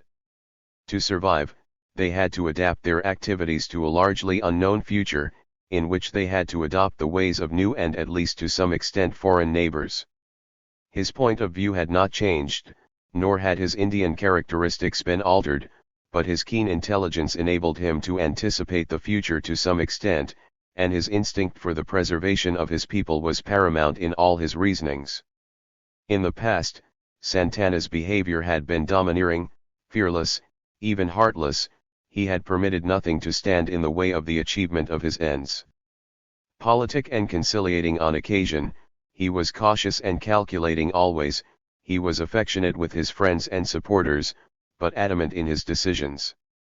He had attained his power, during the height of his efficiency, by relentless punishment of opposition, assuming the authority of life and death, judge, jury, and executioner in one, always, as he believed, for the best interest of the tribe as a whole. Age and experience had taught him when he must curb the exercise of his authority, and this hoop and pole game was such an occasion. Mounting his horse, Santana rode off toward the fort to meet the agent before that officer should reach the camp on his daily visit, to warn him of the precarious conditions that awaited him. He met the agent, with his guard and interpreters, nearly halfway between the camp and the fort, and made known the condition of affairs. He explained that, due to the religious aspect of the matter, interference would no doubt result in mass opposition, which if undertaken by himself would destroy his influence and probably lead to his death. His people were in a state of religious frenzy and would tolerate no interference from the agent or the military. Instead, they must be permitted to finish their present debauch, or any good that had been accomplished by Indian surrender would be lost. The agent, with the docility of his wards in mind, who had submitted to punishment on numerous occasions, did not realize that it was to Santana and not himself they had submitted, and believed the old chief to be opposing his authority. Consequently, his only reply was, "I am supposed to stop all this, and it is as well to nip it in the bud as to have it to contend with later." He then rode on without paying further attention, although Santana rode beside him for a time, protesting. But receiving no satisfaction, he turned back and went on to the fort as fast as possible. The agent rode on, past the deserted fields and through the camp where but a few Indians were to be seen. He arrived at the game while the players and the referees were engaged in an argument over the tally of a previous roll. Then he undertook to lead his men across the consecrated strip of ground between the goals, but a great cry went up and a dozen Indians stopped them. The agent's men were dragged to the ground without ceremony, but with no further injury than a few bruises, and their pistols were taken from them. Then they were quickly bound hand and foot and removed to a distance from the game. Here several old women were set to guard them with menacing clubs and drawn knives, while ropes were being stretched along the gaming course to determine if any of the intruders' tracks had desecrated the area. No tracks were discovered within the confines of the game. However, had there been tracks, no amount of argument would have arranged for a continuance of the contest until the area had been purified with the desecrator's blood, and an ensuing riot would have included the death of the agent and his party. At the fort, the commander's confidence in Santana was such that when the situation was explained and the old chief expressed his anxiety for the safety of the agent and his party, the commander, with his orderly, accompanied Santana to rescue them. They arrived in time, and, although they found the whole population in a turmoil and the game suspended pending a decision as to what should be the fate of the prisoners, Santana leaped from his horse and, grabbing two of the frantic guards by their hair, cracked their heads together. As they fell he grabbed for two others. These, however, had taken the hint and were beyond his reach, running as for their lives, while the crowd forgot their wrath and set up a chorus of shouts and jeers in derision of the discomfited guards. Santana cut the prisoners' bonds. Their horses, which were tethered nearby, were mounted as quickly as their numbed limbs would permit. Then, accompanied by the commander, they made no delay in their departure. The game was resumed and concluded without further mishap, and nothing further was done about the interruption. Santana's knowledge of the humors of his people and his timely arrival no doubt saved a much more serious consequence of the agent's untimely valor. And he told the commander afterward that if he had done that a half-hour sooner they would all have been killed, but just then they did not know what to do and were glad to have the matter decided for them. This game was noteworthy, not only because the incident materially modified the agent's enthusiasm and discouraged the missionaries, but because it delayed the breaking up of the Mescalero's tribal relations for many years. Further, the final result of the game itself became an oft-repeated tale. Tatsu lost, and peevish from the fiasco of the recent heihe, which had made him the object of constant ridicule, he challenged his opponent to another round and wagered the 4 horses he still owned against the stakes of their recent game. His challenge was accepted, and the other Indians joined in the excitement until there was little property in the tribe that had not been wagered. Indatchatsuhe won again, and Tatsu, now frantic with the jeers hurled at him, bet his 4 wives against the 8 horses and lost. A dozen or more other wives had been wagered on side bets, and half the tribe was reduced to their breechclouts for clothing, with many devoid of their food supply until the next Saturday when they would again receive their rations.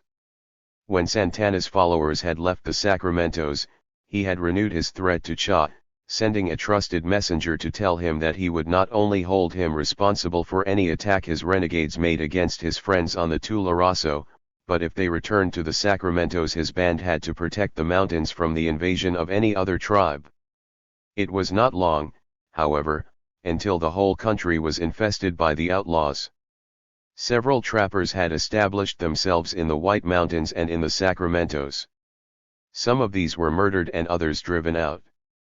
But the Tularosa people and the doctor's men at the mill were not molested, nor had their stock been bothered. The constant depredations within a few miles of them on every side would have caused the abandonment of the mill had it not been for a detail of soldiers stationed there to protect the industry while lumber was being made for military use. Convoys of troops escorted the ox teams transporting the lumber to the various forts. This condition prevailed until late in the summer of L869, and in the meantime an adobe house had replaced some of the cabins. The Indians were known to have secured some of the heavy sharp rifles used by the buffalo hunters on the plains, which were of sufficient power to penetrate any ordinary log wall. Consequently, the walls of the new building were made 3 feet thick, and the upper half-story was also provided with portholes temporarily filled with clay that could be easily removed in a few minutes in case of necessity. An observation box on the roof was also built to be used as a lookout in case of alarm. In the winter of 1869 to 1870, during the time the doctor was absent, a strong band of Comanche invaded the Sacramentos, driving the other Indians from the locality of the mill. After committing numerous other depredations, they besieged the house. No one was killed, for the attack was made in the early morning before the men had gone to work. But the mill was burned, and all the stock driven off, leaving the partners destitute. In 1870, Santana was successful, to some extent, in his efforts to have his people take up farming. Some crops were raised, largely by military details, but the Indians were induced to accompany the soldiers, and they did a small part of the work. The corn produced was bought for the cavalry at high prices to encourage the farmers. To Santana's great relief, no considerable amount was available to be made into tulhaba. The making of basketry and beadwork, which occupied some of the women's leisure time, was encouraged by a ready sale which added to their earnings. But the traditional objection to the men doing manual labor left them generally unemployed. The treaty stipulations for absence from the reservation were liberally construed by the authorities. Thus, it was seldom that the various expeditions off on passes did not amount to from a dozen to 100 individuals. Such journeys helped to dissipate the surplus energy of the young men. Santana assumed the right to dictate who should have the passes for these outings, which soon acquired the aspect of a picnic, and used them as a regard of merit. Thus he rewarded fidelity, punished misdemeanors, and permitted the tribe as a whole to exercise the religious functions necessary to a degree of contentment in their idleness. But the drunken rose, which sometimes threatened serious complications, caused him a great deal of trouble and worry. Most of the settlements supported a tendajon, and at these the Indians off on passes found means of indulging their appetites for liquor. Bootlegging on the reservation was also a matter of serious concern, but more within reach of his authority. And as means were found for the mysterious disappearance of some of those engaged in the business, it became less popular. A few killings occurred at the settlements for which the Mescalero were blamed, and the old chief was required to apprehend the culprits when they returned to the reservation. In this he succeeded in a few cases, but it soon became a common thing for Indians getting into trouble not to return, and Shaw's renegades increased accordingly. During this period several choice locations had been settled by Mexicans and a sprinkling of white men, mostly ex-soldiers discharged from the California column when that organization was mustered out at the close of the Civil War. Many of these had taken Mexican wives, and one or more of them were usually the leading citizens in these settlements. Their status was generally that of owner, in effect, of the community property. The land, as yet unsurveyed, was subject to what was known as squatter's rights, which held that an acreage gainfully employed by the squatter was his until the government survey determined the legal boundaries and gave the occupant a preferential right to acquire title under the homestead law. These whites were the influential citizens, commonly having appropriated several times the amount of land they could finally secure title to in their own right. But with the following of relation in laws to file on the surplus, they were quite safe in making considerable improvements without any real subdivision of their holdings. The governor and other officials of the territorial government were appointed by the president, and it was seldom that a jury could be found that would convict a defendant against the wishes of these men. In 1871 to 1872, the authorities decided to increase the effort being made to control the hostile Indians in this section of the country, and several companies of infantry were brought in to relieve the cavalry of garrison duty and assist in the repair and reoccupation of several forts that had been abandoned for a number of years, one of which was Fort Stanton, located in the White Mountains. Point 3. A regiment of cavalry had taken the field with mountain howitzers and Gatling guns, and 4 companies of these had arrived at Fort Stanton in passing through the country. The military had made several attempts to secure Santana's help in capturing his brother, Cha, but he had refused to cooperate with the soldiers and insisted that the troops did not know how to fight Indians and could never catch Cha.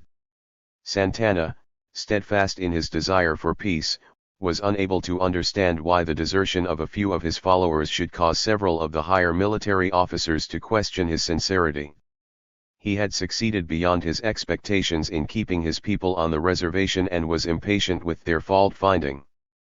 The military had failed to grasp the difference between their point of view and that of the Indian, interpreting Santana's assertion that he wanted peace and his refusal to aid in arresting Cha as inconsistent. They had explained to Santana that they proposed to capture as many of the outlaws as possible, give them a fair trial in the court, and punish those found guilty in such manner as the law prescribed. This was according to the orders from Washington, where the influence of civilization had replaced the idea of extermination with that of conciliation, which had been anticipated by Santana's own choice. But the Washington authorities believed that 1,000 well-equipped and trained soldiers could easily capture 100 savages. "I can bring them all in," said Santana in reply to their proposition, "or kill them with my own men. But I cannot do it with the soldiers, for the soldiers do not know how to fight Indians. And if the soldiers found them, the Indians would be afraid and run away so that all would have to be killed to catch them. And if the soldiers did catch some, they would put them in the guardhouse for a while and then let them go. Then if my people had helped to catch them, those they let go would be mad at my people, and we would have to fight them again. And the soldiers would not let us kill them all, so the fighting among ourselves would be forever." The officers thought this counter-proposition to be only another of Santana's inconsistencies and refused to sanction his leaving the reservation with the expedition he had proposed. The officers' expectations of capturing Cha and his followers were based on the effect they believed the increased number of troops and new guns would have in convincing the Indians of the futility of resistance, and thus securing Santana's help. To this end the old chief was invited to bring some of his head men to a feast and witness target practice with the new guns. Some 20 of them came, and when well fed they were shown how the big guns were operated. A Gatling gun was turned onto a willow thicket a quarter of a mile away, which was mowed down in short order. A howitzer was then brought to bear on a large rock still farther away, which was blown to bits. The officer in command of the troops then gave a short talk and asked Santana what chance the Indians would have against such an assault. "None," admitted the chief, readily, "but how can you make the Indians wait till you get ready? If there had been a few Indians in the willows they would have been killed if they had not lain down, but they would not wait for you to shoot that much. Then you would have to get another mule load of cartridges and they would be gone. And if there was some by the rock I expect they would be killed, but they would not stay there when they saw the soldiers bring the gun and fix it." The demonstration at the fort was a complete failure insofar as the desired effect on the Indians was concerned. The only result was that the Mescalero became alarmed when they realized the exposed position of their concentrated camp, on the open plain where it would be subject to almost instantaneous destruction by the use of these new arms. Consequently, an uneasiness resulted that threatened a general exodus. Santana himself went to his friend the post commander for confirmation of the promise that his people would not be molested so long as they remained peaceably on the reservation. This assurance was, of course, given, and the big guns were sent on their way to another fort a day sooner than had been intended. That satisfied the old chief. However, he was unable to convince the tribe that this was sufficient, and a council of the headmen demanded that they should be given a reservation in the mountains. This was not allowed but led to the camp being permitted to spread over a greater area, and only a few days was required for the tents and teepees to be scattered along several miles among the trees on both sides of the river. Although this increased area was desirable, at the same time it reduced Santana's opportunities for personal observation of his tribe. Consequently, the bootleggers of liquor became more successful so that it became necessary to deal with the customers as harshly as with the sellers. Rewards were offered for information leading to the conviction of the bootleggers, and a few were convicted and given long terms in the penitentiary, which somewhat reduced trouble of this kind. Santana arrested all he found intoxicated and turned them over to the authorities at the fort, where they were given terms of manual labor under guard. 11. An Eastern Tour. The campaign against the renegades was in full swing, and the Mescalero who occasionally deserted from the reservation were not joining Cha's band but remained in hiding in the mountains. They were careful not to attract attention to themselves, although they occasionally found ways to communicate with their relatives around Fort Stanton. A few of these deserters had returned to the reservation, and Santana had reported their presence to the commander at the fort, with the suggestion that they should not be arrested, hoping that others would follow their example.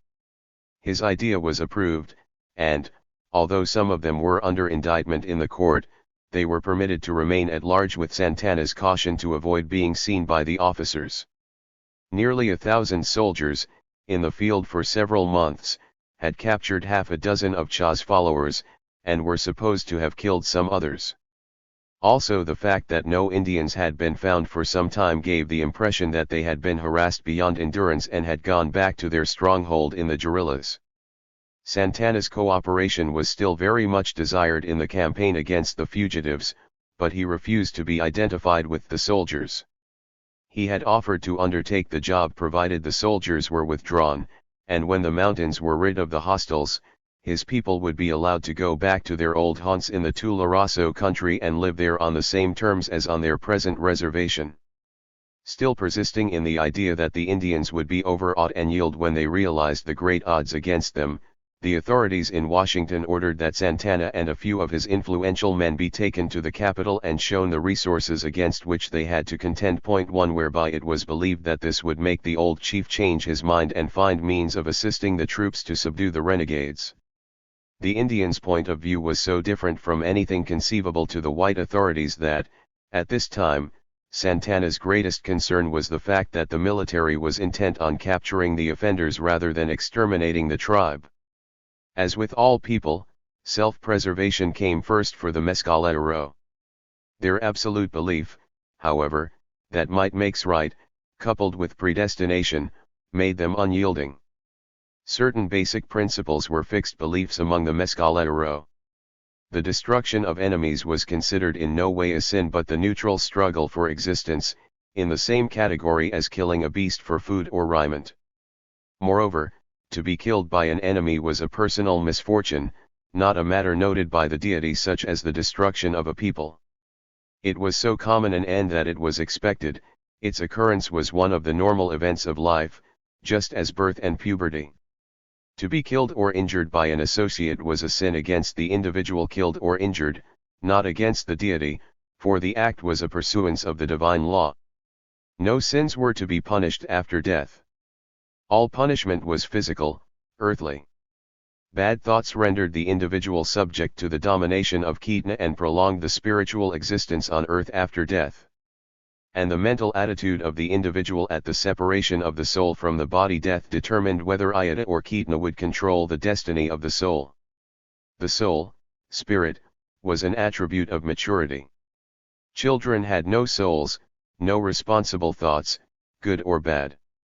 The mentally undeveloped and the physically deformed had no souls of their own but after adolescence were available as the habitation of the spirits of the people of Ketna's people.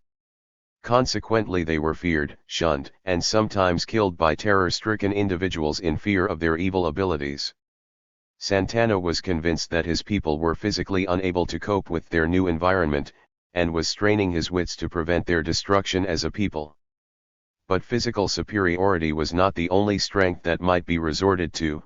Mental ability, ingenuity, and resourcefulness might also determine the survival of a people. It was not a question of the resources of the white people opposed to the Mescalero. He was already certain that their triumph was only a matter of time. The menace, which had been encroaching for so long without being recognized, now appeared to be unlimited. His objective was to understand these people and learn why they were not intent on the extermination of the Mescalero. Had the conditions been reversed, his only thought would have been the destruction of any of them that could not be absorbed by the Mescalero. No individual hatred or revenge was involved in this idea, but a precaution, that the enemy's strength should be made inferior to their own by learning the source of their advantage, enabling the Mescalero to meet them on equal terms. Santana was very much pleased with the prospect of seeing with his own eyes what the source of the apparently inexhaustible immigration was, but at the same time he believed that his presence with his people could alone ensure that they remained on the reservation and at peace. Santana talked these matters over with his friend the post commander, who helped arrange several details that they hoped would ensure present conditions in the camp while the head men were absent. Roman was made Santana's representative. A lieutenant was detailed to have charge of the expedition to Washington, and 3 ambulances provided transportation for the chief and 8 companions of his selection for the first leg of the journey. A detachment of cavalry and 4 escort wagons conveyed them to St. Joseph on the Missouri River, where they were to take a steamboat to St. Louis. The Indians wore their usual dress, consisting of buckskin shirt, leggings, and moccasins, with no head covering of any kind.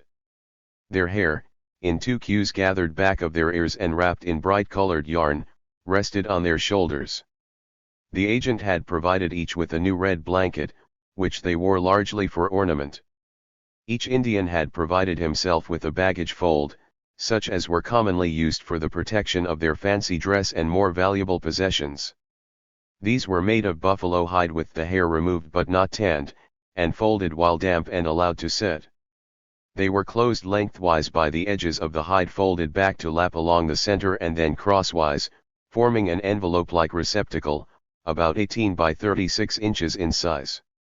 Each size was decorated in various colors with the owner's symbols recording their principal achievements in sign writing, and contained their gala dress to be assumed on special occasions.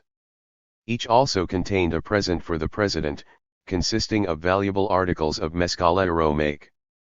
These were mostly robes of the finest furs the country produced, blended harmoniously in designs like a patchwork quilt with all the signs done in sinew. There were also beautiful samples of beadwork, arms, and specially designed equipment included in their offerings. Santana's gift was a large robe, the hide of a buffalo heifer, flossed to the grain and soft as silk. This had been surrounded with beaver pelts and lined with soft fur-like skins of antelope fawns, then bound with a border of beadwork and a finishing fringe of buffalo mane. The length of the trip across the plains proved a wonder to the Indians. They were all men past middle age, but none had made the trip before. Some of their ancestors had, however, and the phrases long trail and many days had been used to describe such trips. But their conception of the meaning of these descriptions had been vague and unappreciated. To the Mescalero, the entire journey was through enemy country, but the presence of their military escort relieved them of any anxiety for their safety. A number of bands of, to them, hostile tribes were met on the way with whom salutations were exchanged, and some communication consisting of remarks and inquiries was accomplished by means of the universal sign language, although the very names of some of these tribes were strange. The geography along the route was of great interest to the Indians. That no mountain ranges intervened was a surprise that provoked hours of talk and speculation.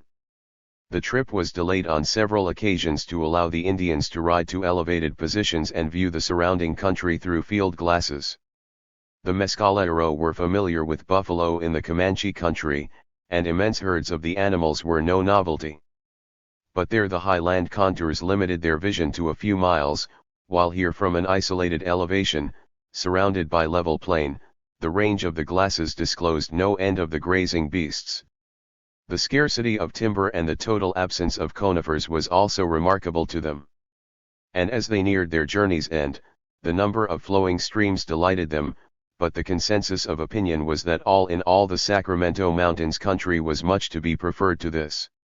The muddy Missouri River, the Indians declared, was 10 times bigger than the Rio Grande in flood, and the hundreds of freight teams loading from the warehouses were so far beyond anything they could imagine that they walked far out on the prairie to convince themselves that there was nothing wrong with their eyes. Then, when they found the same sights on their return, they concluded there was something miraculous about this, for so many mules and oxen would starve to death before they could travel far enough for all to graze. The Indians were dazed by the crowds of people rushing about the little town of St. Joseph and refused to board the steamboat. Their experience in fording swollen streams in their own country convinced them that no power on earth could combat such a volume of water as the Missouri River, and that the boat would be swept over the edge of the world with all on board. Consequently, the trip was delayed a day to permit them to adjust and watch the arrival and departure of the boats. To convince the Indians of the safety of the boats, the lieutenant arranged an interview with some northern Sioux Indians, who were returning from a trip similar to that of the Mescalero. This began with sign language, which soon proved inadequate, and 2 interpreters had to be employed, to get the Sioux into English and then into Mescalero. But a few hours of conversation satisfied the Mescalero that the white men knew the river and the boats and could manage them. So they agreed to go on. The boat made occasional landings and tied up at night, so Santana's party regained their confidence. But they watched and listened for everything they could understand, keeping the interpreter at their side and demanding explanations of everything. The lieutenant, also, was called on frequently, and even he could not always satisfy their curiosity. "Is this the biggest river in the world?" demanded Santana of the interpreter. But all that he could say was that it was the biggest he had ever seen, so the matter was referred to the lieutenant. "No indeed," the officer said in answer to the question, "we will soon see a river more than twice as big as this. And there is a water the other side of Washington where it takes a whole month of travel after leaving one side before land can be seen again on the other." The old chief could not believe this and told the interpreter he thought the lieutenant was lying. The Mississippi River was reached in the late afternoon of a gloomy day. The sky was overcast with low fog-like clouds, and the visibility was poor. The south bank of the river, not far distant, was the only land in sight, and the Indians could see no houses. They were expecting the boat would soon round into a landing for the night, so strained their eyes toward the northern shore while the boat glided out onto the Father of Waters. Turning back to the south, Santana remarked, "Water, nothing but water. If they have been lying and this is the edge of the world, they must know how to fly away and leave us." The Indians hunted up the interpreter, and he also seemed to be uneasy but tried not to show it. Santana repeated his observation and insisted on finding the lieutenant. The boat's lights were burning, and all but this group seemed quietly content, which was reassuring. And when the lieutenant was found, he called their attention to specks of light some distance away, which he assured them were lights in the houses along the shore. Then he explained that they were near their destination and would not camp again until they arrived. The old chief remarked, "Maybe we are just old women, but this makes the hair stand up on my neck worse than it ever did before." The Indians sought out a shadowed spot and watched for the specks of light to be seen at intervals, until the city lights appeared. The boat seemed to be headed directly for the illuminated area, and the assurance of the lieutenant was again required to persuade them that they were not headed into a forest fire. But when the boat tied up in the long row already at the wharf and they were told their voyage was over, they wrapped their blankets about them and slept. St. Louis was the first city any of the Indians had ever seen. They had been told of cities, but as with descriptions of the big water they thought their informants were lying and paid little attention to the magnitudes described. However, a day of sightseeing opened their eyes to the possibility that the information had been accurate. The most incredible yarn, to them, had been that there were so many people in the cities that all of them could not live on the ground and built their houses on the top of other people's houses. Here they found that not only had that tale been true, but that there were even some houses on top of the second tier. The boats along the riverside prompted an observation from Santana. "They have as many boats as the Comanche have horses, and some of them are big enough for all the Mescalero to ride at one time." However, overall the stoicism the Indians displayed with reference to the immense buildings, great stock of goods, and the multitude of people was surprising. Since they were becoming accustomed to big things and strange sights, when they boarded a train they were not fearful at first. The houses on wheels were not very big, but the Indians were skeptical when they were told that they would be pulled by an iron horse that could run all day without getting tired. When the train started off with a succession of jerks, they all leaped to their feet. However, the other passengers remained in their seats, so they settled down. And when the train gained velocity and steady motion, they were uneasy to know if the horse was running away, but when told that this was its usual gait they concluded it was not well broken and had tried to buck. The few days in Washington were spent in sightseeing. Their guides led the Indians to such places as it was supposed would impress them most with the power and resources of the government. But the great stores of arms, ammunition, military equipment, and so forth induced no comment, and the Indian stoicism was misunderstood for indifference by their guides. Barracks and drills of the various branches of the service appeared to be exactly what they expected to see. They were taken to the museum, where their presents for the president were effectively displayed in glass cases, and were told that they would be kept forever by the president's order, so that people might always see what beautiful work the Mescalero could do. This was quite interesting, and they spent some time comparing this exhibit with similar displays of objects from other tribes. When the Indians were presented to the president, he gave them time for talk and told them that he would have a paper and a medal prepared to confirm Santana's appointment as head chief of all the Mescalero because he had proved himself a wise man and kept his people at peace. Then the president explained to the Indians the attitude of the government toward the Mescalero, thus, the white people are so many that they must have all the country to produce all the food needed for all the people, but they have found ways of making much more food grow on the same ground, so there will be plenty for the Indians and the white people, too, who will live in the Indian country. The government does not want to destroy the Indians but wishes that the different tribes should live together with the white men like all were brothers in the same country, and that the Indians learn the ways of the white men so that all will have plenty. And while the Indians are learning these new ways, the government will give the Indians food and clothing so that they will not need to take it from their brothers.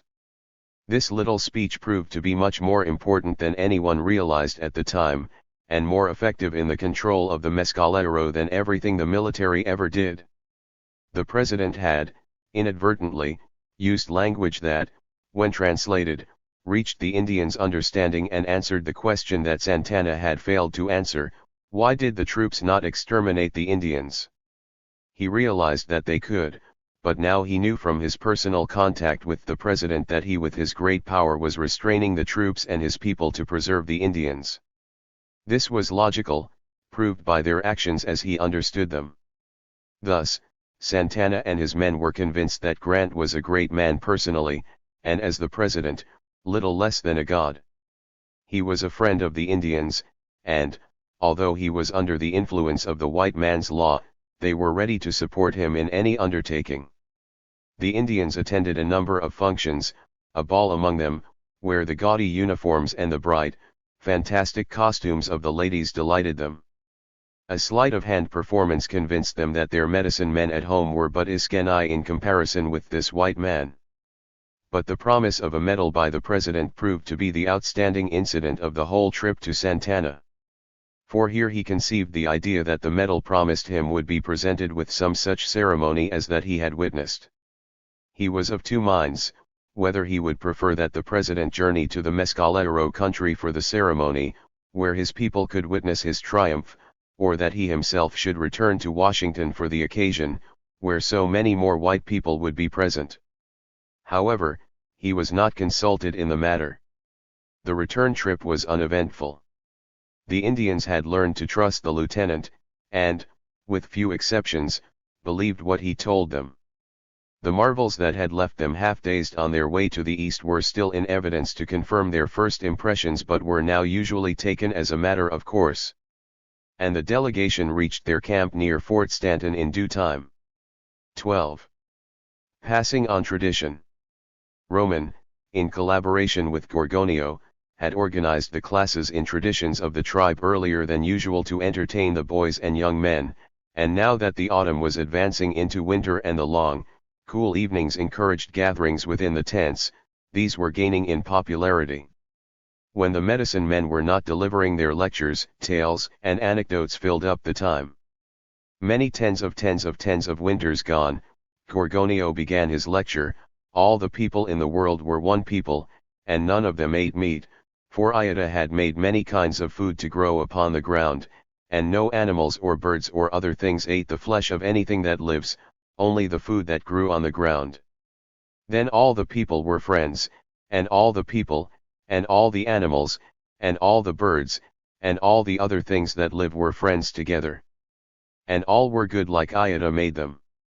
And all lived to be very old, and there were many young, so that the world was filled with people and animals and birds, and other things. Then Iota went far away to make another world. And when Iota was gone far away to make another world, Ketna came and gave the people bad thoughts, for he was bad. But there were too many people for him to give bad thoughts to all. And when Iota came back, he gave all the other people good thoughts, for they were his people whom he had made. Then Iota made a law that all things that live must die. And the new world that he had made was only for the spirits of the people who die and not for the dead people. And all the spirits of people who die with good thoughts camp in the new world that he had made and become his people. And all the spirits of people who die with bad thoughts had to stay here in this world and be the people of Ketna. And when Iota was gone far away to the new world that he had made for the spirits of the people who died with good thoughts, Ketna was here. He made little rain come so that there was not enough food growing on the ground for all the people, and all the animals, and all the birds, and all the other things that lived in the world. And when all the people were hungry, Ketna said to his people, "Kill some of the animals and eat their flesh," and Ketna's people ate meat. And when the other people saw the people of Ketna eat meat, they killed some of the animals and ate meat. And when all the people had thoughts, Matta was very old and very wise, and he was Iskeni and had no thoughts, for he had never taken a woman. And Iota said Matta should be Nante and should not die while Iskeni, and when he was old to death he should be young again. When Matta was very old to death, Iota made him young again many times, for he took no woman. And Ketna had no place to keep the spirits of his people who died with bad thoughts, and he made some kinds of animals, and some kinds of birds, and snakes, and lizards, and fish, and other things for the spirits of his people to go into when they died with bad thoughts. And Ketna told many of the people bad thoughts so he would have more people, and he told Nante many bad thoughts. But when Ketna told Nante bad thoughts, he thought good thoughts, and the bad thoughts could not stay in him. And when all the people ate meat, since there was little rain to make food grow on the ground, Iota said, "It is good, for there are too many of all kinds of things in the world, and animals, birds, and the other things can have plenty of food on the ground when little rain comes if the people eat their flesh." And when Iota was far away in the world he had made for the spirits of his people who had died with good thoughts, Nante wanted a woman. And Ketna told him that a Chek was not a woman and had no soul, so that if he took a Chek he would have no soul and still be Iskeni and not die when he was old to death, and Nante did not know that was a bad thought. Then Nante took a Chek, and the Chek had 2 boys at one time. And Nante had good thoughts and bad thoughts, too, and could die because he took the Chek, and that made her a woman and him a man, and they both had spirits.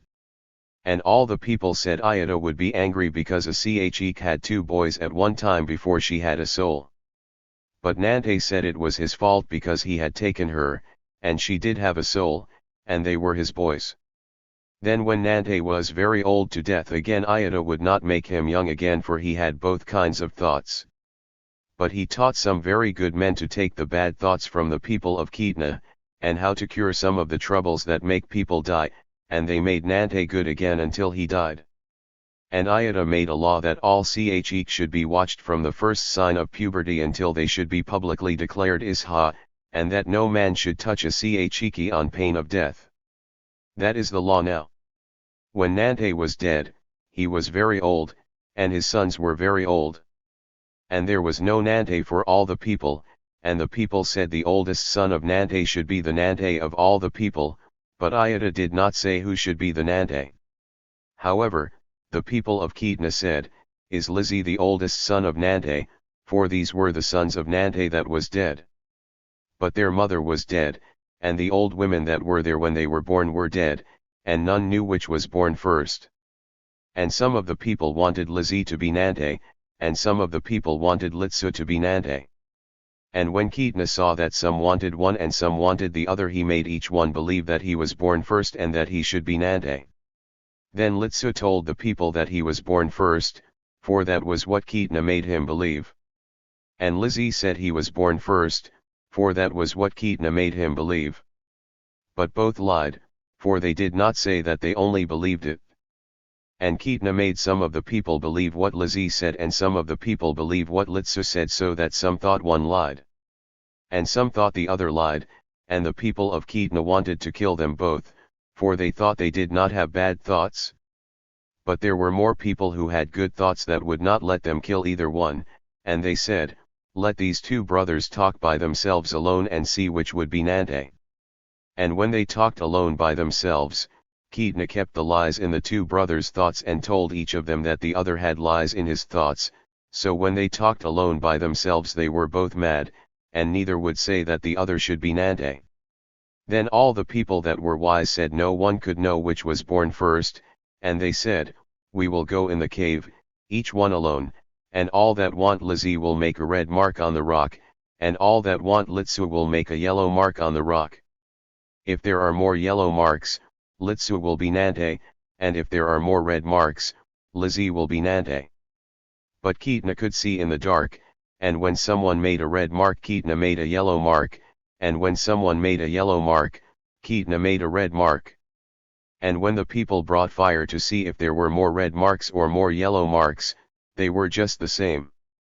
A traditional shelter. Blazer family collection. Then the people were all mad, each with the other. Some went with Lizzie and some went with Litsu, and they fought until they were very tired. Many were hurt but not many were killed, for they fought with their hands and had no weapons. And when all the people were too tired to fight, some went with Lizzie and some went with Litsu, so there were two peoples and two head men, but no Nante for all the people, for Ayata did not say who should be Nante.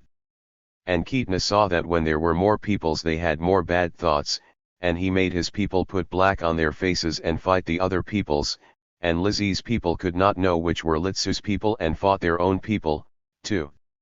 And Litsu's people could not know which were Lizzie's people and fought their own people, too.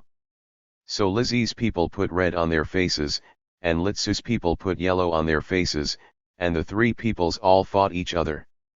And there were too many people in the world who knew all about this. When the other people knew, some put red on their faces and some put yellow on their faces, and some put black on their faces. And all the people who put colors on their faces fought the people who had other colors, and some who did not want to fight put red and black and yellow on their faces and did not fight. Other people who did want to fight put other colors on their faces and went with other head men. And some men who wanted to be head men had no different colors to put on their faces, and they fixed their hair different so their people could know them and they could fight. Then there were many peoples and no Nante for all the people. And all the different peoples were enemies and fought all the other people, and there were not too many people in the world when there was little rain to make food grow on the ground. And when they fought, they learned to use clubs and stones and more were killed. And the people of Lizzie learned to make lances with sticks burned hard in the fire and sharp. And they killed more enemies and made the other peoples go far away. But the people of Lizzie stayed here and were the fathers of the Mescalero. This seems to be the fundamental tradition underlying the beliefs of the various sects. 13. Santana's medal. In March of 1869, Cha's renegades destroyed an ox train near Round Mountain on the Tularoso, killing all with it except one boy some 12 years of age. He and a companion a few years his senior had been sent at daybreak to bring in the cattle while breakfast was being prepared, and thus escaped the onslaught of the Indians. 1. The oxen had been driven to a swamp at some distance from the camp where the young tule was well grown but still tender, while the grass near the camp was too short for good grazing. The boys had delayed their errand to play and had not heard the fusillade, so that when they finally started, the herd a part had crossed the ford, but a few lingered in the stream. The older boy crossed over to get the stock started in the right direction, while Benito was a short distance in the rear to bring up the stragglers. The Indians, in the meantime, had completed their bloody work at the wagons and were coming for the cattle. They saw the boy ahead and killed him. The other, screened by the bank of the stream, heard his cries and, secreting himself in the undergrowth, escaped their observation, and made his way, about 10 miles, to Tularosa, during the day. There was a detail of 6 soldiers stationed there in charge of military stores and to serve as couriers. 3 of these accompanied a party of some 20 of the citizens who rode out the following morning to investigate and bury the dead. They had no expectation of finding the Indians still in the vicinity, for the troops were known to be crowding them.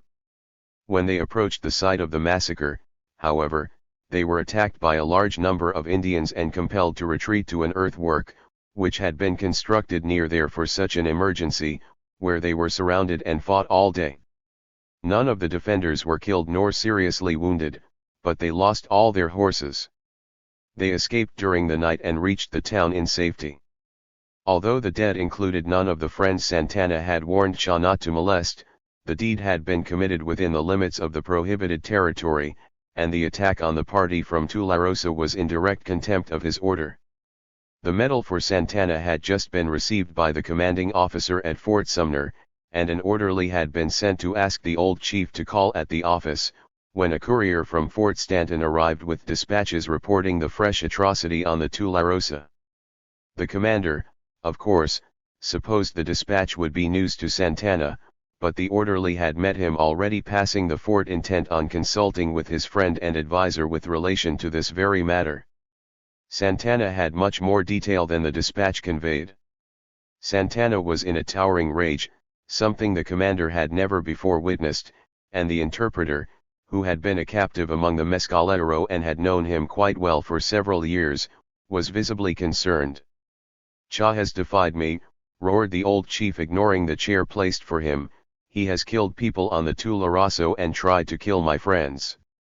Turning to the interpreter he said, "Tell him quick," and as rapidly as possible related what had happened, which in some measure cooled him off. "I have just received a paper from Fort Stanton about that," said the commander. "And also a paper from the president at Washington, and this medal he has sent for you," he continued, opening the case and sliding the trinket across the desk. The angry chief seated himself and for a moment lost himself in contemplation of the likeness of General Grant in profile on the burnished silver, but he did not touch it, although the angry lines in his face and the snapping eyes gave way gradually to a contented smile, before assuming his wonted immobile expression. "Where is the president?" demanded Santana, raising his eyes from the medal to the commander's face. "In Washington," was the reply, "but he sent it to me to give to you." The old chief had fully regained his poise, and after a moment of consideration, and searching the faces of the commander, the orderly and the interpreter in turn, demanded, "When will the president come? Cha has killed people on the Tularosa and I must kill him." The commander realized that there was some misunderstanding about the medal but failed to grasp Santana's idea. But proceeding cautiously with his questions, learned that he expected to be decorated by the president in person, assuming no doubt that some such elaborate ceremony as he had witnessed in Washington would attend the presentation. Arrived at this conclusion, the commander made a great to-do of opening his safe, and produced therefrom a document with a great seal upon it, which he showed to the chief and said, "This is a paper from the president. He is very busy just now and cannot come for some time, but he wants you to get Cha and says to tell the soldiers to help you." "When will you give it to me?" asked Santana.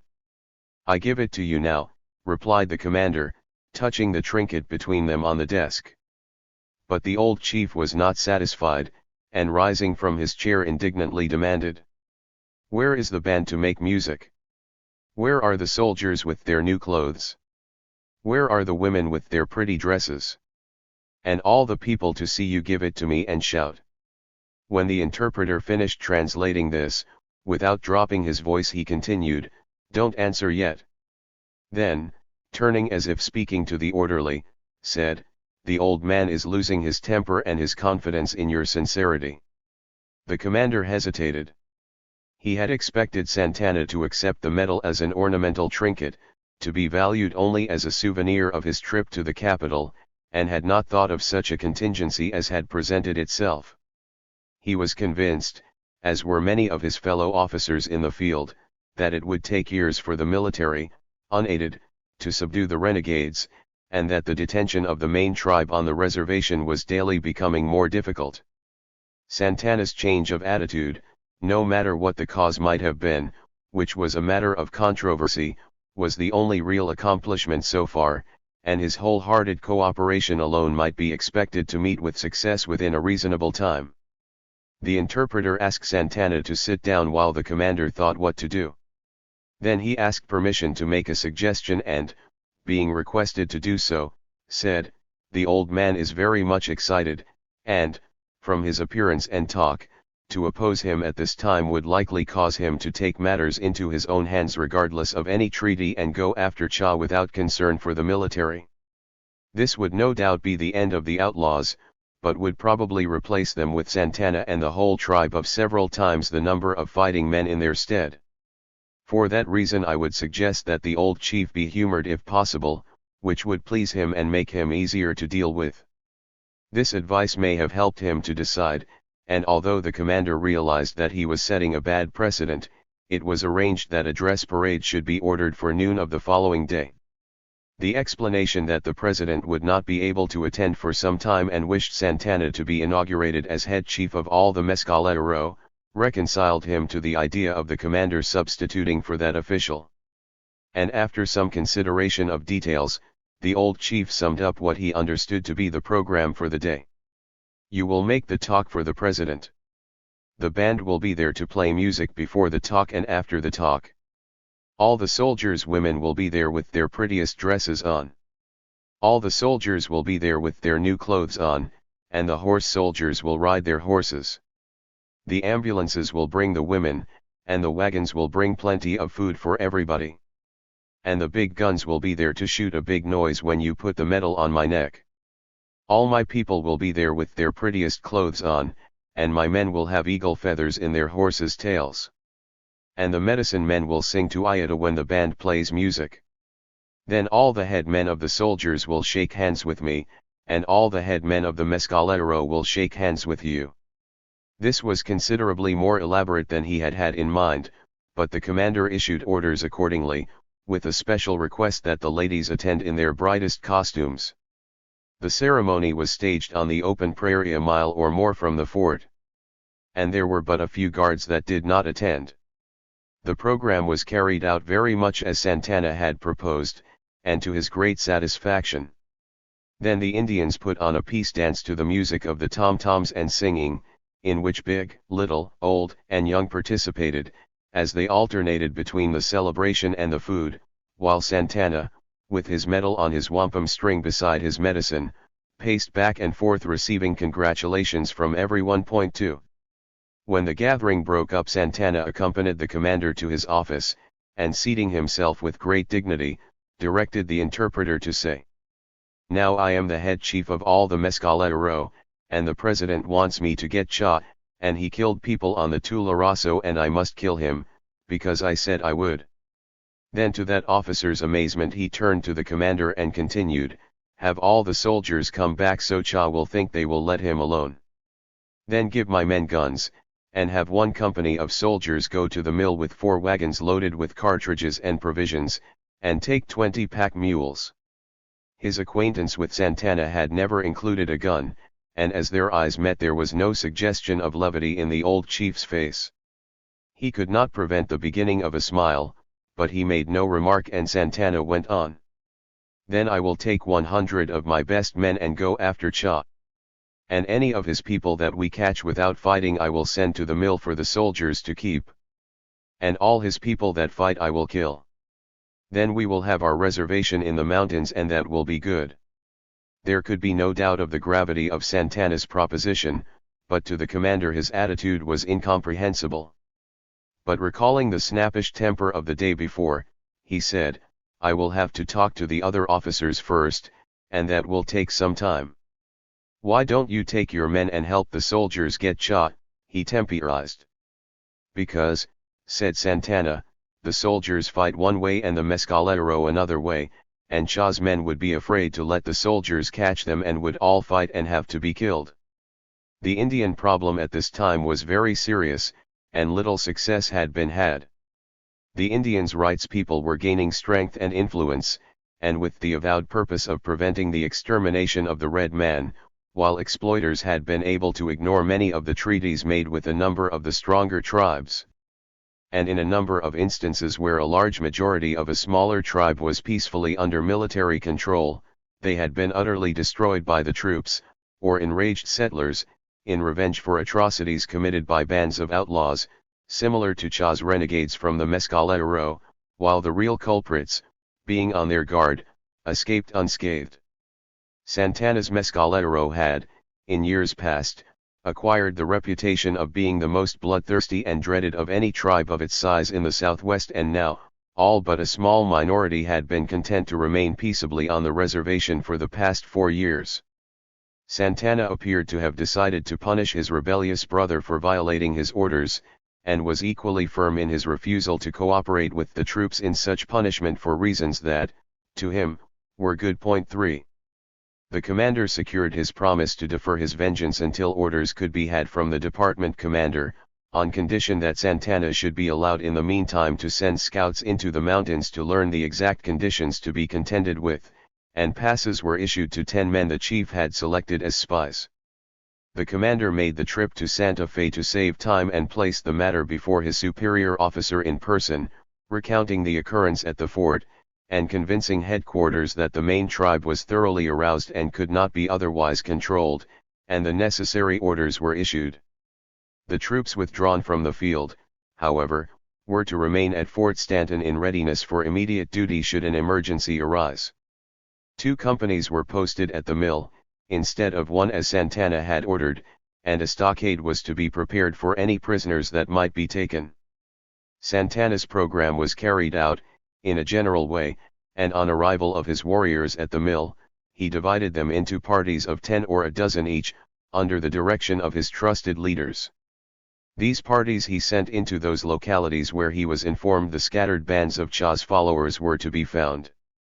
His acquaintance with all concerned made it possible to distribute the personnel of his parties in such manner that the bands they were to approach consisted of their friends and relatives, in most instances, and they were instructed to make no hostile demonstration unless attacked, but to try to communicate with individuals they thought would surrender without resistance. Santana himself led one of these parties into the Fresnel country where Cha had been reported to have been found, but failed to find him. Peace signs with arrows pointing to a figure recognizable as the house at the mill were posted on trees and rocks wherever they went, and all the hostiles found were assured of good treatment if they surrendered, and extinction if they did not. By this means there were several deserters from Cha's followers in the stockade within a week. And although treated as prisoners of war, they were well fed and liberally provided with all possible comforts. Nearly all the non-combatants, and a number of Cha's fighting men gave up without resistance before he took alarm and gathered his forces to attack Santana's convoy escorting a party of prisoners to the mill. He was repulsed, however, and Santana concentrated his forces and several sharp skirmishes followed. 2 of Santana's men were killed, and a number of wounded were brought to the mill for treatment, which had been provided for with both the Indian medicine men and the army surgeons available. Cha had acquired sufficient good guns for all his men, but of several different makes and lack of ammunition soon put them at a disadvantage, while the aggressors, who under Indian tactics, are usually at great disadvantage, in this instance were provided with the latest military issue, and the government pack mules in charge of a detail of scouts, kept a bountiful supply of ammunition and rations constantly available for Santana's men, so their poor marksmanship was effectually minimized, and no time lost in hunting food. Thus Cha's forces were rapidly reduced by desertions, wounded, and fatalities, until he abandoned his wounded and the few women and children still with them and fell back to the edge of the foothills for a last stand among the rocks, from where, With their better supply of horses, they hoped to escape to their old rendezvous in the guerrillas. The outlaws were now greatly outnumbered, and Santana had anticipated this move, so the remnant of Cha's band were met by half of Santana's force and with those in pursuit, surrounded. The last engagement was, of course, a massacre, but the insurgents resisted to the last man. In hand-to-hand combat a half-dozen were taken alive, among them Cha, who had been felled by a blow from a war club. These were brought before Santana where he sat on a log with a broken arm to decide the fate of the prisoners. 4 proved to be renegades from other tribes whom Santana allowed to choose between being delivered to the military or executed on the spot. 2 chose to be made prisoners, and the other 2 were shot by Santana's orders. Cha stood braced against a tree between 2 warriors, blood still trickled down his face and clotted in the hair of one of his loosened queues that partly covered it, and another Mescalero lay dying nearby. "You are my father's son," said Santana, "and your brothers loved you well, but you defied me who am the chief of all the Mescalero, and killed people and took horses when I told you the Mescalero must quit doing these things. Some of the people that were with you want to be given to the soldiers, and some of them are dead, but because you are my father's son I will not take you to the soldiers for they would hang you with a rope and not put you away right, but I will kill you myself and put you away right, for you are my father's son." Cha straightened himself up against the tree and pushed his captors back. "I care little," he replied, "I think you are like an old woman and afraid to fight the soldiers and the people, and a coward is no brother of mine." Santana raised his pistol and shot him in the forehead. 14. Comanche and Buffalo. Back at Fort Stanton, Santana proved more domineering than ever. His medal, which he wore constantly beside his medicine charm, on a necklace of elk tusks, beads, and shells about his neck, gave him an exalted opinion of his importance, while his late success caused him to magnify his already high opinion of his efficiency. Santana's treatment of the renegades had a salutary effect on his standing with his followers, some of whom had conceived the idea that the old chief had lost his grip. Santana treated the post commander as an equal but practically ignored the other officers. His business with the agent he made strictly official and considered him an old woman since the affair regarding the gambling.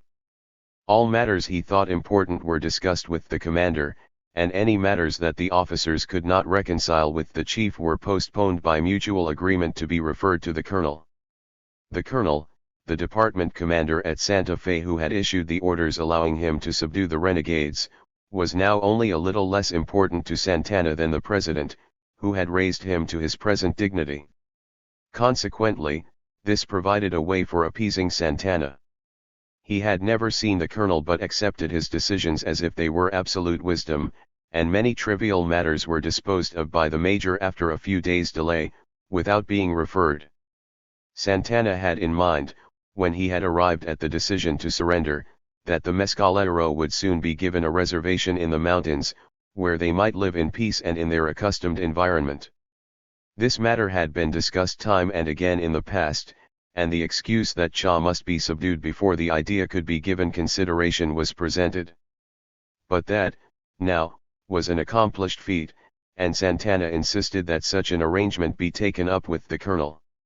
Since Cha had been disposed of, although occasional depredations were reported, some of which were committed by Indians and probably some by Santana's followers, they were comparatively few. Comanche, Kiowa, and Apache from the western tribes, were known to have been in the country at times. There were also numbers of outlaw whites and Mexicans robbing and killing throughout the country whose outrages were sometimes laid to the Indians. The Mescalero were impatient for the move, and Santana declared that they must be allowed to return to the mountains by the following spring or his people would begin to desert him again. And further, he argued, the criminal element could be kept from escaping there, where his people knew all the hiding places. This contention was urged particularly with reference to marauding Comanche who had stolen some of the Mescalero's horses and a few of their women while a considerable number of Santana's fighters were away after Cha. They had been followed by a band of Mescalero who had been defeated and driven back, but having engaged the marauders, insisted that they were Comanche. However, an investigation had been made, and the report just received that the Comanche had not been out and that there were no Mescalero women nor horses among them. The Comanche were Plains Indians and lived in the country from which the Mescalero derived their supply of buffalo hides for teepees and a large portion of their robes. These they secured by stealth, rather than force, and their invasion of the plains for this purpose was attended with great danger, often resulting in encounters with superior numbers of the Comanche. This made it necessary that such expeditions include considerable numbers of Mescalero, for, although the Comanche country was an immense territory, the tribe was much more numerous than the Mescalero. The Mescalero were enraged at their losses and had demanded that Santana lead a large force against the Comanche for revenge and to take horses in reprisal. This he knew would not be authorized and succeeded in delaying the campaign until the time of the buffalo hunt, when he proposed to ask for additional guards who would be able to attack their despoilers without direct opposition to the authorities. 1. Santana had brought up the subject of the buffalo hunt with the major and asked for passes for 60 additional men on account of the recent raid. When the treaty had been under discussion, the number of Indians to be off the reservation at the same time was 40 men and 40 women. This number had been strongly opposed as a menace to such military force as was usually available but was finally acceded to. The major refused to give his consent for additional warriors and as usual Santana proposed to refer the matter to the colonel. A month still intervened before the buffalo hides would be in prime condition, and under ordinary circumstances this was ample time to get orders and adjust the matter. But it so happened that the colonel in command of the department was absent when the communication reached Santa Fe, and the officer in charge, not realizing the importance of the matter, laid it aside for the attention of his superior on his return. When time for the buffalo hunt was at hand, Santana again brought up the matter of an increased number of guards for the expedition. The major had been anxiously awaiting the instructions he had asked for, but a note just received said his dispatch would have immediate attention on the return of the colonel, within 2 weeks. He was wholly at a loss as to what he might do without getting himself into serious trouble. To permit 100 Mescalero warriors to invade the Comanche country in their vindictive mood, without authority or precautions, was a greater responsibility than he was willing to assume. "The colonel has not told me what to do yet," he told the chief, "but I may get a letter any day, and we will have to wait, for I cannot decide this matter." "The hunt must begin now," insisted Santana, "for soon the very cold winds will come, and only with good teepees can my people live here on the plains when the very cold winds come. The agent will give you more cloth to make tents for this winter so you will not have to hunt buffalo this year," proposed the major. Santana, however, had not revealed all that was in his mind. His capitulation had not included a cessation of the Mescaleros' natural enmity toward their neighbors, and he knew he could not long restrain their tribal hatred of the Comanche. Even his brothers had shown displeasure at the delay. "No," replied the chief. "The very cold winds tear the cloth tents to pieces, and all our children would die of cold if we had only cloth tents here on the plains. All that were in cloth tents last year would have died if they had not gone into the teepees when the very cold winds came. And now there are not enough teepees for all to go into." "I will send some soldiers with the hunters for protection," offered the major. "The Comanche could crawl all around the soldiers," objected Santana, "and kill half my people before anyone woke up, and they wouldn't come in the daytime." The time allotted for the buffalo hunt was 60 days, and the major expected a further delay of a week or more before he would receive such orders as the colonel might issue for his guidance. Santana was assuming that his appointment as chief gave him authority over all matters pertaining to the Mescalero, and was visibly uneasy in his pressing for an immediate answer. "I must obey the orders of the colonel," the major told him. "And my orders are to do all that the paper you signed says to do and nothing else without his orders. You can have a pass for 40 men and 40 women, and if you must have buffalo hides and must have extra men to protect the hunters, I will tell the colonel what you say but will do nothing more until I get orders what to do, unless people are attacked or their stock stolen." "Now you talk with one tongue," said Santana, "and I will talk to you with one tongue, too, as my friend, not as a soldier. My people will fight the Comanche because they took our horses and our women. And I want them to do it, but if I did not want them to do it they would do that anyway. So if I tell them to fight, they will think we are all together and do as I say, and not fight any people but the Comanche. And you can tell the colonel that you do not know if other Mescalero are gone, because I will come here every day, and you will know that I am here, for I will not go with the hunt. The Mescalero will take their own horses if they can find them, and their own women. And if they cannot find them they will take Comanche's women and Comanche's horses, but no other people's things will be taken. And my people of the hunt will not take anything but buffalo. I will tell the colonel what you say, agreed the major, and we will be friends just as we have been. But I do not say yes, and I do not tell you no, so whatever the colonel tells me to do I will do, and what the Mescalero do I will not try to find out. Santana sat for a time in deep thought and then said, I will tell you nothing more about this then. A courier was started at once to Santa Fe with a full report of the conference, and the major's opinion that the Mescalero could not be restrained in the matter except by force, which if resorted to would probably involve the whole tribe, and with his recommendation that their defiance be ignored in so far as possible. At the camp Santana called his brothers and told them what had passed at the fort, then said, I think if our people fight the Comanche, the soldiers will be like they know nothing about it, but if our people take any horses or cattle from other people, we will have to fight the soldiers and the people like we did before, and they are many more. It is better to be friends. Roman reported that some of the Mescalero had already begun a war dance in anticipation of the arrangements they had expected Santana to make. Roman heard that 30 warriors had joined the war dance the night before but that no leader had been selected, as they expected Santana to take that position. But now that he had agreed to stay at the reservation, it would be necessary to see that no hothead take the lead. So Santana told Cadet to take charge of the war party and Roman to get the hunters off as soon as possible. The war dance was held several miles down the river in an open glade surrounded by a heavy growth of cottonwoods and underbrush. Beginning well after dark, it was illuminated by a large fire, quite in contrast to the usual small fires of the Mescalero, and this was concealed by Santana's orders.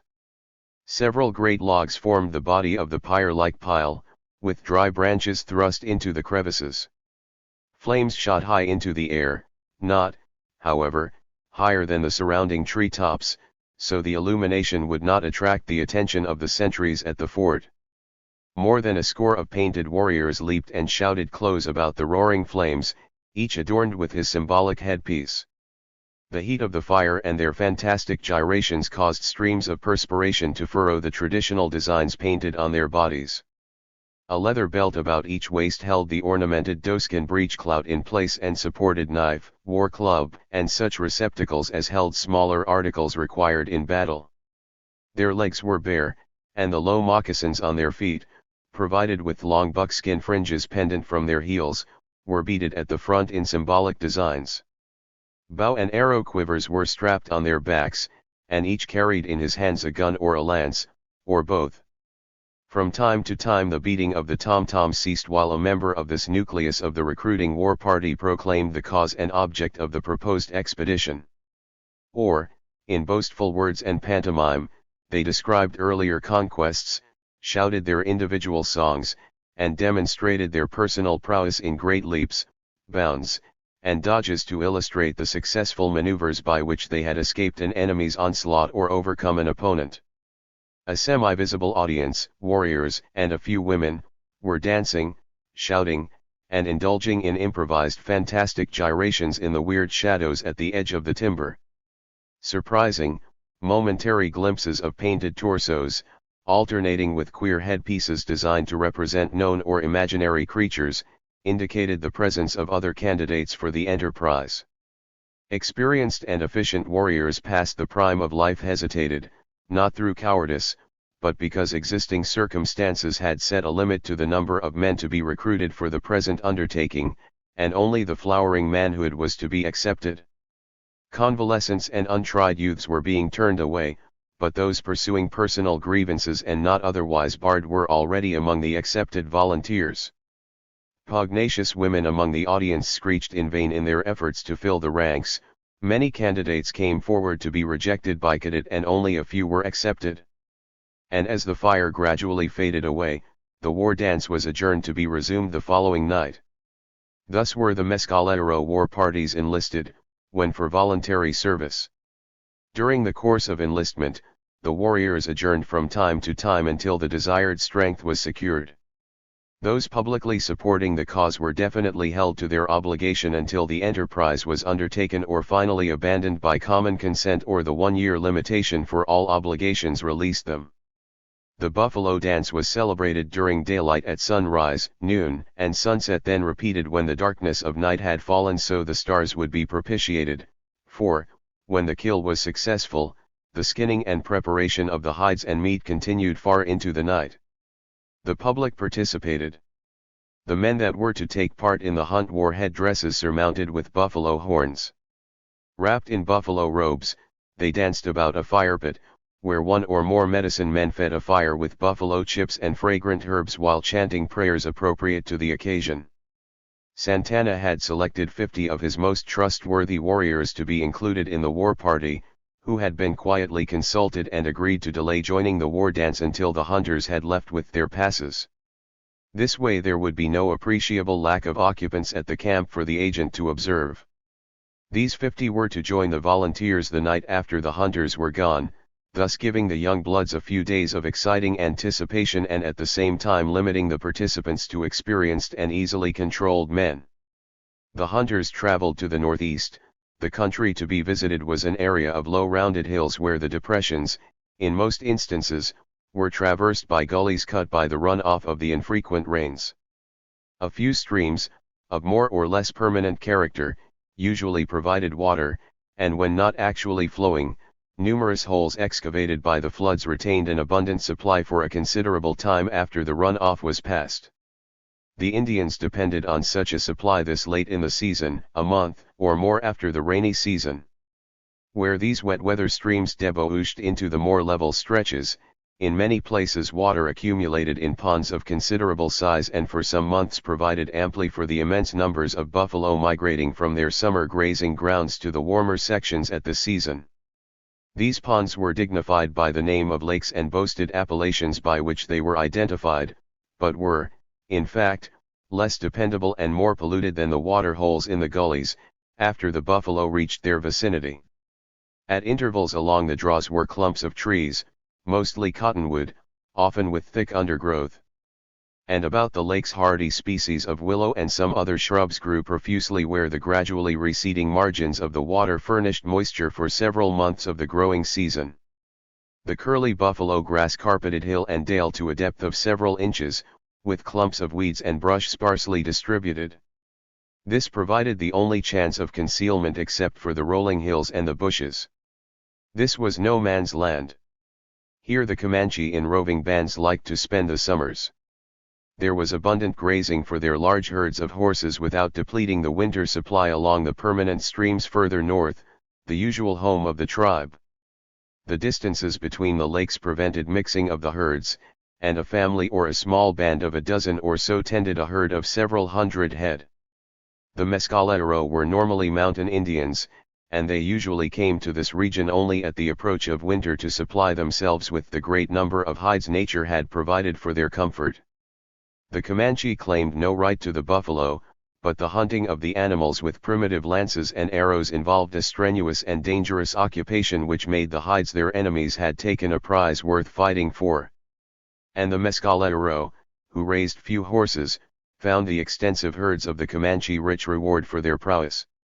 Additionally, when opportunity offered, Comanche women became captives of the Mescalero and were carried off with the captured horses.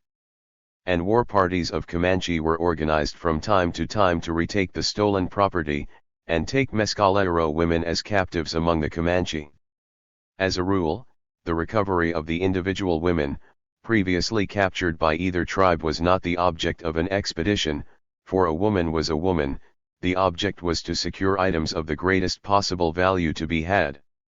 The taking of an enemy's wealth enriched the successful individual directly and in no way remunerated a previous loser. But such achievements redounded to the glory of the tribe and its importance as a whole, as well as providing a source of supply for the replacement of losses. Thus, the warfare between the neighboring tribes had made them enemies from time immemorial.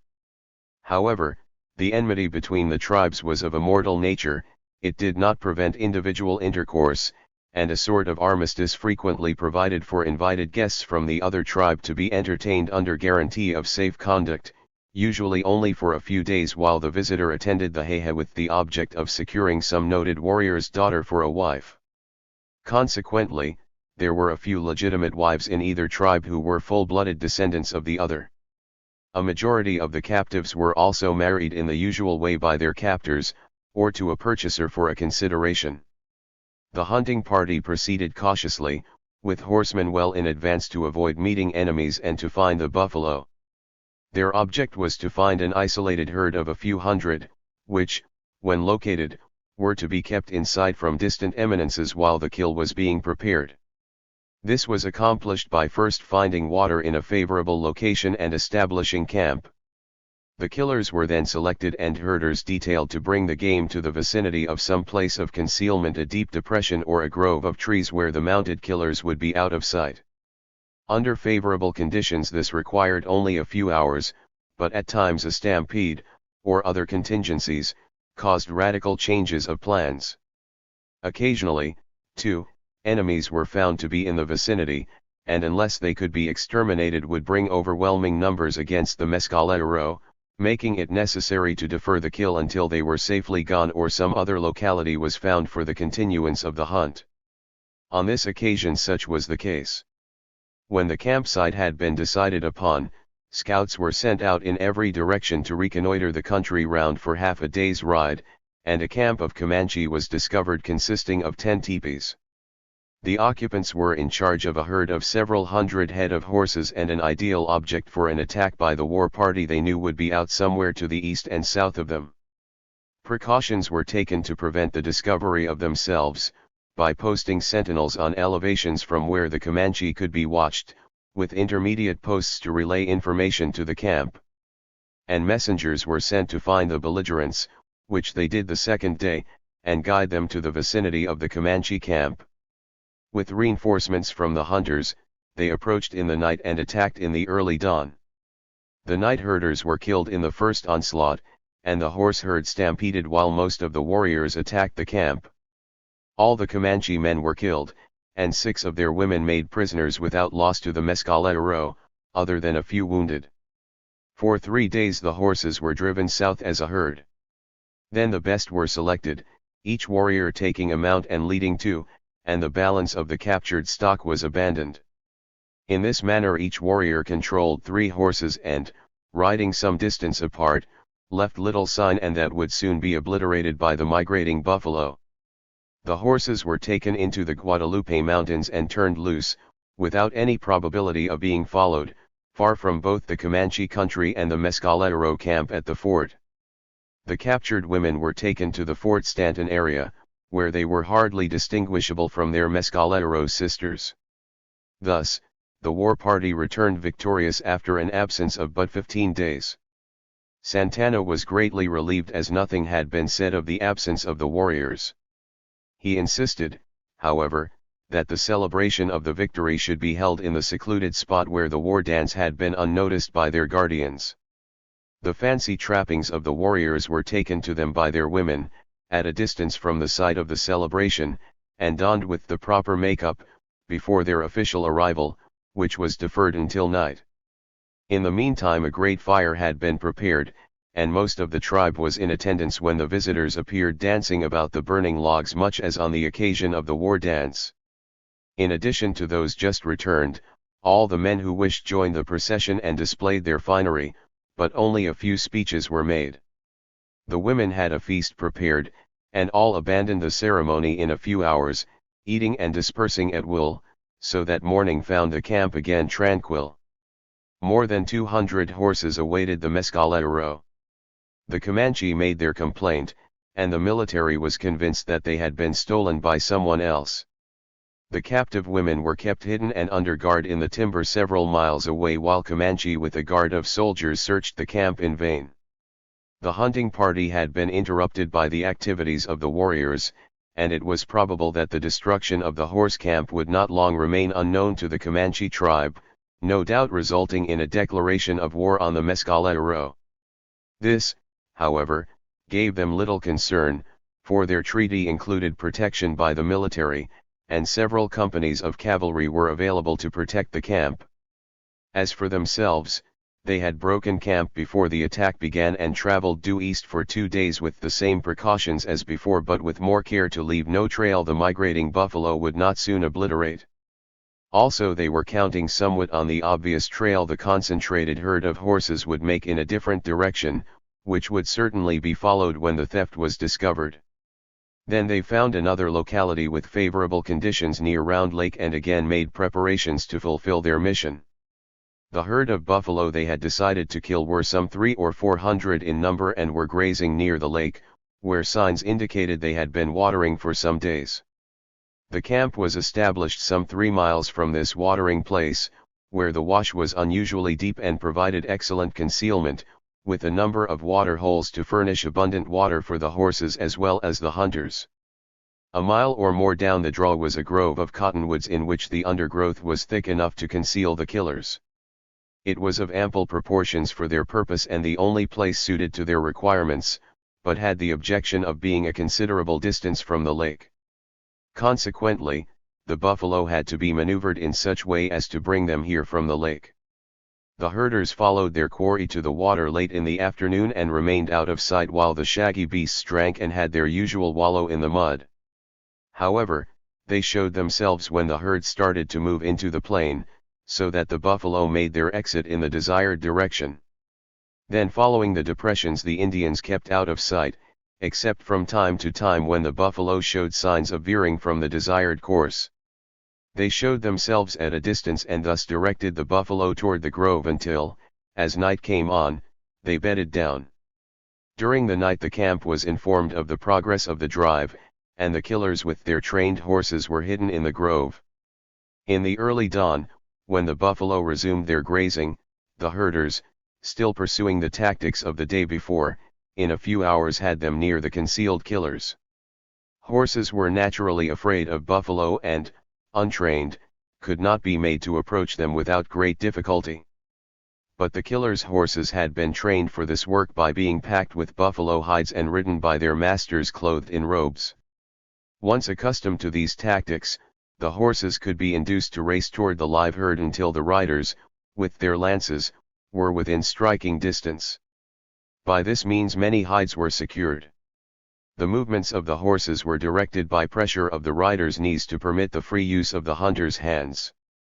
The only encumbrance to the horses were the light primitive saddles of Indian make. When the herd neared the grove, the herders rode rapidly toward it from a direction that would start the stampede toward the timber and bring the animals nearer the hidden killers.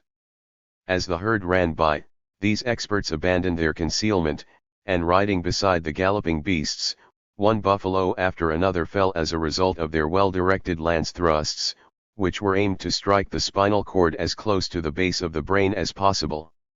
Those with less well-trained horses kept to the rear of the racing herd to crowd it into a dense mass.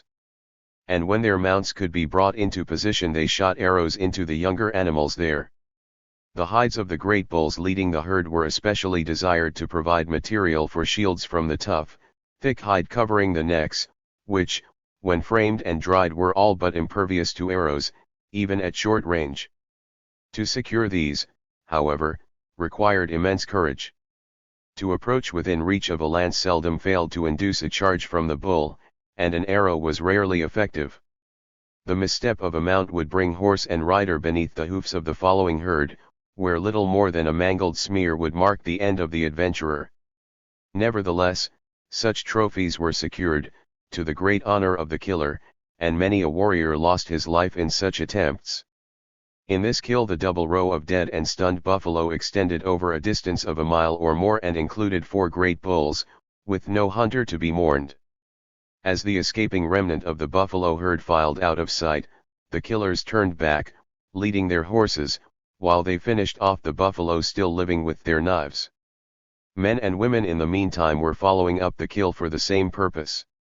Occasionally a buffalo staggered to its feet and turned upon its persecutors, causing an excitement and requiring the assistance of an archer to prevent a tragedy. But the iron-pointed arrows seldom missed the heart and often passed clear through the body of the beast. The rest of the day and part of the night was employed in skinning the kill, the women doing most of the work. But some of the men attended to certain carcasses whose hides they desired for special purposes. Others staggered off with loads of tongues and humps to be feasted on in camp during the following days required to prepare the hides and meat for transportation. Many wolves soon gathered to feast upon the remains, and men on horseback dragged the hides into piles, where a guard protected them from destruction. On these exhausted skinners napped, while others kept the wolves from carcasses of choice meat. Later these would be cut into large strips and flakes to be spread upon the grass and preserved for future use as jerky. The hides were dragged to camp by ropes attached to horses and there spread on the grass for the sun to partially remove the moisture before being folded into shape for transportation to the reservation. Thus prepared, the hides as well as the dried meat were cached in the cottonwood grove and protected from wild animals with brush and logs while another kill was being made. In the meantime, scouts roamed far and wide in search of another locality in which to continue the gathering of hides. The second kill was also successful, completing loads for all the horses. And the hunters reached the reservation in due time, to participate in another feast and dance in celebration of a successful hunt. 15. Back to the mountains. The stretching and preparation of the buffalo hides provided an abundance of work for the women during the winter, while the men busied themselves inscribing records of their adventures on those that were to be used in new teepees. New shields were molded over heated clay forms and their buckskin covers decorated with the heraldry of their owners. Quivers for bows and arrows, both plain and fancy, were also made of the buffalo hides, as were scabbards for their guns and other arms. Young warriors used the soft tan skins in the construction of their fancy dress, which would be decorated in the future with the assistance of their wives or mothers, and added to from time to time until finally adopted as their own. Santana's worries had been much relieved by the successful return of the two expeditions without any great calamity. His people were all accounted for, and nothing had been said about the absences. The hunters had furnished a guide to lead the investigating party to the place where the two buffalo kills had been made, nearly 50 miles from the location of the camp that had been destroyed and the horses stolen. Their usual winter's occupation provided for, Santana's followers were content, but the old chief well knew that the coming of spring would change all this and renewed the demand for a reservation in the Sacramentos. The major failed to dissuade him from the idea. Santana contended that the bootleggers were continually bringing liquor to his people in such quantities that some of the old women always had some to sell and kept the bootleggers hidden so they were always gone before he learned of their presence. An old woman, whom he had brought to the guardhouse drunk, declared that the whiskey found in her possession was in her water jug when she went to drink, and that she had unwittingly taken a big drink from its contents before she had tasted the liquor. And a number of her friends, whom she called to testify, declared they had gotten water from a certain creek at a certain time and place, described by the prisoner, which tasted strongly of whiskey, but although they liked it and drank a great deal of it, it did not make them drunk. On another occasion while Santana was with the major, it was reported that an ex-soldier from one of the settlements had been seen receiving a fine robe from an Indian without giving anything in return. This was thought a suspicious circumstance, and the ex-soldier was brought in for questioning. He claimed to have paid money for the robe. Santana followed the Indian and brought him back, but he also said he had received money for the robe, although he could show no cash. Finally, the matter was dropped, but Santana had the Indian watched, and the following day he was caught in the act of recovering a bottle of whiskey from where it had been hidden at the edge of the creek. Such evidence was, of course, insufficient for conviction, but all were convinced that the man was guilty. Santana insisted that he could control such things himself if the Mescalero lived on a reservation. At last Santana prevailed, and the Mescalero were given a reservation in 1873, which included the southern slope of White Mountain and the eastern slope of the Sacramentos to the summit. This, to some degree, reconciled the old chief, but it did not satisfy him. The Mescalero wanted their old haunts in the Tularoso country, and the high altitudes of Elk, Silver, and Whitetail Springs country for their summer residence with its abundant game for hunting. The lower elevations, the Rinconada, Three Rivers, the Tularoso, and La Luz watersheds, they wanted for winter when the heavy snows drove the game into the foothills and the plains. For here the high mountains to the east and north were barriers against the northers of the great eastern plains. The reservation given them was well watered but too small, Santana insisted, and his people would go where they wanted to. Many who lived beyond the prescribed limits were not protected by the law and would soon be in trouble with the settlers. As a result, there were clashes and many complaints of cattle being stolen, all laid to the Mescalero. From far away in Texas horses disappeared, and, when followed by their exasperated owners into the mountains, Mescalero hunters were attacked by them, justly in all probability, although they did not find the stolen stock. The whole area was known to be infested with white and Mexican outlaws, who might have been responsible. The agency, where the Indians had to go for their rations, was located at the fort. The women who attended to the drawing of these were accompanied by few if any men. Infidelity was soon apparent. During the year the agency remained at the fort, children were born to Mescalero mothers with little appearance of Indian parentage. These, together with their mothers, were summarily disposed of, and the Indians refused to permit their women to go near the fort for any purpose. In addition, the Indian ring, consisting of a number of unscrupulous traders and suppliers, began a ruthless exploitation of the Indians. Censuses were tripled or quadrupled, and the excess in rations, blankets, and the like sold elsewhere and the money pocketed by the suppliers. The Indian agents were unable to control this problem, but in an effort to gain control moved their headquarters to what was known as Compton's Ranch about 10 miles away. Santana demanded a larger reservation. While the Mescalero were at the Bosque Redondo Reservation, some of the most desirable locations in their former habitat had been found by settlers, claiming advance possession under the squatter's right law. A number of these, including the mill property, were included in the larger tract demanded by Santana. The settlers' rights of possession would be determined by an official survey of the lands, permitting them to homestead a quarter section each. But until such survey was made and approved, the beneficial use of any amount of land was the only requirement for lawful possession. All the settlers, however, agreed to accept a reasonable compensation for their improvements and abandon their claims. An appraisement was made by a board of military officers and a bill introduced in Congress to appropriate the necessary funds to pay the appraised values.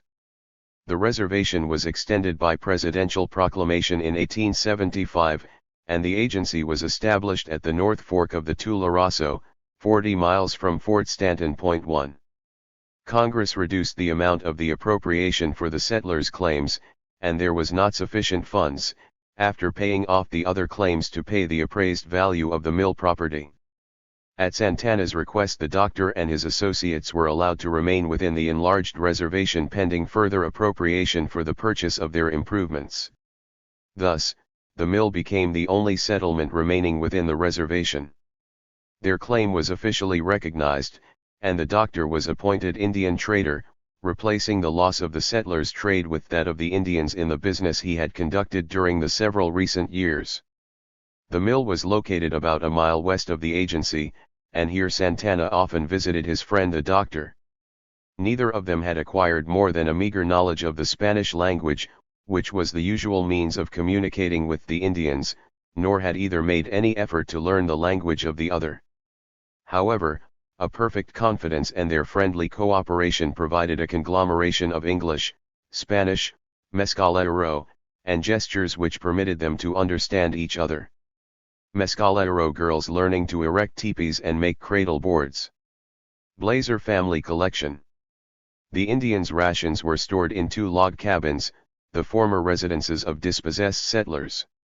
and near these a slab shack had been built to provide office room for the agent and sleeping quarters for his clerk, which were the only buildings at the agency. Consequently, the agent's wife and 2 daughters were quartered in the doctor's house, a part of which had been rented for the purpose. 2. The Indians now had room to resume their interrupted manner of living.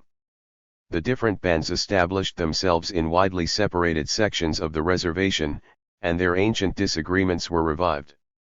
Old family customs and methods of entertainment, which had been impracticable during the past several years, now became familiar to the new generation. Tales of the prowess of their ancestors were told to the boys and young men which might have been challenged while other bands were located in such close proximity as to be heard by visiting youngsters of rival families. The women disclosed profound secrets of processes, producing results peculiar to their respective clans, and greater freedom of action soon developed. 3. Santana's daughter, Katsuo, and her husband, Shosh, belonged to his immediate following, and their 2 boys, now 5 and 6 years old respectively, were entertained by their father, even at this early age, with fairy stories designed to prepare their minds to receive instruction in the lore of their ancestors.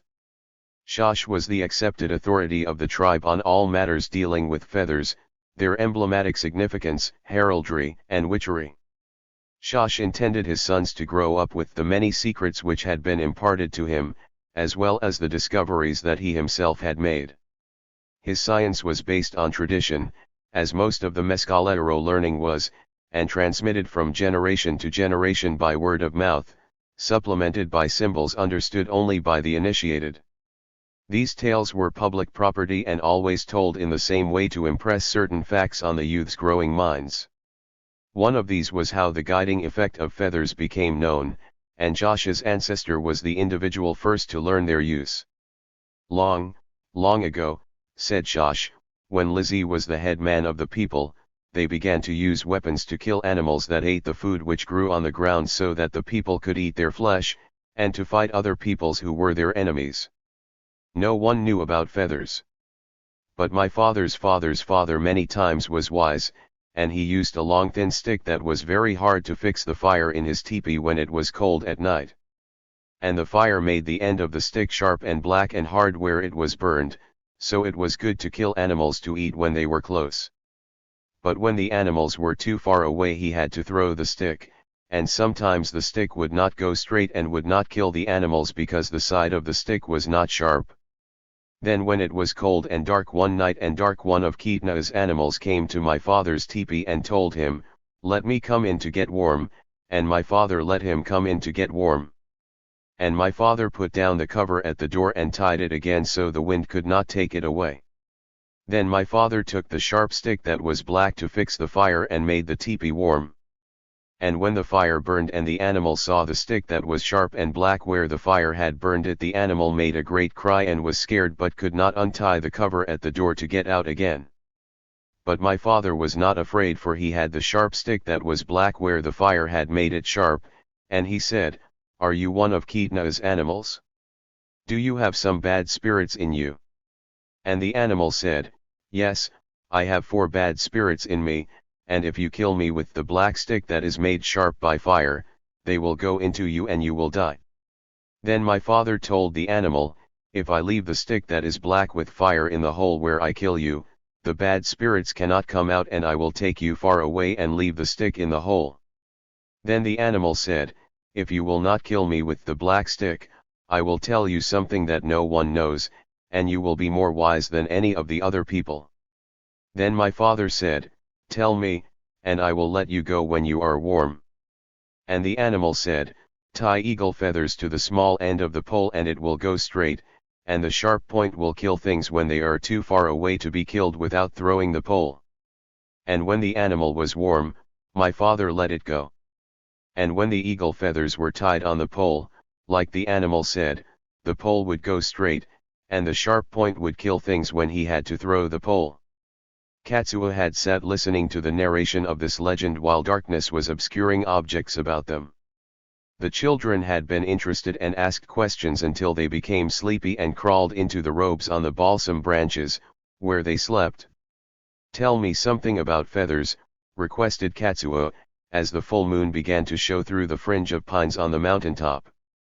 "There are many things about feathers that must not be told to women," responded Shosh. "But maybe you do not know why owl feathers must not be used, and why hawk feathers must not be worn by women with child, and why eagle feathers are too strong for women to wear at any time." Then lifting his eyes toward the rising moon, he sat for a time in silence, until the silvery disk cleared the tree tops. Owls are the principal birds that Kitna made for the spirits of his people who died with bad thoughts, and any part of an owl is very bad medicine that only witches can use. Then he resumed his silence as a fleecy cloud dimmed the moonlight. It soon passed, and he went on. "But owls can see in the dark, and it is not well to speak of them when there is no clear light in the sky. However, I can tell you about hawk feathers that are good medicine, especially for the head, for it is not too strong. All birds can fly and get the good medicine that makes them light and strong. Then the hawks eat the little birds so they can fly very fast and can fly slowly, too.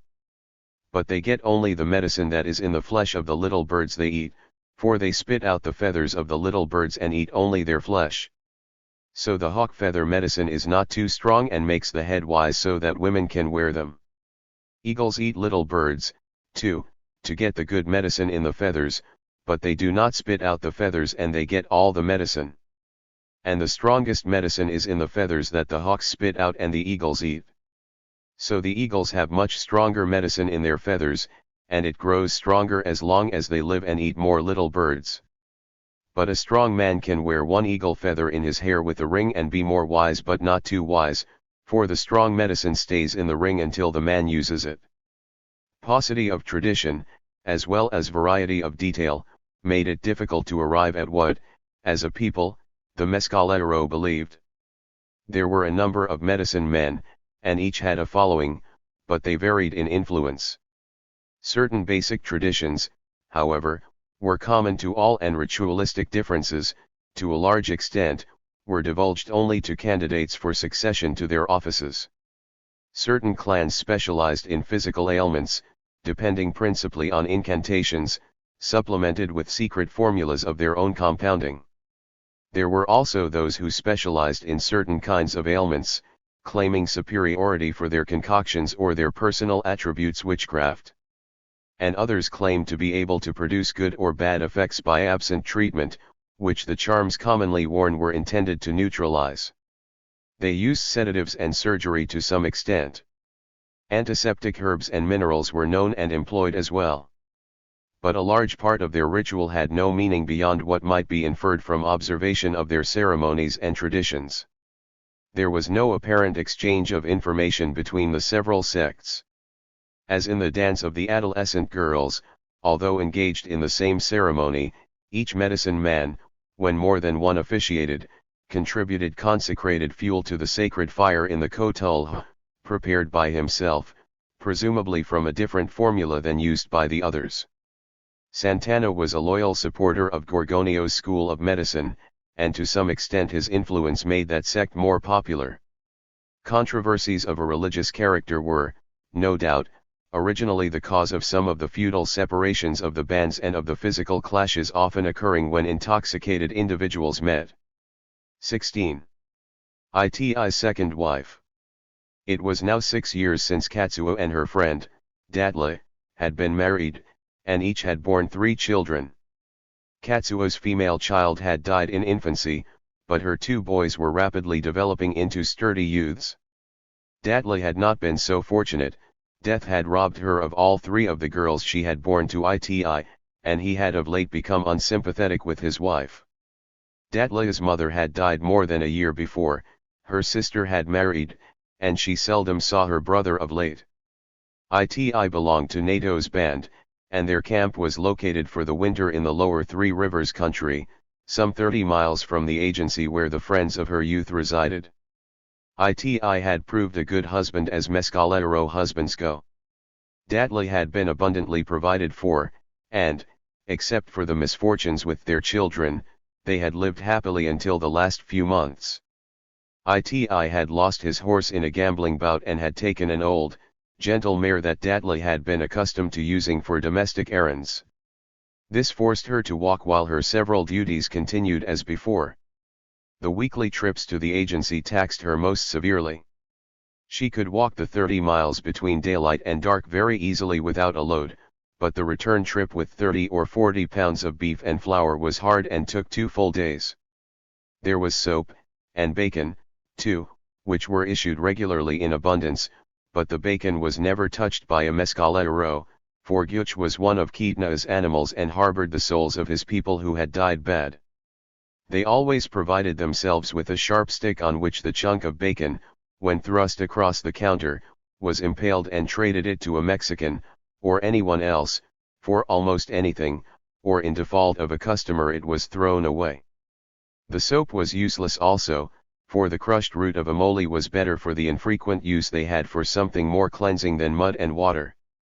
Beside that, it smelled of grease that might be Guch and she could get something for it, generally. Sugar, coffee, and various articles of clothing were also issued but added little to her load and were worth carrying. Datla was a thrifty person, and when riding the mare she took time to bargain for something worthwhile instead of the undesirable rations. And when she had to walk, she continued the practice as a number of her associates, similarly handicapped, had. To do this it was sometimes necessary to make an indirect trip home by way of the settlements along the lower Tularoso. This, with the delay of bargaining, prolonged the journey part of an extra day or she had to travel at night. I objected to such delays but liked the acquisition of the few pods of chili or handfuls of beans she gained by such efforts. The use of the mare, however, he denied her, and when she refused to go for the rations as a result, he gave her a beating. Datla had made several small baskets that she had intended to exchange at the trader's store for some of the gyugas she wanted for personal adornment. These I took for a gambling stake in an effort to win another horse, with the promise to give her back the mare when he won, but he lost the baskets instead, and their domestic felicity was wrecked. The horse I had lost was an exceptionally fine animal, a trained buffalo horse, and one of the best racers in the tribe. And although I, like many others, had refused to gamble with Tatsu on account of his disingenuousness, in the course of events the old gambler had acquired the horse and offered to trade it for Datla, whom he termed your barren wife. This proposition did not meet with I's approval, and instead of trading he gave Tatsu a severe beating. I, because of this, had been brought before a council of the head men for trial. He was convicted, but as Tatsu was recovering I was let off with a reprimand because of Tatsu's character and insulting proposition. However, I was depressed, aggravated, and despondent. Santana had re-established his influence in all matters within his personal observation but had lost some control due to his arbitrary punishment of evildoers, who were, in some measure, protected by the government. And the traditional practices of the tribe were not to be changed by any new ideas. For the most part, attack on the settlers had stopped. Not that there was any change in their ideas of right and wrong, but the rations provided the Indians made it easier to live in idleness. The young men, enthused by stories of deeds of valor in the past, and a few malcontents among their elders, committed some depredations that were attributed to the Mescalero. Under the old regime Santana would have disposed of a few ringleaders and stopped the disobedience of his orders, but instead the suspects were arrested and released for lack of evidence when brought to trial. The old chief himself did not worry about occasional brushes with enemy tribes of Indians, although he did not sanction them openly. The Comanche horses that had been left in the Guadalupes before the move which finally brought the Mescalero back to the Tularoso country, had long since been brought to the reservation and divided. Comanche spies had found some of them, and a Comanche war party had made an attack to recover them but was not very successful. The Comanche tried to stampede the horses, a ruse which might have succeeded in the plains. But in the mountains the herd scattered and none was taken except a few that were roped and led away. And although the surprise was successful, the women all escaped but one. 4 Mescalero were killed, and 6 dead Comanche were found. Now, to revenge this fiasco, the recruiting of a party of warriors among the Mescalero had been started. It was originally proposed to raise an unusually large force, but Santana discouraged this with the assertion that such a large number being absent would be noticed by the authorities and confirm their suspicions of Mescalero depredations. With this opposition, the experienced warriors were not keen for the venture and declined the honor of participating. They were living a life of peace and plenty, with occasional drunks and numerous horse races, beside the little games always available that could be participated in daily. Consequently, the young warriors who had already committed themselves lacked the necessary leadership, as well as the courage and numbers to make a start. One of the head men had initiated the enterprise, and a medicine man had joined, but so far only 5 experienced warriors had been recruited. Iti had been solicited, and the jibes of the interested women were aggravating his moroseness. He was not counted an experienced warrior, but now some 30 years of age he was known as a man of discretion. His maturity had overtaken him since the main tribe had embarked on the more peaceful mode of life. And although he had engaged in some of the stock raising, rustling, and raids, it had been in a subordinate position. A half-dozen young warriors, among whom Iti had become a leader, proposed to join the war dance, but all were without horses, and at least one horse for the group was thought to be necessary. As that was his only excuse, the young warriors ganged up on Tatsu in a gambling game and won Iti's horse back. With this they overcame his reluctance and secured his participation. The party was thus increased to 30 men, the number Santana had prescribed as the limit. And although poorly provided with leaders, they decided to make a start. Before the end of the first day's ride, however, a young owl lay in the trail where it had fallen from its nest and died. 1 This was a hoodoo that might not be neglected. They had been stopped by witchery, and there was something wrong with the ceremony of the war dance. To remedy the situation it was necessary to repeat certain rites where they had been originally performed, and 2 days were lost in doing this. Then, 2 days after the second start, one of the older men's legs was broken when his horse fell with him. This did not cause much delay, for with a night's rest after the injured leg was put in splints, the sufferer was able to ride and, with one attendant, return to the reservation. But this mishap reduced their number to 28, and the enthusiasm of the party was adversely affected also. Still misfortune followed them. They found high water in the Pecos, and the medicine man's horse was caught in an eddy, so the pouch containing his paraphernalia was soaked before he was able to reach the bank. But fortunately he was one of the liberal-minded doctors and had secured some of the white man's glass bottles to protect the most important articles. These were not harmed by the water, and after the others were spread in the sun and aired for a day he pronounced his kit to be in satisfactory condition. Nevertheless, it took another day to make supplementary medicine and reassure some faint spirits, for there was a growing suspicion that some witch had placed a hoodoo on the whole expedition. In addition, great caution was necessary on account of the small number in the party. Cattle were found at the edge of the Comanche country, causing the Mescalero to penetrate deeper into the north to avoid meeting white men in charge of them, where the Comanche might be found in great numbers. 2 weeks had passed, but no enemies were discovered until they had advanced well into the territory. The more experienced warriors were again counseling an abandonment of the enterprise when a Comanche camp was discovered. It was larger than they had intended to attack, but a big herd of horses was being attended by a few men and a considerable number of women. From this they concluded that the warriors who usually protected the horses were away on some errand, and consequently the Mescalero prepared for an attack, in spite of caution recommended by the elders. They had been 2 weeks in the no man's land full of Comanche, and every day brought the danger of being seen. If a Comanche observer escaped without detection, it would be only a matter of time until they would be ambushed by an overwhelming force. A night and a day had been spent in reconnoitering, and any time the Comanche protecting the horses might return. The horses were not being herded at night but driven into a deep wash. There a steep bank surrounded them except downstream, where they were fenced in with an obstruction of thorny brush. The teepees were 1/4 of a mile away on a rather high ridge, and by driving the stock slowly the noise they would make could not be heard at the camp. The wash, although not wide, was a half-mile long, and some time would be required to drive the animals out. There were no guards set, and all seemed to indicate the Comanche expected no trouble. 20 of the young men on foot were stationed between the wash and the teepees, with ITI in charge. Each of these was provided with a rope, and it was intended they should each secure a mount as the horses passed out of the wash and assist in handling the loose stock.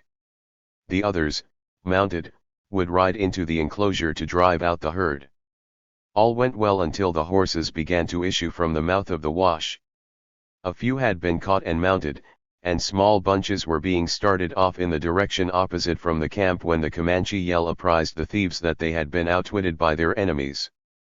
A greatly superior force had been concealed among the horses in the wash, and all the mounted Mescalero behind the herd were killed.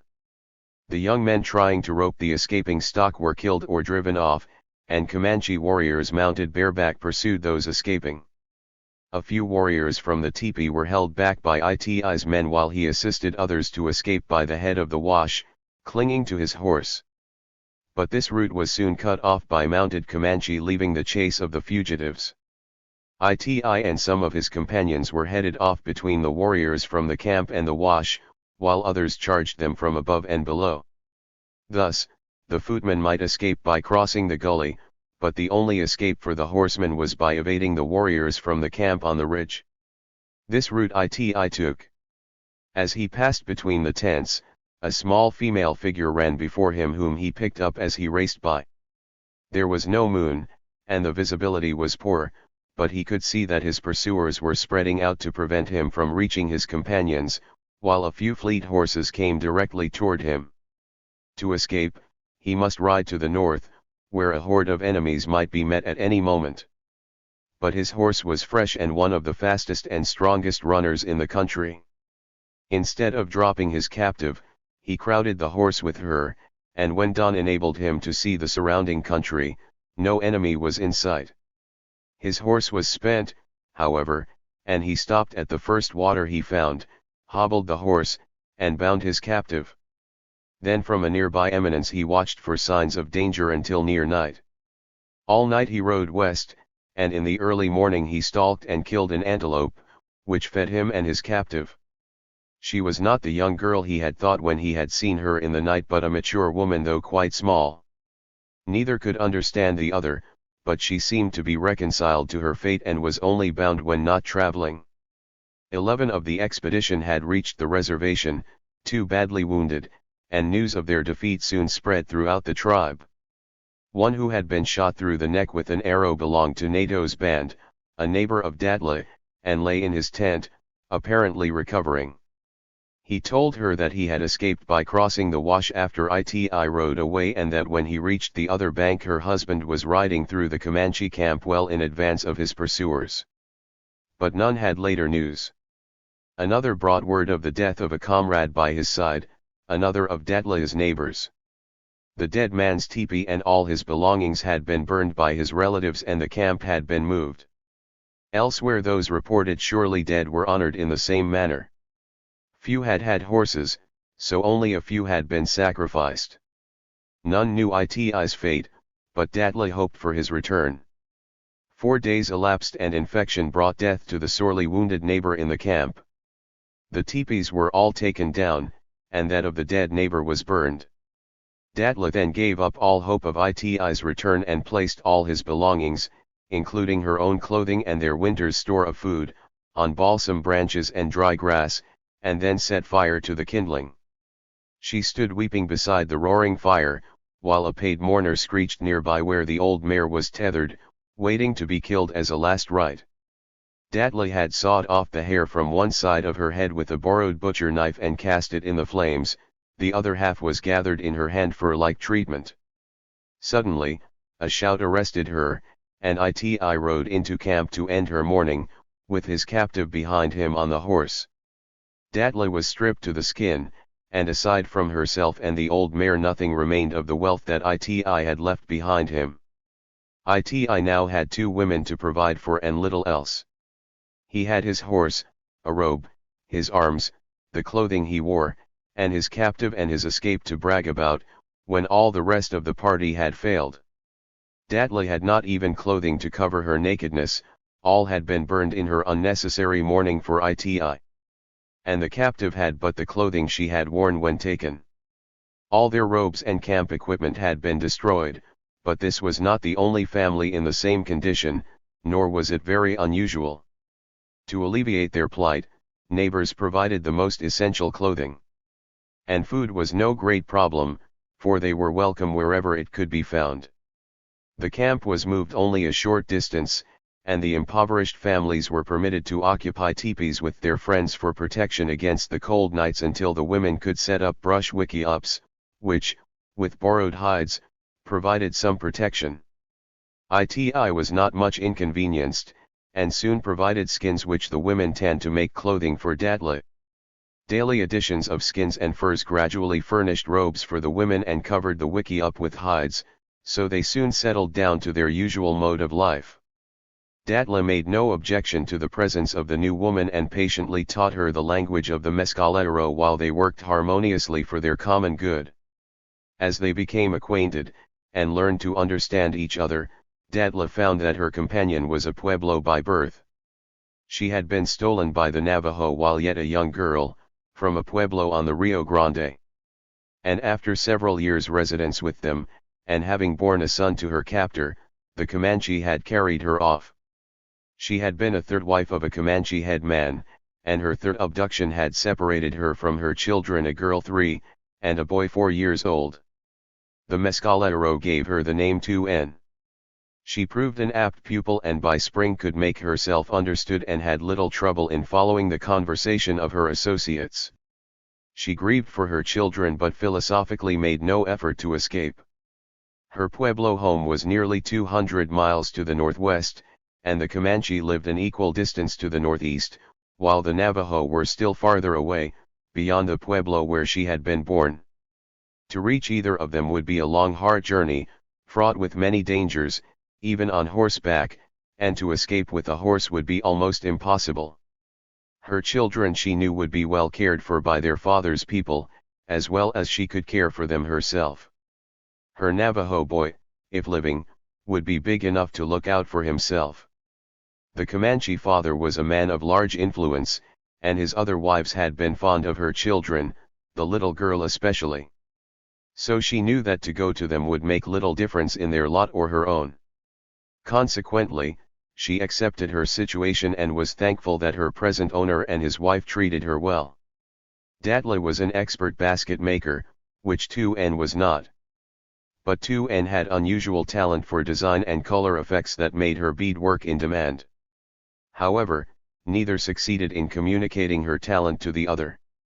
The approach of spring reduced the demand for teepees, and some buffalo hides were offered in barter for the closely woven baskets that Datla made for boiling food. They were placed in heated pits, and smooth, heated stones were added to the contained liquid from time to time as required.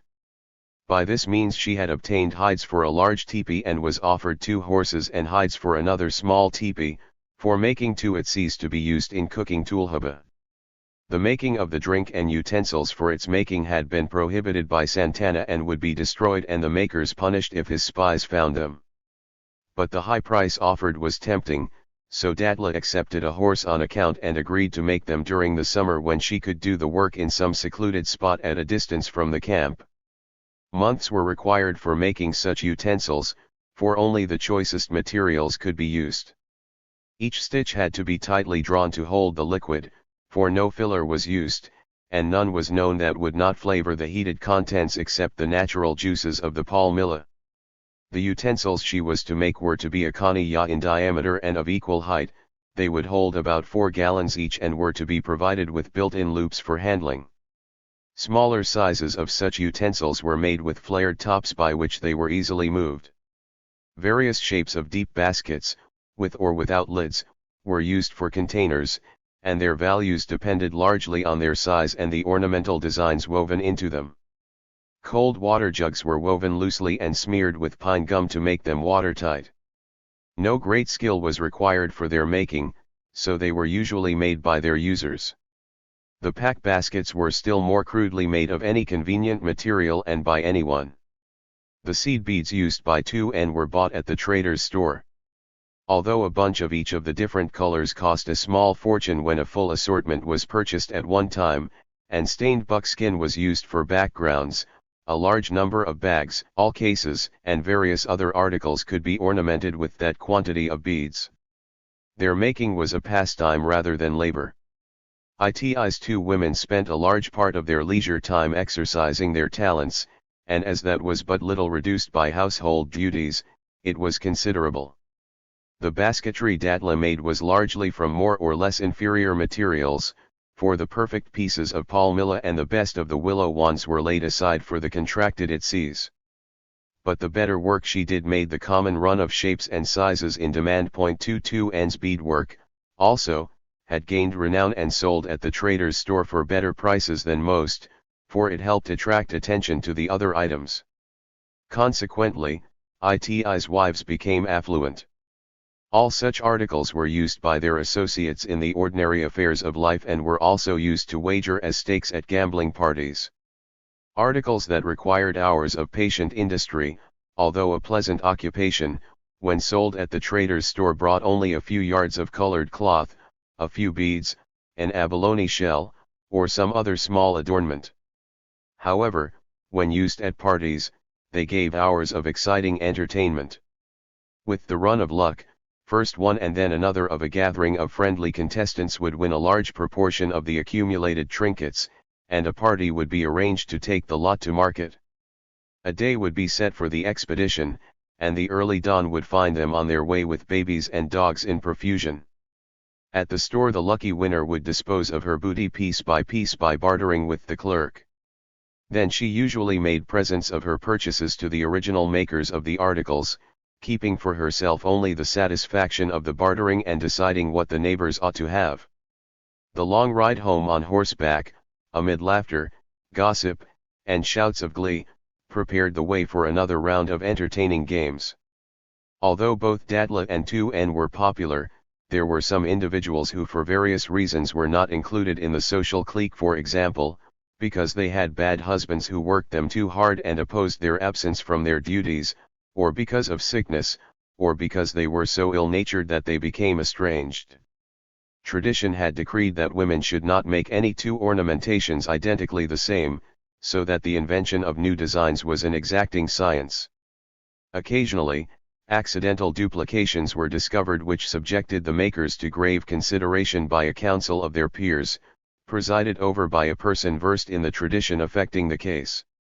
These, after deliberation and the advice of the one informed, decided if the tradition had been violated, and if so whether any of the articles should be destroyed or might be changed, and how to conform to traditional requirements. This was one of the secret traditions, and the penalty for willful violation was known only to the elect. The tradition was recognized as important with grave but unknown consequences for violation. Designs on weapons were also unique. Each man adopted a device for his shield by which he was recognized and which no other was allowed to use, and certain bands of color were used under the feathers of a warrior's arrows by which they could be recognized when expended and recovered. Thus, game killed by a group of several hunters was known to their women, and cared for accordingly, while the hunters pursued the chase. Mescalero woman with her baby in a cradle board. Blazer family collection. 17. Gold. When the sun grew hot in the late spring, NATO's band moved its camp some 10 or 15 miles up the Rinconada toward the summit of the mountains. The vegetation had begun to grow around the camping place they had left, and its 2 women had provided themselves with a supply of such materials of their crafts as the willow thickets, the hillsides, and the swampy land of that vicinity offered. At the new camp, with its consent, the large teepee that Datla had traded for was erected well up on a ridge, where a few hundred yards away a small spring flowed from the hillside into a dense thicket covering the bank of a deep gorge. A path led directly from the teepee to the spring for bringing water to the camp, but from this path to the bottom of the gorge the thicket remained in its natural state, almost impassable. In this thicket, well down the slope but above where the summer freshets could reach, Datla established herself for the fulfillment of her contract. Opposite Datla's secret location, the bank of the gorge was precipitous, making entrance from the west impracticable from its mouth, a short distance below the teepee, for nearly a mile, where an abrupt drop in the water-worn channel barred further progress. Here, where the run-off from the summer rains had left an excavation, there was a pool of water that never fully dried up, and wild animals came there to drink. For 100 yards below the pool, the moisture from the retained water sustained a luxurious growth of grass and weeds, which in turn attracted bears. Because of their almost constant presence there, the place was called Bear Gulch and was avoided by the Indians, although the luscious roots and sprouts of the water plants were prized for food. The low hills and ridges of the adjacent country were sparsely vegetated with great sugar pines, and many of the yellow boles had been mutilated, stripped of their bark in great patches to secure the inner bark for a laxative tonic, spring medicine. To the northward the steep slope of White Mountain rose abruptly 2,000 feet above the camp to timberline, with its bald apex still glistening, in spots, with the winter snow. From here the run-off from Old Baldy was diverted by summits to the north and east. Spring had arrived. The deciduous growths were nearing full leaf, while the conifers on the northern slope beyond the valley, to the south, rose in tiers of mottled green. Along the foot of the cliffs bounding Bear Gulch on the west was a faint trail, and the waning run-off from the winter snows was now but a trickling stream in its gravel bed. Datla could by this route reach her retreat without leaving sign that would be noticeable, and clandestinely ply her trade. Two and alone shared her secret, and while Datla did her work she remained about the teepee, prepared to start for the spring with her water jug at any moment. From along the path above the thicket, by some irrelevant phrases she was to repeat, Datla would be apprised of any threatened danger of being discovered. The perfect pieces of willow wands Datla had saved from the material gathered for several months had been stripped of their bark and laid aside for the Atsees contract, and likewise an abundant supply of the choice centers of palmilla leaves had been provided.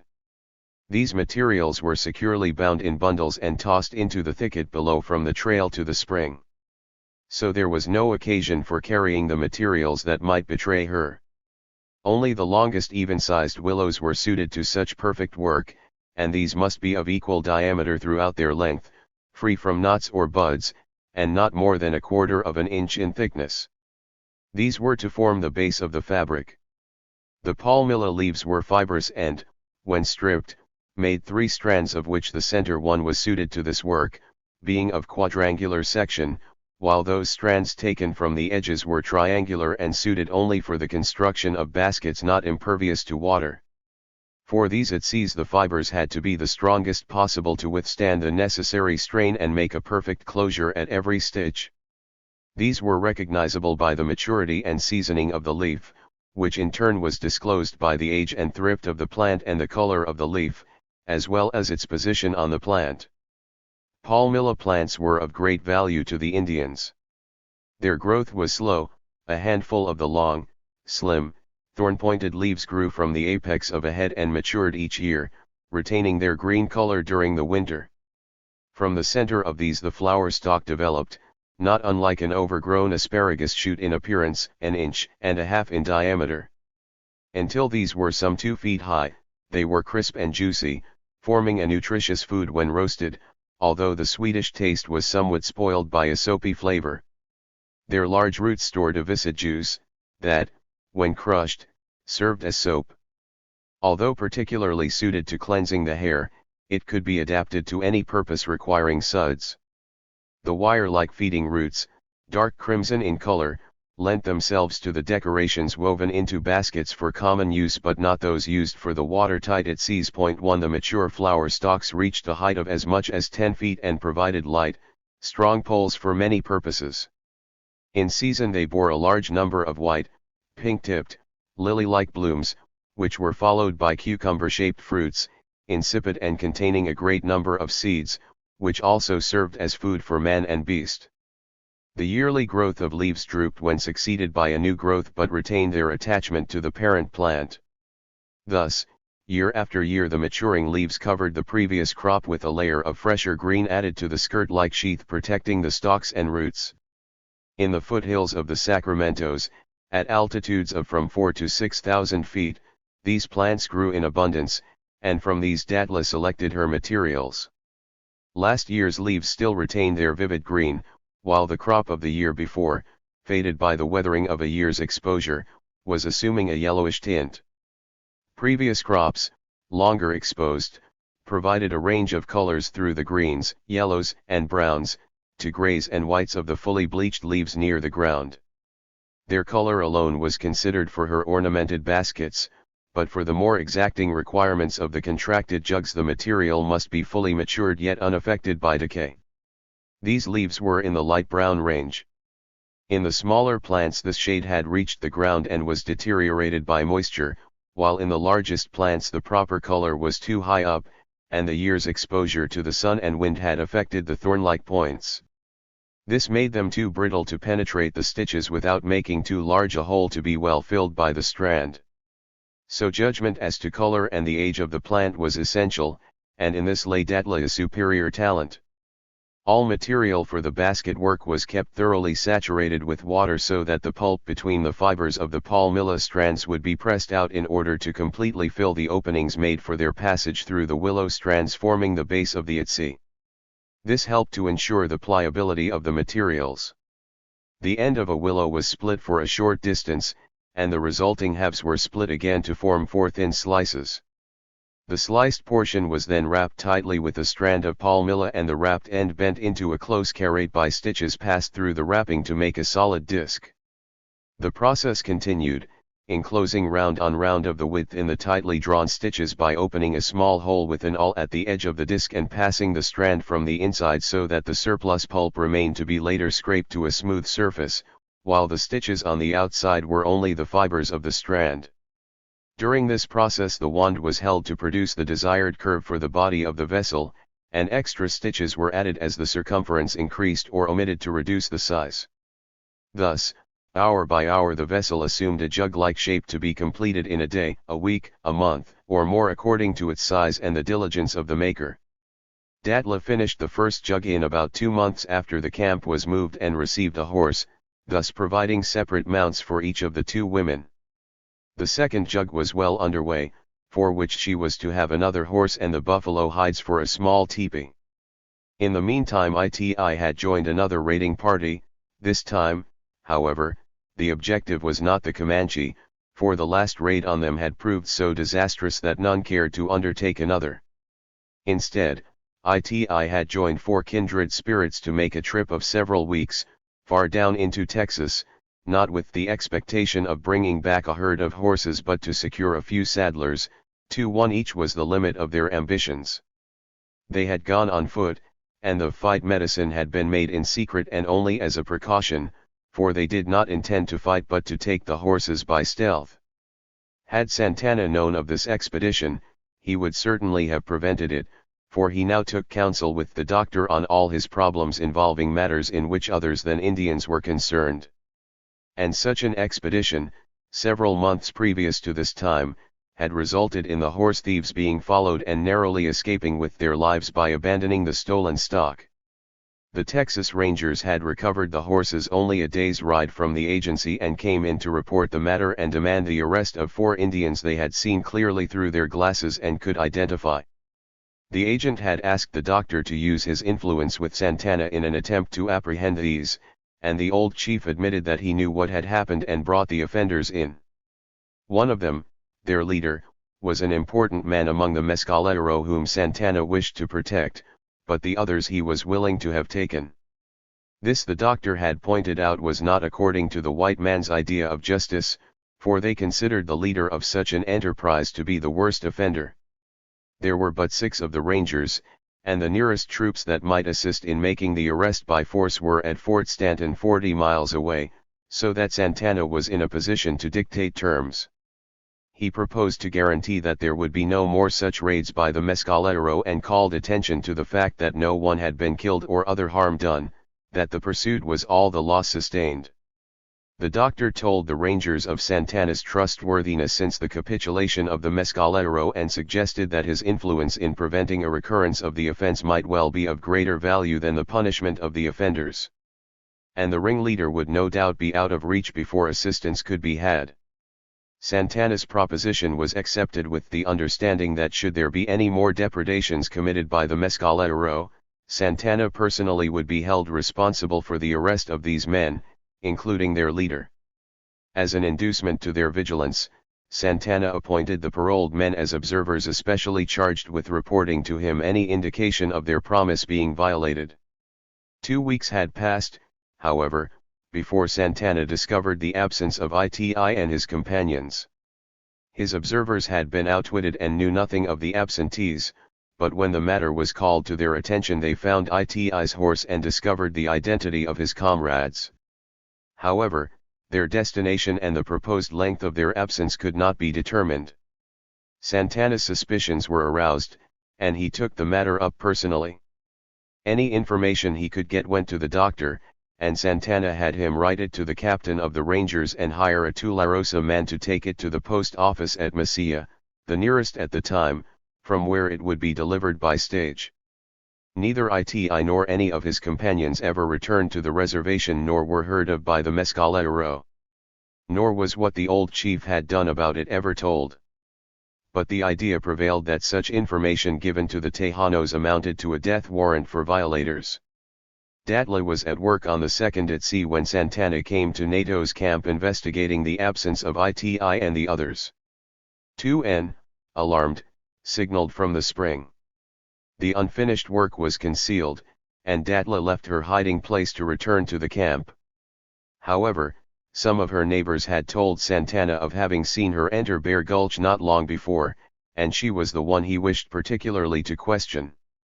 She had started down the trail but heard the men entering the gorge before they saw her, and she turned back.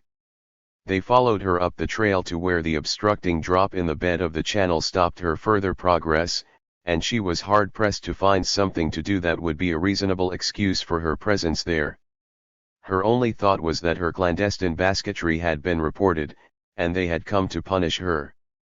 There were no bears from which she might be running, so after removing her moccasins, she went into the marsh, and when the men arrived was industriously digging for roots in the soggy ground near the pond. "Where is ITI?" asked Santana.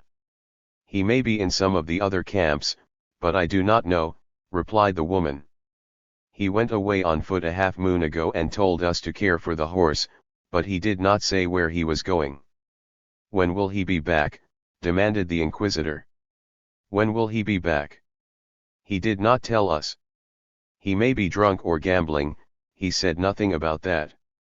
Several more questions about ITI elicited no information, but not a word about the Atsis for Tulhaba, and they left her in a quandary. To follow them immediately might look suspicious, so she lingered. There were small pieces of flint among the gravel near the edge of the pool, and to occupy her time while waiting she selected a few that she thought suited for striking fire with the piece of broken file she carried in a pouch at her belt. In gathering these she noticed some small metallic particles in the sand, and further search discovered some as large as grains of wheat, although most were smaller. Some were flakes large enough to wrap around the point of her awl but were too soft to make a noise as jingles. This discovery suggested that if the awl would penetrate the globular pieces, a hole would be all that was needed to make beads of them, and she found by experiment that they could be pierced and that by rubbing them on her buckskin skirt they took a high polish. These she thought would make a beautiful contrast in the beadwork 2N was doing. She gathered a handful, all the fire pouch would hold. One was large as a bean and had a wire-like projection from one side that she bent around one of her brass wire earrings to serve as a bangle. 3. Thus interested, she forgot the passage of time while the treasures accumulated, until a scratching and grunting noise behind her made her aware that she was in Bear Gulch, and turning her head as she knelt by the pond she saw an old bear and 2 cubs descending by way of a fallen tree from the top of the cliff. The gulch was only some 20 feet wide, and the perpendicular rocks on either side were twice as high as her head. She might have climbed out at several places had there been time to choose her footing, but the bear was only a few jumps away. Before her the drop in the channel was an incline, steep and worn into the solid rock, but it was away from the bear, so she made her retreat in that direction. A leap took her halfway up the sloping trough, where, With her bare toes and knees with hands braced against the rock on either side, she held herself but could not advance further. When she eased the pressure ever so little, she began to slip. Only a few feet further and she could have reached a depression and been safe, for the incline was too steep for any bear to climb, but here she was straining every nerve to keep from sliding back. The bear had not seen Datla until she made a leap, but now was growling and snarling at the cubs to drive them back up the log to the top of the cliff. However, they were thirsty and resisted her efforts, finally escaping and running to the pond beneath the frightened woman. The old bear followed and directed her growls at the trapped fugitive while the cubs drank their fill. Then, having discovered nothing menacing in the unusual sight clinging to the rock above, the old bear also drank deliberately, raising her head from time to time to emit her growling snort. The bears seemed satisfied with their drink and, with deliberation, left by the way they came. As soon as Datla was certain they were gone, she loosened all holds and rolled into the pond at the foot of the slope, so exhausted that she nearly drowned, although the water was only 6 or 8 inches deep. The doctor had been forage agent for several years, and all military movements through the Sacramentos passed this point as it was on the only practical road through the mountains. His friendly relations with the Indians had also brought him a commission as licensed Indian trader when the reservation was extended over the Tularosa country in 1874. The general public also made the mill a common stopping place, and thus it had become a landmark and known throughout the country. Few weeks passed without detachments of soldiers stopping overnight and often remaining for several days. These, of course, were accompanied by officers of various ranks and numbers, and the district commander had accepted the doctor's hospitality on several occasions. Consequently, Santana had become acquainted with the division to the old chief's great satisfaction, while colonels, majors, and lesser officers were frequent visitors. The trader's store was an interesting place for these men to pass the time, and the common soldiers and non-commissioned officers gathered here when off duty to buy trinkets of the Indians or watch their peculiar customs. It became a popular entertainment, in which all joined, to hire Indians, especially half-grown boys, to display their skill in long-distance target shooting with arrows, throwing stones with slings, foot racing, endurance running, concealment, and many other Indian specialties. Considerable amounts of money were sometimes wagered in backing up the rival exhibitors, and the Indians themselves were glad to join the sport. Their best professional dancer was Augustin, a Hot Springs Apache, who had been adopted by the Mescalero after having been driven from his own tribe for some offense. He had the reputation of being their best long-distance runner. There had been considerable stock rustling among the settlements to the west, supposedly by an organized band of outlaws, and the military had been called on to assist the civilian authorities in their apprehension. 3 detachments of cavalry had been detailed for this purpose and were stationed at La Luz, Tularosa, and the mill in readiness to take the field. Tularosa was nearly 20 miles west of the mill and La Luz some 10 miles southeast of Tularosa. But the actual distance between the mill and La Luz was but some 16 miles. Yet, as there were 2 high mountain summits intervening, direct communication between these points was not attempted. Instead, couriers went by way of Tularosa. A dispatch was being sent to La Luz, and Santana asserted that Augustin could go on foot and return an answer before the courier, with relays of fresh horses at Tularosa. The captain doubted this and said so, on which the old chief offered to bet his fine robe against $50 that he could. Other officers also joined in the controversy, with the result that a purse of $20 was raised, 10 to be paid Augustin for the trip and a bonus of 10 more if he brought an answer to a note confided to his charge before the courier returned. The direct route required a climb of more than 2,000 feet within the first 2 miles, then down into a deep valley and another climb to the second summit, from which the descent to La Luz was near 4,000 feet. The Indians bet their limit on their man, and their confidence led some of the officers to take a chance at 2-to-1 with their fellow officers. So there were several $100 in cash in the trader's safe awaiting the result, beside ponies, robes, and a host of other bets in the doctor's hands as stakeholder. The result was that Augustin beat the courier by more than an hour. 4.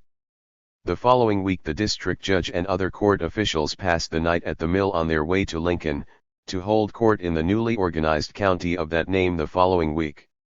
Thus, it occurred that a dozen or more of the prominent men of the territory were present when Datla and 2N arrived at the trader's store with baskets and beadwork for barter the following morning. While Datla was trading with the clerk, 2N offered a small purse to a lieutenant, asking $1 for it.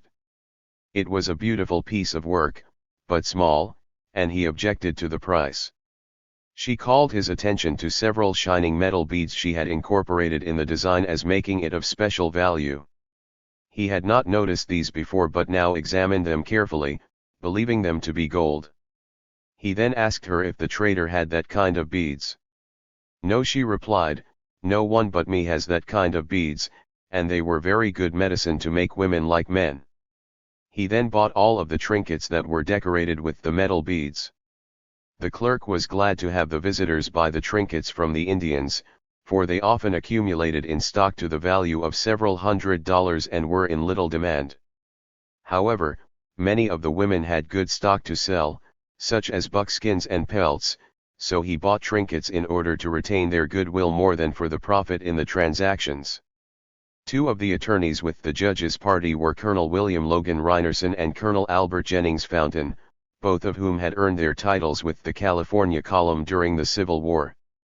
Both men had spent several years in the gold fields of the Pacific coast, and to these the lieutenant took his purchases after securing all that were to be had. They had no way of testing the beads but believed them to be gold and worth all he had paid for the trinkets, or more. At their request 2N was pointed out but she would not tell where she had found the beads. Though she finally said that another woman had given them to her, she refused to identify the woman. News of the gold find was soon made public, and the excitement ran high all day. 2N was watched, and when she and Datla started off together, they were detained by half a dozen men who offered them considerable sums of money to show where the gold had been found. The Indians, also, had been watching, and when the big nugget on Datla's earring was noticed and its purchase proposed, Santana took a hand. He dragged Datla from her horse, tore the ring from her ear, and threw it into the creek. Then he informed the crowd that had gathered that if any Mescalero told where the gold had been found or should dare to show the place, they would be killed at once, and that anyone found near the place would not be allowed to leave. This settled the matter for the time being, but the fact that there was gold somewhere in the country was not forgotten. There was no place where gold was known to exist within hundreds of miles of the mill at that time, and when they were again alone together, the doctor asked Santana if he would tell him where the gold could be found, but the old chief refused. "I will not tell you," he said, "for I have told my people that none must tell any other if they know, and that if any white man shall look for it near where it is, he, too, shall be killed, even if the Mescalero must again fight the white people and the soldiers until all are dead. If I told you, I might think you had told your people. If some of your people found where it is, then I would have to kill you, my friend. For the gold is on the reservation, and if the white men find it, they will take the reservation from my people." Several years after Santana's death, Datla and 2N were recognized at one of the pueblos on the Rio Grande by an officer then retired who had been present when the gold was found in their possession. He bribed them and secured the story in detail of how, when, and where it had been found, including the names of those present when Datla gave the beads to 2N and told her where she might find more. With this information, the officer, accompanied by 6 others of those present when the gold had been seen, went to the mill and inquired of the Indians for the persons said to know where it had been located. Of these, however, only 2 young men, who had been described as little boys, were found. They were given a mule and provided with a small buckskin bag, which they were to fill with nuggets to prove they knew where the gold was. This they did, being absent 2 days. They then agreed to lead the party to the find and receive a horse and 100 Mexican pesos in compensation. These guides, however, were waylaid on their way to camp and shot to death with arrows. The following day the mules were returned to the gold hunters by one of the head men of the Mescalero with a warning that if they were found in Mescalero country after one more day they would not be permitted to leave alive. Within a distance of 40 or 50 miles, both north and east of that location, several paying gold mines have been developed, but the Mescaleros still preserve their secret, if, in fact, it has not been lost with the death of the older generations. Mescalero Basket Weavers. Courtesy Rio Grande Historical Collections, New Mexico State University Library. 18. Loss and Change. It was several months before ITI's return was finally given up, and the widows went into mourning for him. They burned all the possessions he had left behind and killed his fine horse, the horse Dadley had received on account of the first at seas, as well as the old mare. They had, however, anticipated this by providing new clothing for themselves, which they now considered to be their own, and Dadley had recently finished the second jug and received a horse and the small teepee in payment. These she also claimed were hers, and refused to destroy since they had not been in her possession while she was ITI's wife. This was a matter affecting the whole community, however, and was made the subject of a council meeting in which the widows were accused of not complying with the ancient law of Iota made in the long ago. No one knew how, when, or where ITI had died, although all conceded that he was dead, and after due deliberation the council held that the widows were alone responsible should it be found that he had been alive when these articles had been acquired, and consequently his. They refused to pass judgment without further knowledge of the facts. The neighbors, nevertheless, declared that if the things they refused to destroy were actually the property of the deceased, his spirit might return to them, with no telling what dire results to the community. Consequently, the widows were driven out of camp, and all avoided them. They set up their teepee several miles from any other habitation. This and Dadley's horse, beside the clothing they wore, was the sum of their possessions. Their robes and even the awls, knives, and other equipment worn at their belts had been sacrificed to the memory of their husband. No one permitted them to come near or lent the least assistance. They had made ample store of nuts, dried fruits, jerky, and other winter supplies, but these also had been included in the sacrifice. They had had ITI's ticket, good for 3 rations at the agency, but when he was reported dead it was cancelled, and they had no friend or advisor and thus no way of being reinstated in their own names. Nuts, wild fruits, grass seeds, and the tubers of wild sweet potatoes, mesquite beans, and a deer they trapped kept them alive until Dadley was able to make a basket with a knife and an awl improvised from bones, which she shaped by wetting them on a stone. This she traded for beads, and an old boot they found gave 2 and a start at making beaded trinkets. The trader's store was the only place they were received as before, and here their contact was business only. They asked no friendly advice, and none was offered. An old woman, ostracized as a witch with bad medicine, wanted to live with them, but they were afraid of her. She had a ration ticket and a horse but little else and was often unable to attend to the horse. She was glad to trade the horse for Dadley's teepee, which she set up near the agency, where the grass was too scant to keep the horse.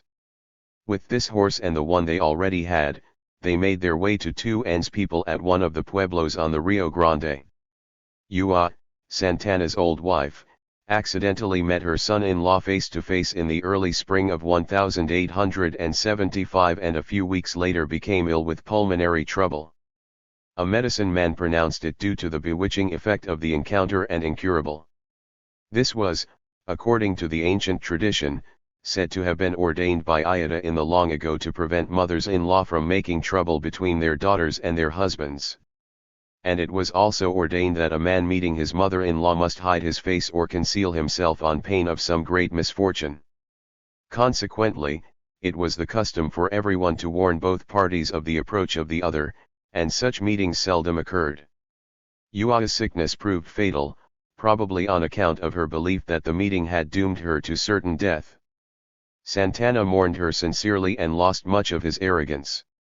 His 2 young wives were little consolation and had never held his affection to any considerable extent. Now he all but despised them and seldom went near their camp. Instead, he had a teepee set up near the doctor's house and spent much of his time with his old friend. The large flat stone that served as a doorstep to the doctor's residence became his favorite resting place in pleasant weather, and the doctor's room, with the bright pinyon fire, always welcomed him at other times.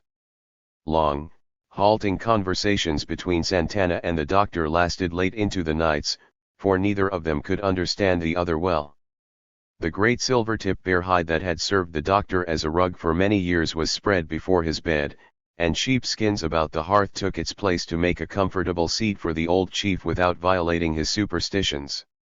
Here he often passed the night. A homemade willow rocker was the doctor's favorite seat, and with the old chief half reclining by the hearth and the doctor in his chair, each told the other of his bygone days. Santana's father had been the principal head man of the Mescalero, but he would not pronounce his name on account of some tribal superstition. When Santana was but a young man and his marriage had completed his status as a warrior, he was included in an expedition against the Navajo in retaliation for a recent raid. They had been traveling for 20 days and had reached the Navajo country, they supposed, without having been observed. The Navajo, he explained, were very many more than the Mescalero, but like Shishi-Indh comprised many different bands that lived far apart and did not usually fight together but were friends. The band they had gone to punish consisted of as large a number of warriors, and they had expected to surprise them, but in some way the enemy had learned of their approach and secured the assistance of another band. There were about 100 of the Mescalero, who were marching through a defile, some distance from the camp they had intended to attack the following morning. The combined forces of their enemies were concealed in the thick brush on higher ground on both sides for a long distance, and they waited until the head of the Mescalero was nearing the end of the hidden lines. The bed of the defile was timbered to some extent with scattering trees but insufficiently to provide much protection from an attack from both directions. The adjacent ridge had no timber, but the thick brush was about waist high. The Mescalero were strung out in single file with the horsemen alternated with those on foot, and it was Santana's opinion that their opponents were double their number. The Navajo yelled, and a flight of arrows from both sides apprised them of their danger.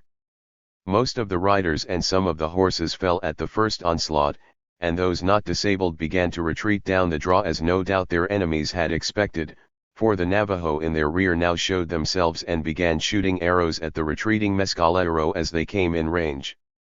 Santana had been walking between the horses of his father and his uncle, near the head of the column but was not injured. The first attack had been directed at the leaders who were riding, nearly all of whom were killed or wounded. "Tuhoda, Tuhoda," shouted the youth as he dodged the continued flights of arrows, protected to some extent by the trees and his shield.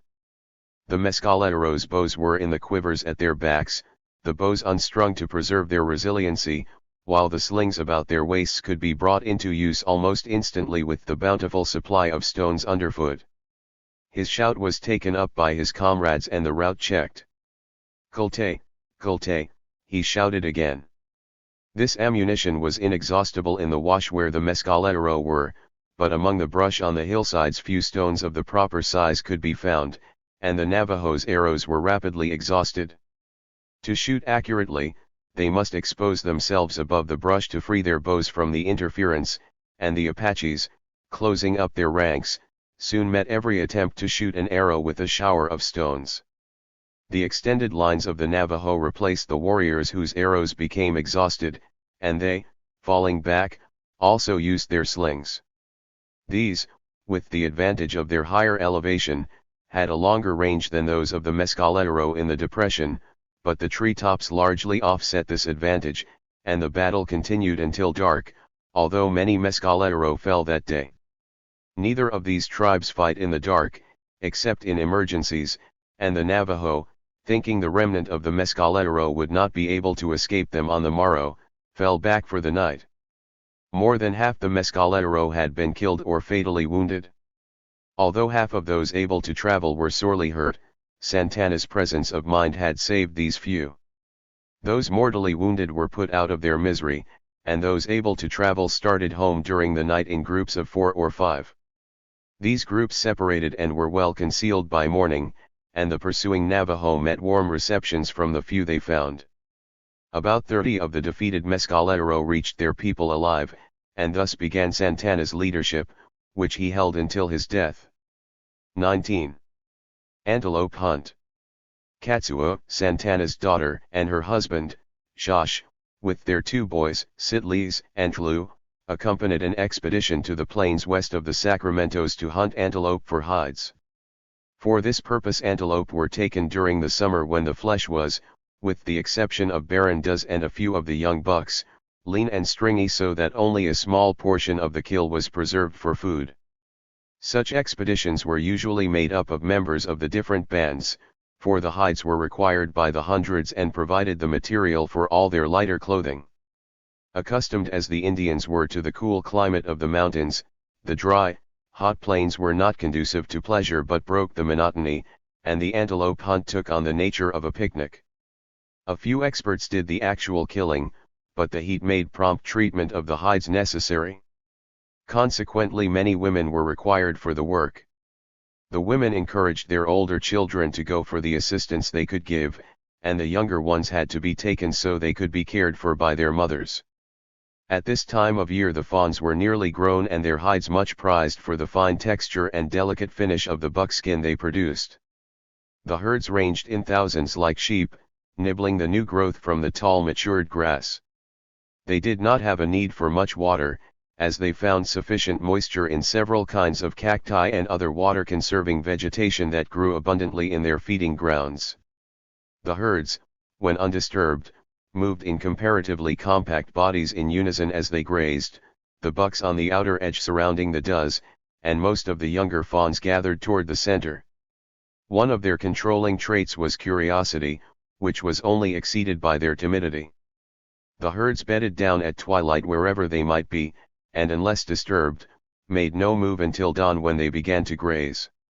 This behavior made it possible for the Indians to secure the great number of hides they needed, and the prolific herds showed no diminution from year to year. The Indians camped in some depression in the country frequented by the antelope, where they would not attract attention. They set up light stalks of palmilla or other poles to support tanned hides for shade so the breezes made existence tolerable.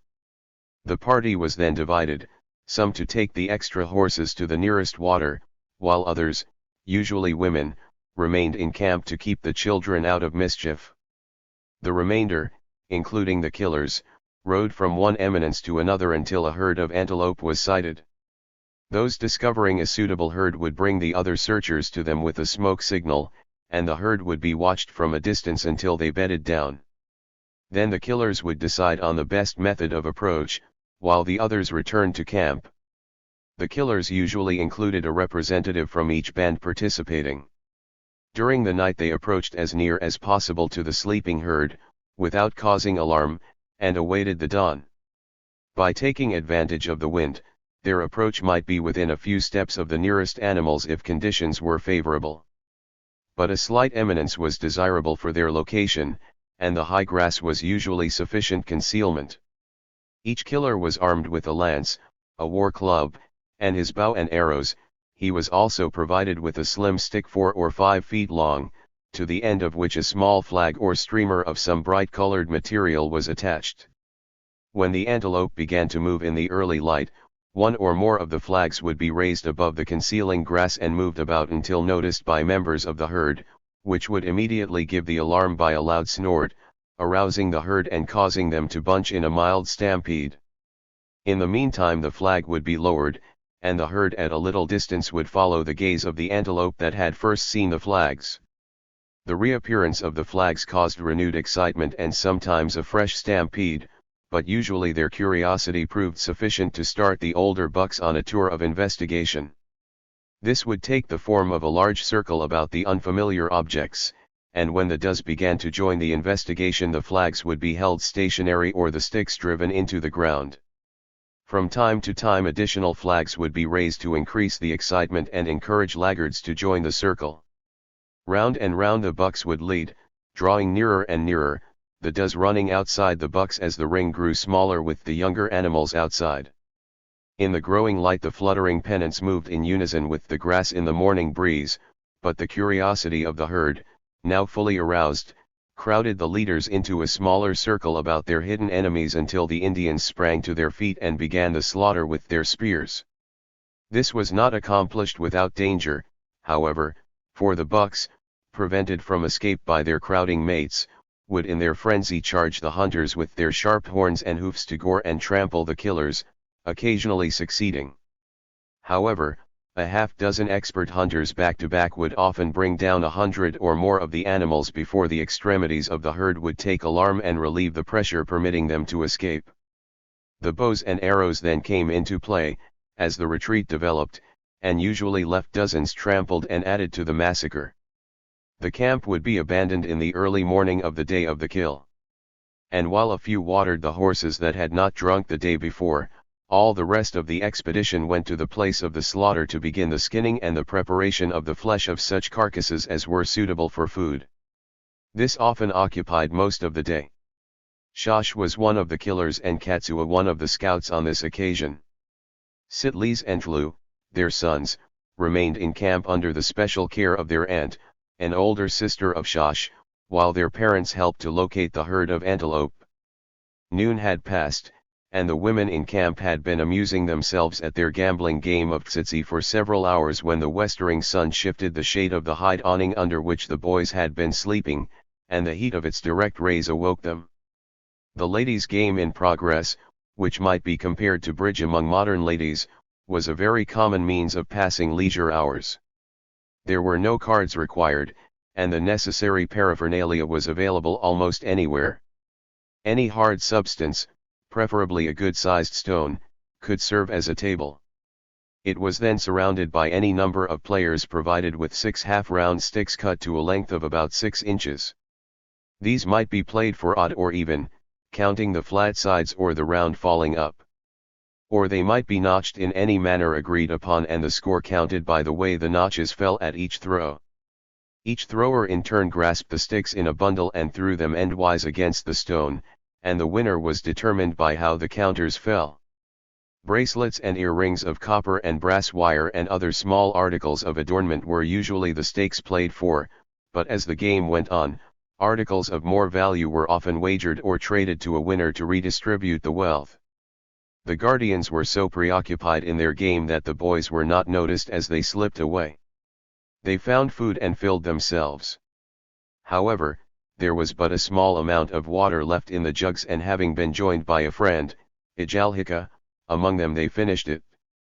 The women who had gone to water the horses would bring more water when they returned, but that would be late in the evening, and it appeared to the boys' best interest to be absent when the women discovered the water to be all gone. Where to go and how were matters to be considered. To hide in the tall grass would leave them exposed to the hot sun and shut off the little breeze that helped to keep them cool. An old gentle mare had been left at camp to be ridden in case of emergency, but no other horse. She was hobbled and grazing at a little distance from the awnings, and they removed the hobble and put the thong of which it was made around her neck to lead her over a nearby ridge out of sight of the camp. But they were all too small to mount unaided, and there was no gully that she could be led into, and no rock, log, or anything else to serve the purpose. They tried a palmilla, but the sharp-pointed leaves pricked their naked legs. Sitlis, however, could reach the mare's mane, and with a frantic effort he mounted like skinning a cat, then reaching down gave a hand to Tlu, who also clambered on. But Ijalhika was entirely too short, and those on the horse would be dragged off with his weight if they reached low enough to give him a hand. However, by leaning far over in the opposite direction Sitlis supported Tlu on his foot, and by holding to his brother's belt Tlu could reach the short one and all were soon aboard. In coming to camp the party had passed an alkali pond where the water was so bad that the horses wouldn't drink it. But the children had waded in it and the boys remembered the wet, cool, muddy pond as providing an agreeable sensation. They didn't think it was very far away, and thus they decided that to visit for a cool bath would be something worthwhile. They found the incoming trail not far from camp and followed it back. But the mare didn't care to go fast, and in spite of all the kicking the boys could do, the mare stopped frequently for choice bits of grass. The distance also was greater than they had thought, and when they reached the pond the mare wouldn't stop but smelled the water and waded into the deepest place and lay down. Although the boys were in the water where they had intended to be, the mud in the bottom was so deep that the fat boy was caught in it with the mare on one of his legs and nearly drowned before the older boys could get him on his feet. However, the mud and water only reached his waist, and when he got his mouth clear he let out a yell that gave the mare an excuse to escape, and curling her tail over her back, she started for camp at a lively trot. Even though it was well toward evening when they found themselves afoot, the boys enjoyed the mud for a while before starting home. The sun was sinking behind the mountains, and the evening breeze had driven the heat from the plain when they started. However, the trail of the Indians through the high grass was quite plain, so there was no danger of missing it. They were not afraid of the dark but were tired and thirsty, so started at a trot, but the fat boy couldn't keep up, so they had to slow down. Darkness soon overtook them, and the coyotes were howling all about, but they paid no attention to them, for they knew the coyotes would not attack them so long as they kept moving. However, when a wolf howled in the distance behind them, the coyotes stopped their clamor and the deep silence was startling. The bay of another wolf somewhere to the right and ahead, not far from the direction the trail led, gave the boys some concern, for they had been told that if a pack of wolves gathered they were likely to attack anything. The wolves howled again and were joined by a chorus of others, not nearby, but in the intervals of silence the boys could hear a pattering of padded feet on the trampled grass on the trail behind them. They had unconsciously quickened their pace, and the fat boy was panting.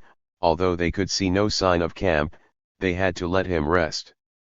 Their father had shown them how to wrap a robe around their left arm if attacked by a dog and let it be bitten while they defended themselves with a club or a knife.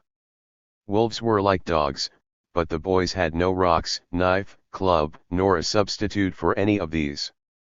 Here in the hot country they wore nothing but what nature provided and a breechclout, a wildcat skin tanned with the hair on and held in place between their legs by a narrow belt around their waists.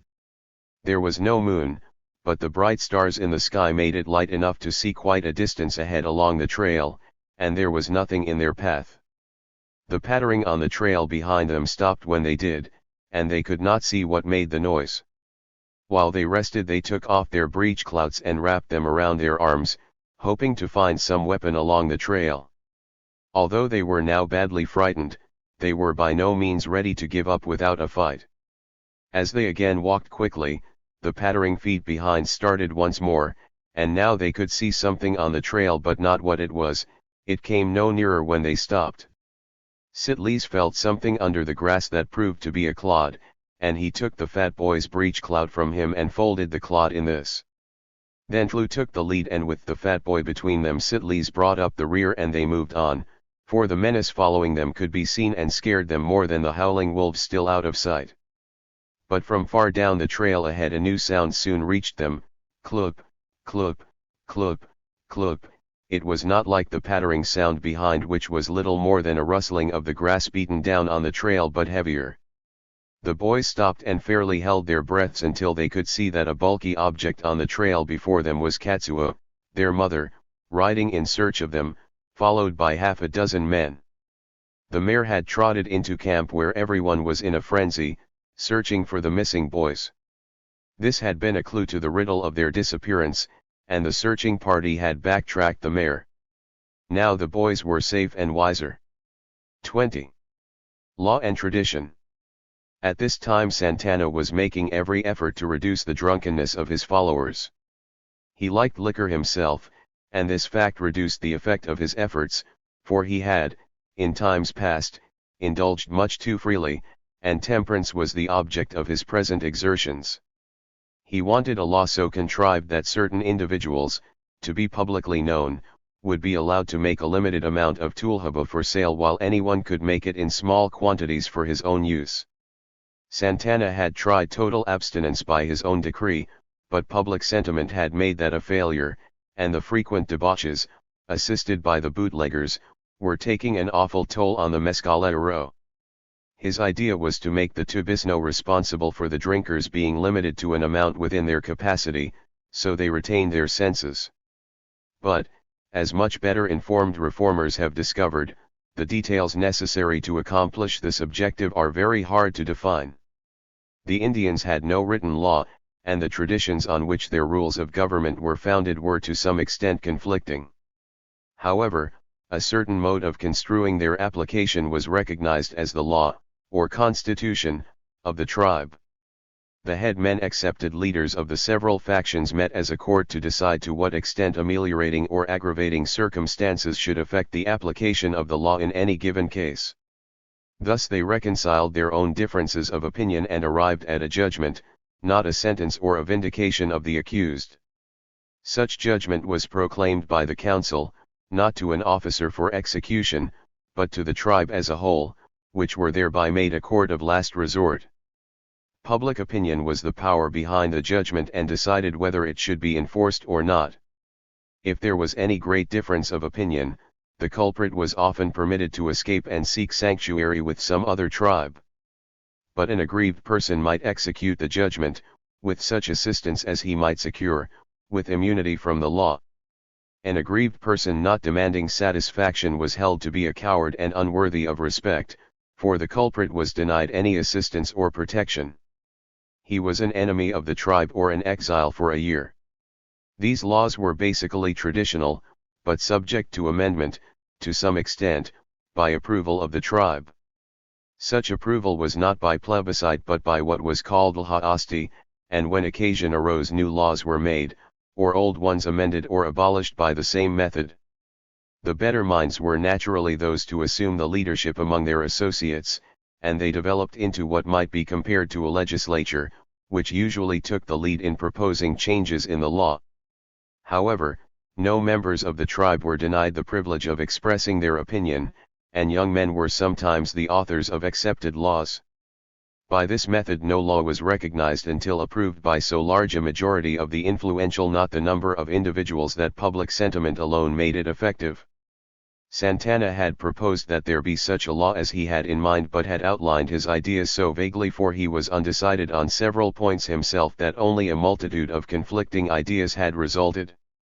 All conceded the necessity for such a law, but the lhaasti had been going on for months without perfecting the details. Meetings were impromptu in both time and place. Any gathering was likely to take up the matter for discussion, and accidental meetings often became large gatherings suggesting and debating details. There was no opposition to the basic idea of the new law, but the medicine men would have liked to recover their former control of the whole matter. The tradition was that Ayata had disclosed the method of making tulhaba to the medicine men and prescribed the manner of its use, but they had allowed the secret to become public property and lost control. Santana had talked to the doctor about what he wanted to do, but in this matter got little satisfaction, for he was told that the white men had been trying to find a solution to the same question for a great many years, and that all the laws they had made about it had only made trouble. But Mescalero laws are different, argued the old chief. When we have a law, it is the law of everybody, and if somebody does not do as the law says, they are no longer Mescalero but enemies, even of their mothers. So when this law is, it will be a good law. But all want to get a little drunk sometimes, and when they are a little drunk they do not know how drunk they are, so some get crazy and some go to sleep.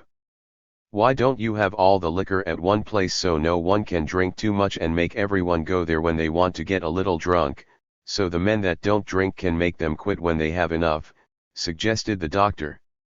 We do not have one man to punish people that do not do what the law says as the white men do, and when they are enemies to all the people and are treated like enemies by all the people.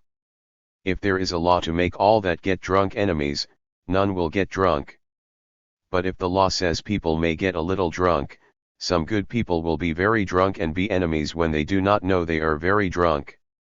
And to have all the liquor at one place would be just the same. This brought on the question of how other laws could be enforced without injuring the good people. The old laws, said Santana, are like Ayata made them, and everything he made is good.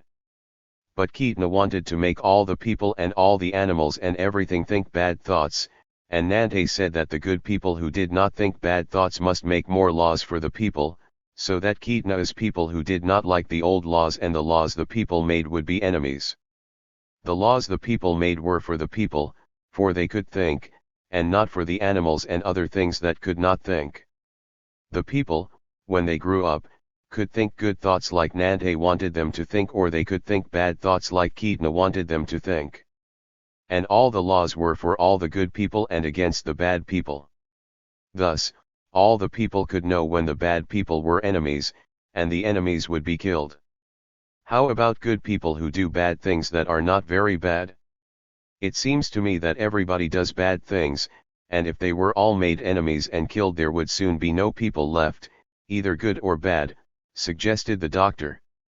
That, replied Santana, is why the good people had to make more laws, so all the people would not be enemies for doing things that were not like killing, for when people steal, the law of the people says they can pay and not be enemies, and when they hurt someone, they can be beaten and not be enemies, and the headmen can say what can be done to them so they will not be enemies. And what is like killing? Asked the doctor. Killing is like killing, was the reply, unless it is an enemy. And some other things are like killing, and all the people know the law and know whoever does those things will be an enemy and be killed. Tell me some of the things that are like killing but are not killing, requested the doctor. When anyone is far away and has only one horse, it is like killing to steal his horse, because he might die and not get home. And if a man is far away and has more than one horse, it is like killing for him if he will not let another man ride his other horse because he might die and not get home. And it is like killing if a TIPI is shut and the door tied down when there is no one there, so someone cannot go in to keep himself from dying. And when food is put away to keep it, it is like killing to take it all. But if someone is very hungry, he may take a little so he will not die. Other things are also like killing sometimes. And all of the laws the people have made the headmen can think about. And what the headmen think is the law for 1 year about that thing.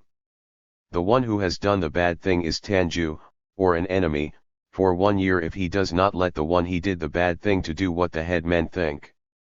I have been told that it is like killing for a man to take another man's woman, said the doctor.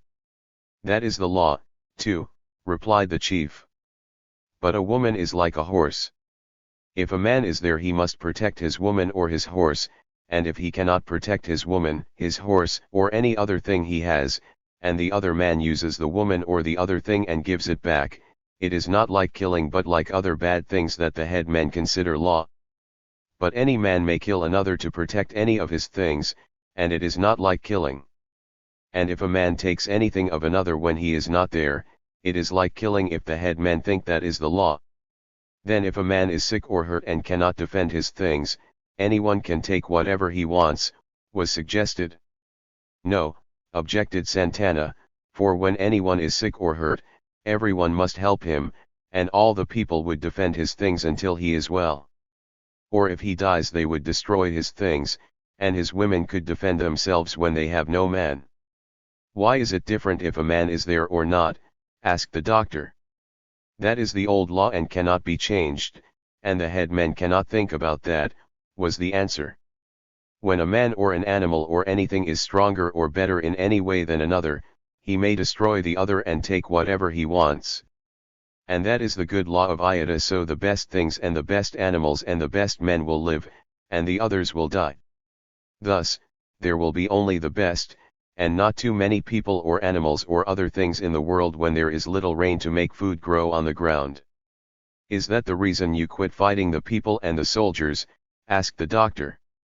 I cannot tell you that for sure, Santana admitted, for many things are the reason. I do not know all the reasons, and I do not want my people to know what I think about that. But you are my friend, and I will tell you what I think, and you can tell me what you think, then maybe we can both know why. All the Indians are not so many as they used to be, and the white people in our country are more than they used to be. We killed some, and other tribes killed some of the white people and some of the soldiers. But still there are more, and the Indians are less, and I think their old law is different. And I think the Indians must learn the law of the white men and do like the white men do, for they fought among their different tribes for many years and still there are more white men and less Indians. And when there was little rain and the wild animals were all gone from the white man's country because there was not enough food growing on the ground, they made more food grow on the ground. And they ate cows and other animals that they had and were not hungry. Now their number is greater in our country, and they do not know how to fight Indians, but there are less Indians. I think all the Indians that do not learn the law of the white man and his ways will soon be dead. And I think the only way we can learn the white man's ways is from the white man, and we must be friends to the white man to learn his ways and his law. I think you are right, agreed the doctor, but while you or I live the Indians cannot learn the white man's law, for the white men think many good thoughts that the Indians do not know are good thoughts, and that is what makes the difference in the law. But our children's children will begin to see the Indians and the white men as all one tribe, and all will know the same law. Yes, conceded Santana, the white man's law has some things that the Indians cannot know, and they must forget those things they know before they can know the white man's law. The white man's law says that people must not be killed just because they are not the best people. But Ayada's law says that only the best people and the best animals and the best things should live. And that is what the Indians know because when only the best live their young will be the best. And Ayada's law says it is right to kill enemies, for the best enemies can kill the most enemies. But the white man's law says kill only a few enemies and make the others slaves. The Indians know that will make too many people in the world when there is little rain to make food grow on the ground. Then the law of Ayada is the reason the Indians wanted to kill the Mexicans and the white people and keep them from coming into their country, asked the doctor. Why did you change that law and quit fighting the white people and the soldiers?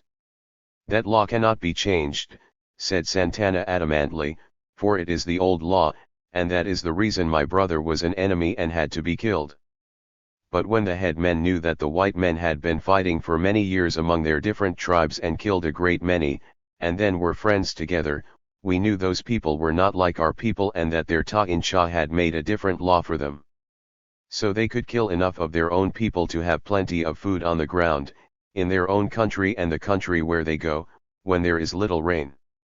Then I knew that the reason those people were coming more and more when the Indians killed a few was because they were a different people and had a different kind of law, and by their law they were not enemies but friends to the Mescalero.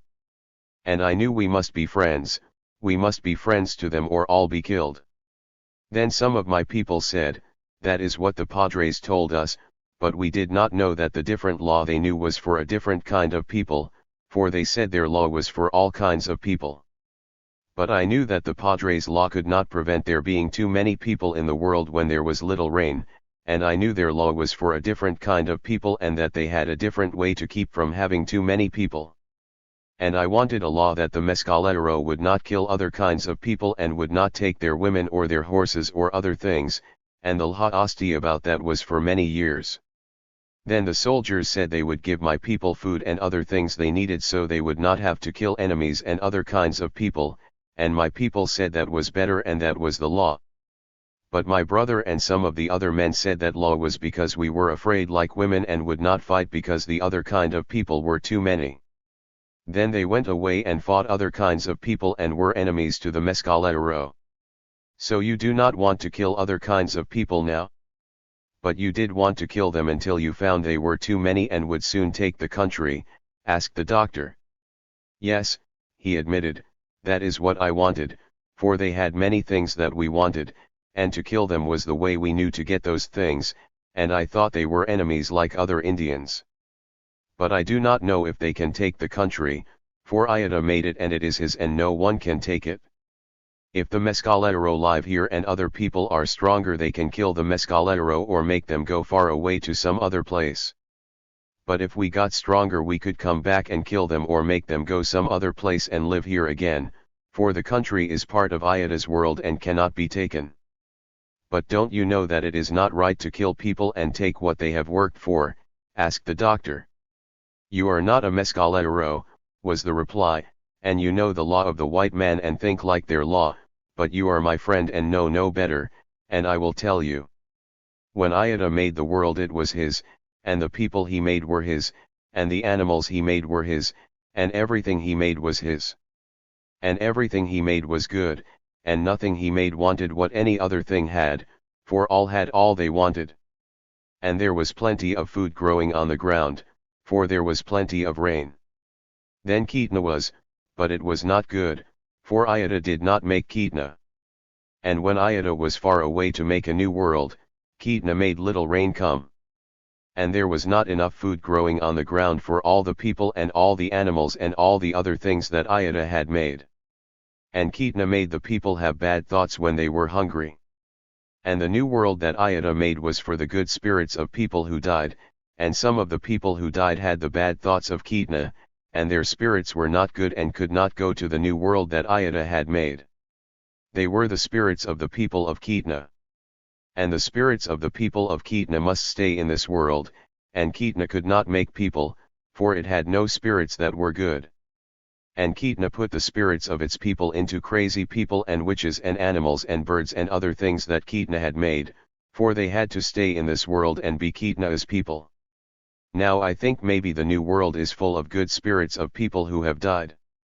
And all the other kinds of people in this world are the people of Ketna with bad spirits in them, who will live in this world and be more and more. And the Indians will be less and less until they are all dead and be the people of Ketna, or their spirits will be in the new world that Iota made. So I do not know if it is right or wrong to kill people and take their things, but I do not do that anymore, for it may be wrong and I am not hungry. The psychology of Santana, as expressed in the foregoing conversation, was probably an outline of the accepted beliefs of the Mescalero. It should be noted, however, that the meeting of the head men was the basis of the law, although nominally based on tradition. Representing as they did the sentiment of the several divisions of the tribe, their harmonized judgments were a fair cross-section of public opinion and were carried out without considerable opposition. The law stressed assistance for a comrade. Ownership was conditional in emergency. A stick or other weight was the usual method of securing a teepee door, but if tied down it indicated some special reason of the owner that his possessions within should not be interfered with. It usually meant that provision had been made for an expected crisis, some fetish, medicine, food, and so forth, and all else was made available without untying the door. Food, in an emergency, was public property but not subject to distribution during the absence of the owner. Cached food might be resorted to in emergency but in the least quantity to serve the requirement. All property of a deceased person had to be destroyed, a law probably originating in attempts to control contagious disease. 1 year was the effective limit of law, and reprisals after that time were subject to consideration of the head men and legal penalties. A year of exile was equivalent to capital punishment, in most cases, as hundreds of miles of hostile country intervened between the culprit and any sanctuary. Within those many miles he was subject to thirst, starvation, heat, cold, wild animals, and the enmity of other tribes, besides the uncertainty of his reception by a foreign tribe. Ketna was a sexless, invisible something often indicated by the neuter pronoun it, and lishin, too, was in common use to indicate the malignant spirit. D also conveyed the idea of came, existed at some period. The equivalent of hell was to exist in this world in spirit, a subject of Ketna. One of the controversies that divided the bands was whether a bad spirit, a subject of Ketna, might be made good during a subsequent existence and go to the new world. Drought appeared to be the calamity most feared, and the very old recalled that in their youth there occurred a period of 3 consecutive years of little rain when no children lived and all old people died. The term enemies included everyone but Mescalero in good standing.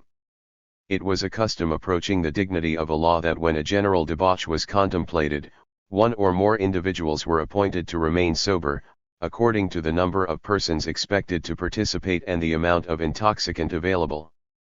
These appointees were supposed to maintain order and prevent controversies likely to result in serious trouble.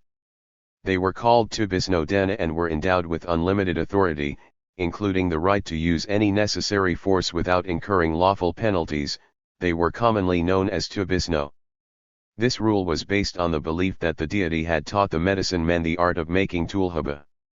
This they were instructed to furnish to individuals suspected of treasonable intentions, or conspiracies, in such quantities that they would become drunk and divulge their secrets while the medicine men remained sober, with the object of frustrating such designs. In time the formula, however, became public property and the beverage so popular that the medicine men lost control of the rite, and these guardians of the peace were substituted for them when a supply of liquor became available. Although Gorgonio's sect still adhered to the principle that getting drunk was a divinely appointed privilege subject to the control of the medicine men, many of his followers, who in other matters adhered to his teachings, patronized the brewers of tulhaba whenever a supply was ready. Santana was of Gorgonio's followers, but observing the bad effects of the drunkenness among his people, had the strength of character to reform. At this time he practiced temperance and made every effort to stop the drunkenness of his people. When he learned of a hidden brewery, he promptly destroyed the equipment and the beverage in process of manufacture and punished the brewers as severely as he dared. But public sentiment was against him. The habit of drinking liquor was so strongly ingrained in so great a number of his people that he believed a general uprising against his authority would result from an absolute ban on the manufacture and sale of intoxicants. In late October 1874, the usual light snowfall was followed, a couple of weeks later by a heavier storm, and the accumulated fall lay in drifts a foot deep or more in many places that were shaded on the north exposures of the hills. But on the south slopes and level areas, where the sun and wind were effective, it had all melted off, and in many places the ground was dry by the middle of December. Santana's band was camped in the vicinity of the agency, with their teepees scattered for several miles up the main canyon of the Tularoso, and in the south fork to above the head spring, with a few down the canyon to the west. Nato had taken up his winter abode in the lower Three Rivers country, Caballero's people were in the Nogal Canyon, and several of the smaller bands had established themselves in the Rinconada and vicinity.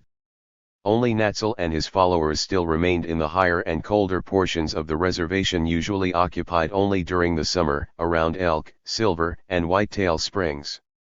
Thus, the tribe was scattered over most of the 900 square miles included in their reservation. Immediately about the camp their locations were comfortable. But many intervening stretches were deep in snow, and the icy trails between the camps and the agency merged where practicable so that the Indians could get their weekly ration supply.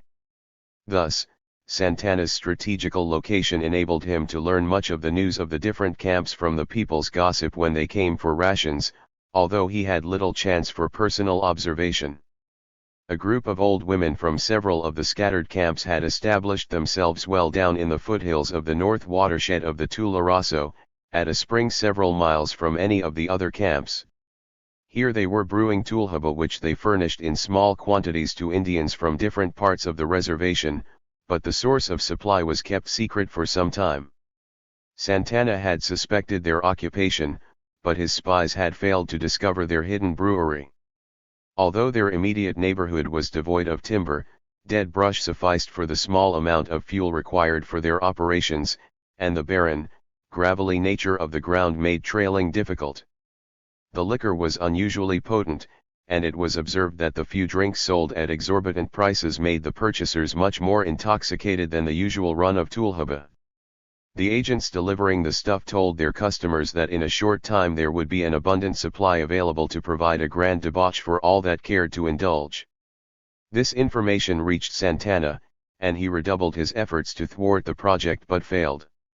Mescalero woman in front of her teepee. Courtesy Rio Grande Historical Collections, New Mexico State University Library. The time and place were finally announced for the rendezvous. And a large number of Indians had already gathered and named 4 of their number as Tubisno before Santana arrived with a force of men to stop the carousal. His interference had been anticipated and the liquor made available at several places. Due to its potency, a goodly number of the assembly were already quite under its influence. These people were around the supply points and threatened resistance, while others were at hand intent on drinking, so that Santana's posse was unable to control the situation without starting a disorder which might involve the whole tribe. Consequently, he withdrew. The drunken orgy developed rapidly, and several of the drinkers became crazed. 2 of the Tubisno were killed while attempting to separate antagonists, and the other 2 were compelled to drink. A free-for-all fight followed that left a dozen dead and twice as many seriously injured. It was later found that the brew had been mixed with whiskey of the rot gut character commonly furnished by the bootleggers, and several of the Indians died directly from the effect of drinking it. Santana lost much of his influence as a result of this occurrence but still retained a sufficient following to punish the authors of the scheme. There was no public trial, but by some means the old women were induced to drink a sufficient quantity of the beverage, or something else, so they all died within a few days of the conclusion of the debauch. The assembly had been made up of members of the different bands, and the resulting feuds widened the breaches that had previously separated them. The old chief, however, proved equal to the occasion and secured the cooperation of the military. And when a company of cavalry arrived at the mill, he had the murderers arrested by his own people and delivered to the troops. These were convicted in the federal court and given prison terms. One of them, however, escaped from the military prison at Leavenworth and found his way back to the reservation, more than 1,000 miles. There he was killed by a brother of the man he had murdered. The success of this stratagem, although its accomplishment required nearly a year, allowed Santana to regain lost influence to a large extent, and the tragedy itself strengthened his position with relation to the problem of drunkenness. Because a group of influential members of the tribe had taken advantage of public sentiment in an effort to depose him, Santana dared not apply his former methods of control to a half-dozen of these well-known individuals. However, the sentiment against mass drunkenness was gaining ground so that all but occasional limited carousals were prevented. 21. Smallpox. During the winter and early spring of 1876, smallpox raged among the Mescalero, and a large majority of those infected died. Their medicine men knew nothing of the proper treatment of the disease, and some contended that the survivors were cured by quinine. This contributed to the number of suspected witches, and the survivors would not be convinced of their immunity. Those falling ill with the fever were immediately removed from the camp so that their deaths would not make it necessary to move the whole community. Their fevered condition usually led to their teepees being pitched on some eminence where they were exposed to the wind. Here they were provided with a supply of provisions and water and abandoned to their own resources. The doctor advised Gorgonio against such practices and told him they should be kept warm and avoid drafts, but that did little good. However, the doctor, being immune, moved several so disposed of near the mill, and one of these recovered. The Indians' fear of the dread disease was so great that a number of women and children were known to have been killed when suspected of having the rotten sickness to prevent its spread. All employees at the mill were supposed to be immune from having been previously infected.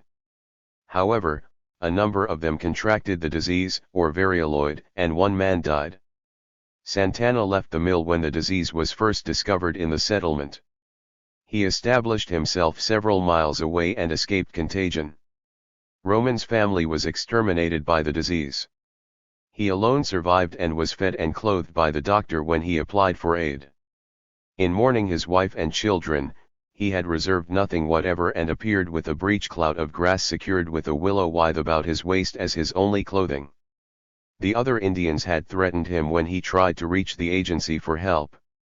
The stock in the trader's store was low, so he was given 2 cheap blankets, thick and warm but coarse, also a denim blouse for a shirt and a pair of heavy shoes. From one blanket he contrived a pair of leggings, then returned the shoes, saying they were too heavy and he was used to the snow on his feet.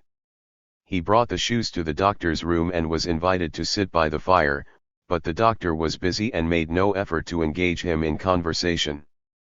There he sat for some time in deep thought.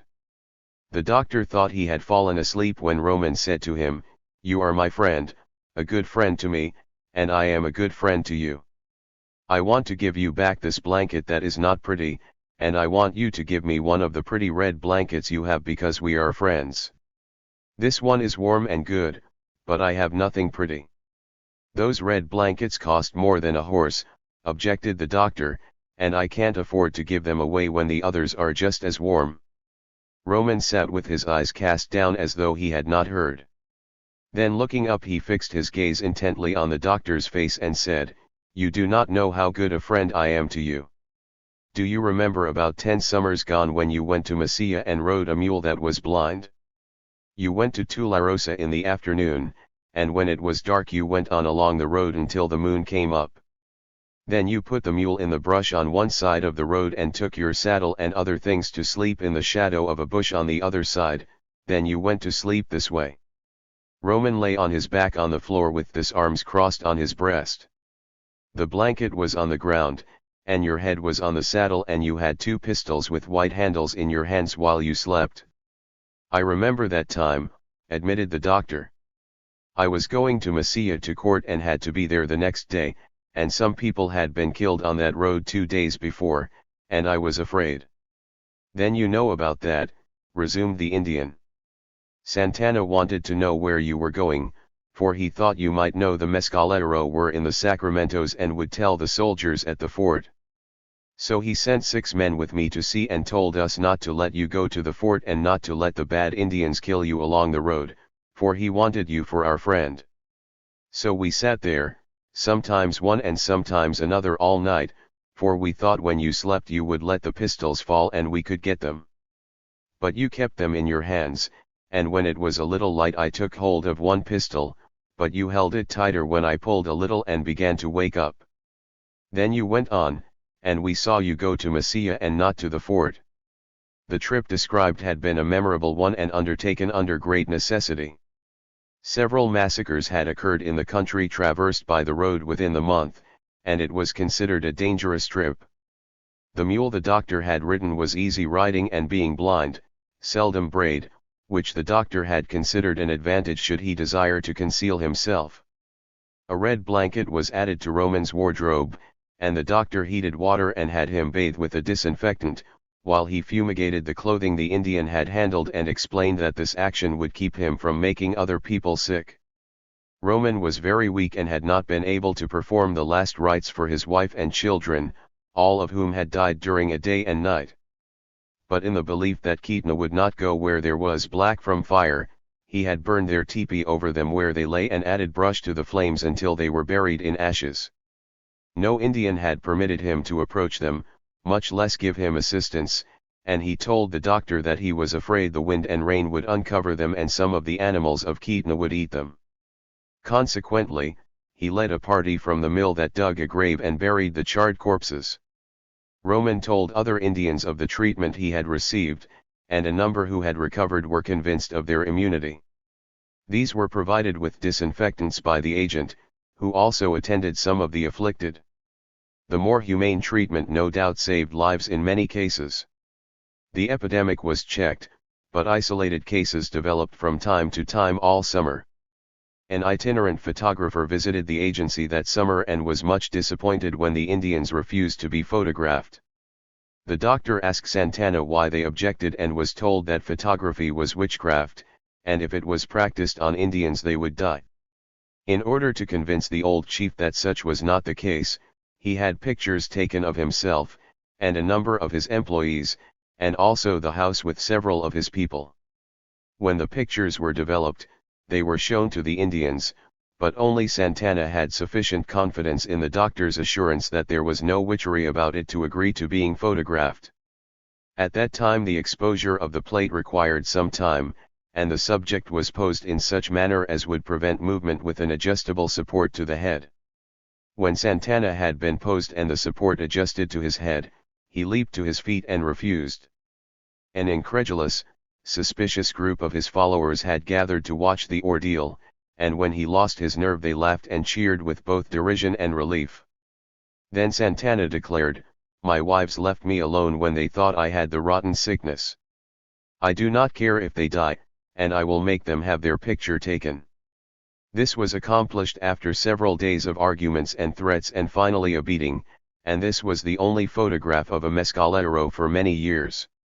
In fact, until snapshots were available, and even in the 1880s, they would not willingly be photographed but hid their faces when a camera was seen, for these two women died a few months later and confirmed the Indians' belief that there was death-dealing witchery in photography. 1. In the fall of 1876, Santana was taken ill with the smallpox, and his teepee moved out of camp.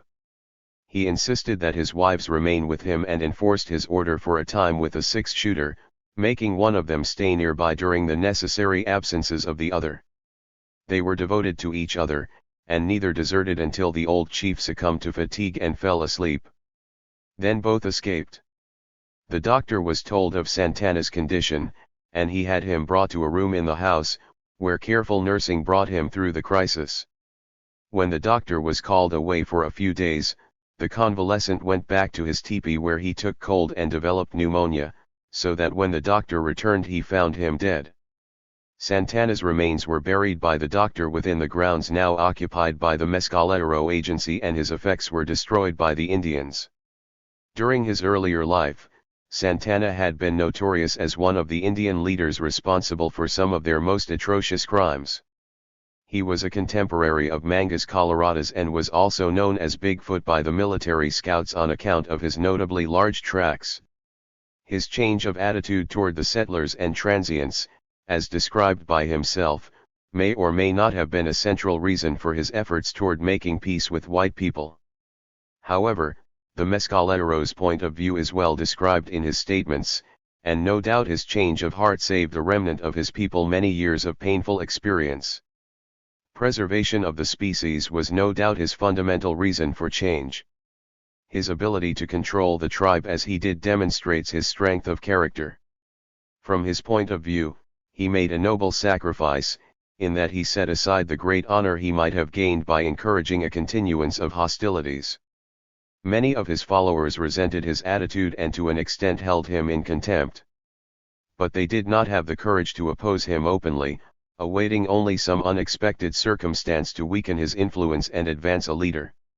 However, his personality commanded the fear, or loyalty, of the mass of his people.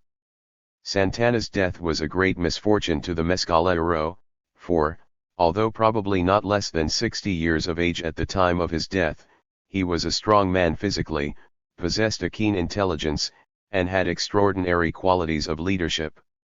By example, he had won considerable sentiment against the course of drunkenness, and a few more years of his leadership might well have prevented the Mescaleros' relapse into their former habits. Had his decision to maintain a friendly attitude prevailed, the considerable number of Mescalero who did so would not have joined Victorio in his outbreak in the early 1880s and would not have been annihilated with that leader by the Mexican troops. 2. Indian Police Force, 1895. Blazer Family Collection. Conclusion. By Almer and Blazer.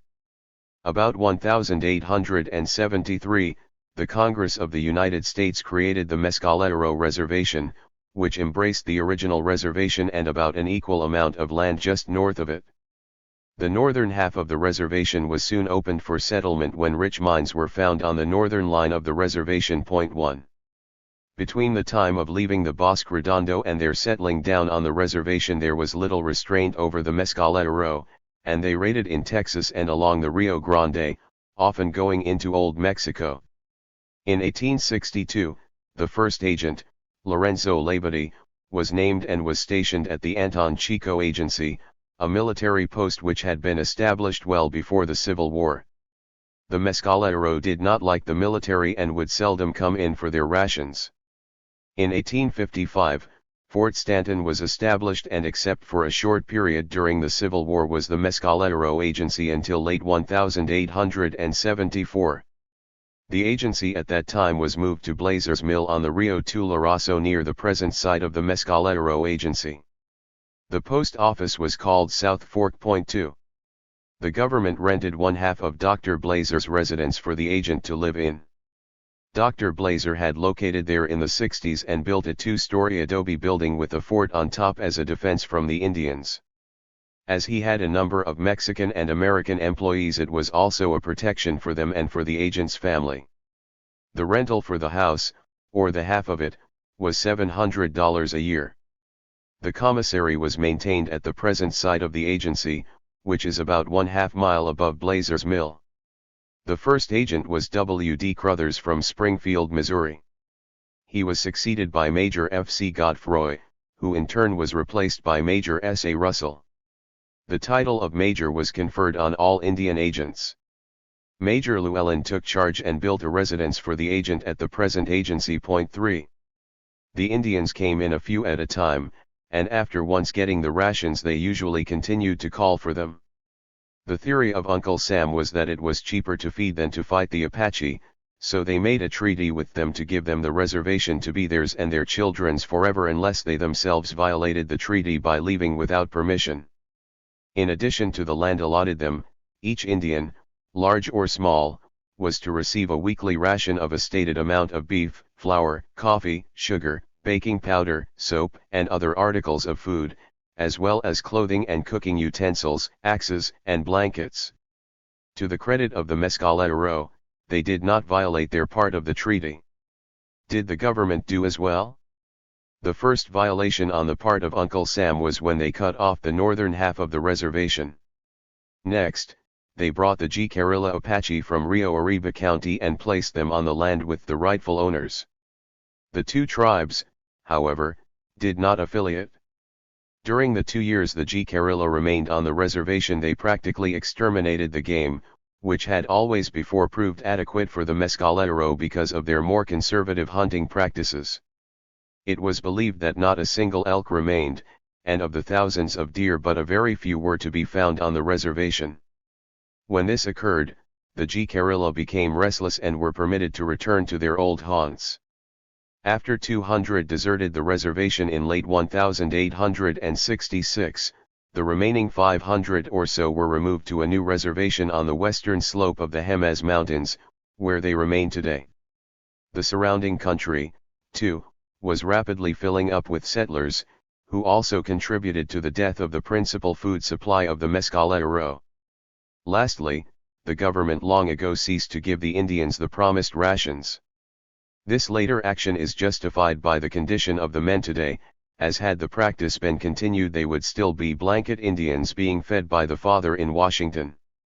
Further, the beef issued to them by the government was not sufficient to maintain their accustomed diet, which had been mostly meat, and recourse to farinaceous foods, which they had not learned to prepare, caused alimentary troubles and discontent that required a generation to overcome.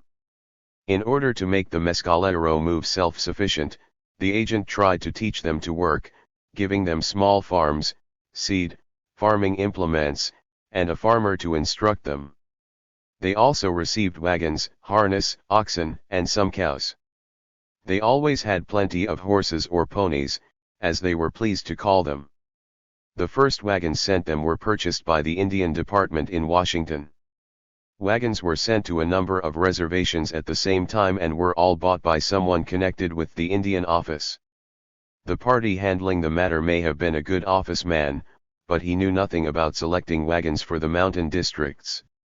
He did not know that the mountain roads are 6 inches wider than the plains country roads. So when the wagons came they were 6 inches too narrow for the roads and were not satisfactory. The Indians did not take to the use of wagons and insisted on riding a pony while driving the oxen, as they did not believe in walking as the bullwhacker had to do. They abandoned the wagons whenever possible, or they sold some to those who were willing to take a chance on buying government property. One Indian built a road up a steep mountainside between the agency and Blazer's Mill. The road was so steep that the oxen could not pull the wagon over halfway up, so he unyoked them from the wagon and left it to stand there for several months. One day about a dozen Apache, all grown men, went to the wagon and pushed it off down the steep mountainside, and when it landed at the bottom there was nothing unbroken that it was possible to break. They spent several hours laughing about the matter. Another bright idea of someone in the Washington office was to send out some horsepower corn crushers to be used in crushing corn to feed to stock, as the farmers did in farming localities. The Apache raised only a small amount of corn, just enough for roasting ears and enough to make tulhaba, the Apache name for a home brew, the manufacture and use of which the government forbade. After the corn crushers had lain around the agency for several years, they were condemned and sold. This writer bought one at the sale for 50 cents. Many such experiments were tried in the early days in an effort to induce Indians to adopt the white man's ways. After the death of Geronimo at Fort Sill, in 1913, many of the band exiled with him were allowed to move to the Mescalero reservation and are now at the Subajenki at Whitetail Springs. In the early days all of the Mescalero were Bronco, and many of them would not come in for rations. But the agent offered every inducement at his command to encourage them to do so. From the time when the reservation was first organized there had been a boarding school, where the children were housed and fed. As an inducement to parents to allow their children to go to school, the child's rations were given to the family while the child was fed at the school, so the family got extra rations. With the first agent a police force was created, consisting of a captain, lieutenants, and some 20 privates, all of whom were Indians. They were under a white man, who was chief of police, and were paid a salary and each issued a pistol, saddle, bridle, and a police uniform. The uniforms were used by only a few at first except the vests, which were popular on account of the convenient pockets. In the course of time all the Mescalero clamored for the rations, and then the government began tightening its grip on them. The surrounding country became filled with white settlers, causing the Apache to realize that they were overpowered and outnumbered. Consequently, little by little they submitted to the agent's policies. Lieutenant V.E. Stotler civilized the Mescalero children by force.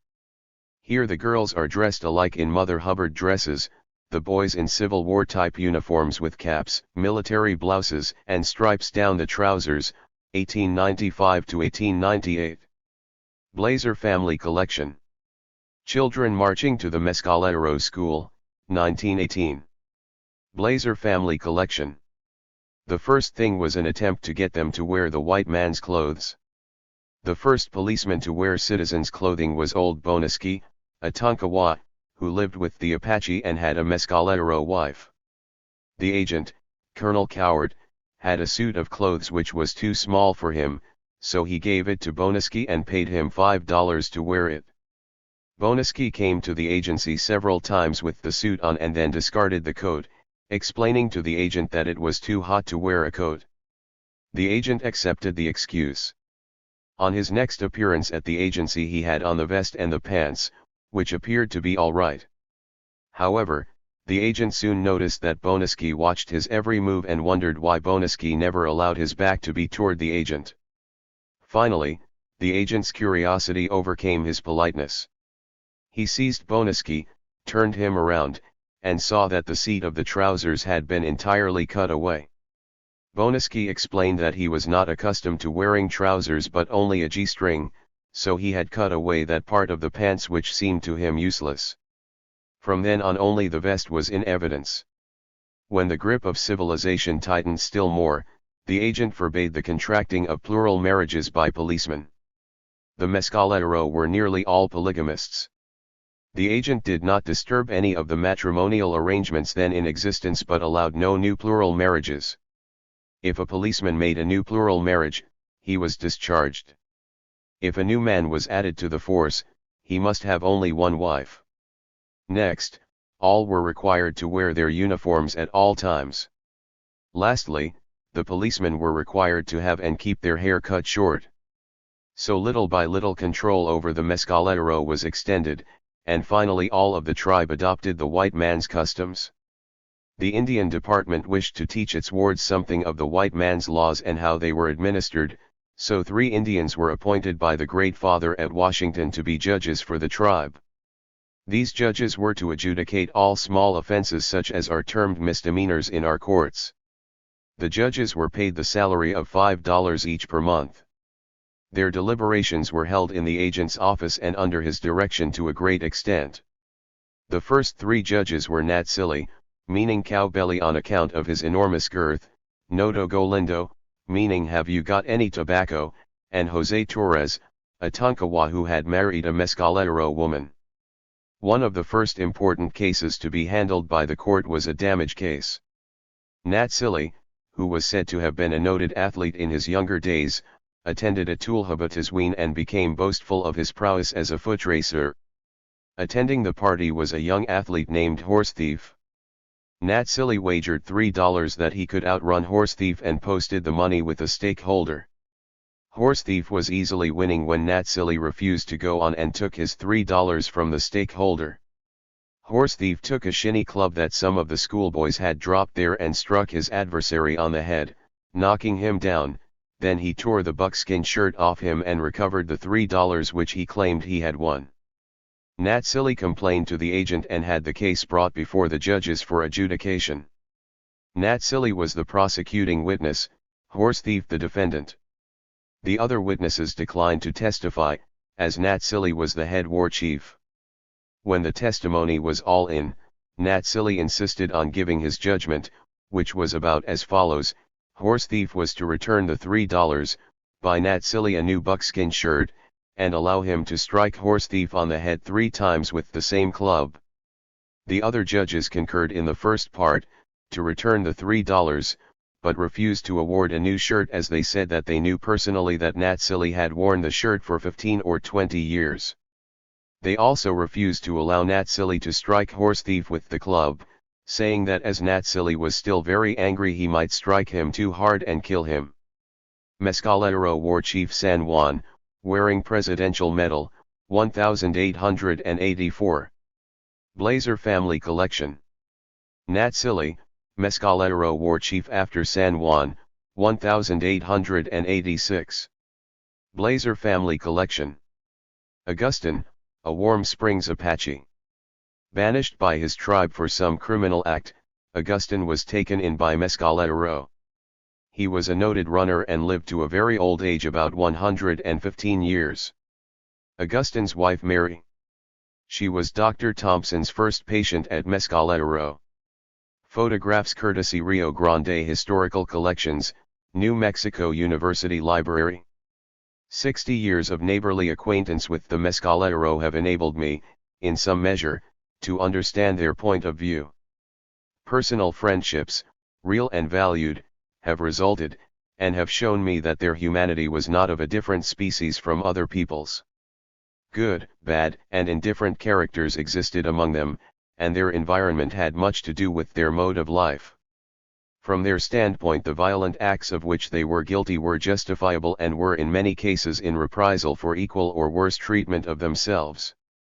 In other instances, however, their vengeance fell on innocent parties through ignorance of the real offenders. All too often blame was laid on people innocent of the crime.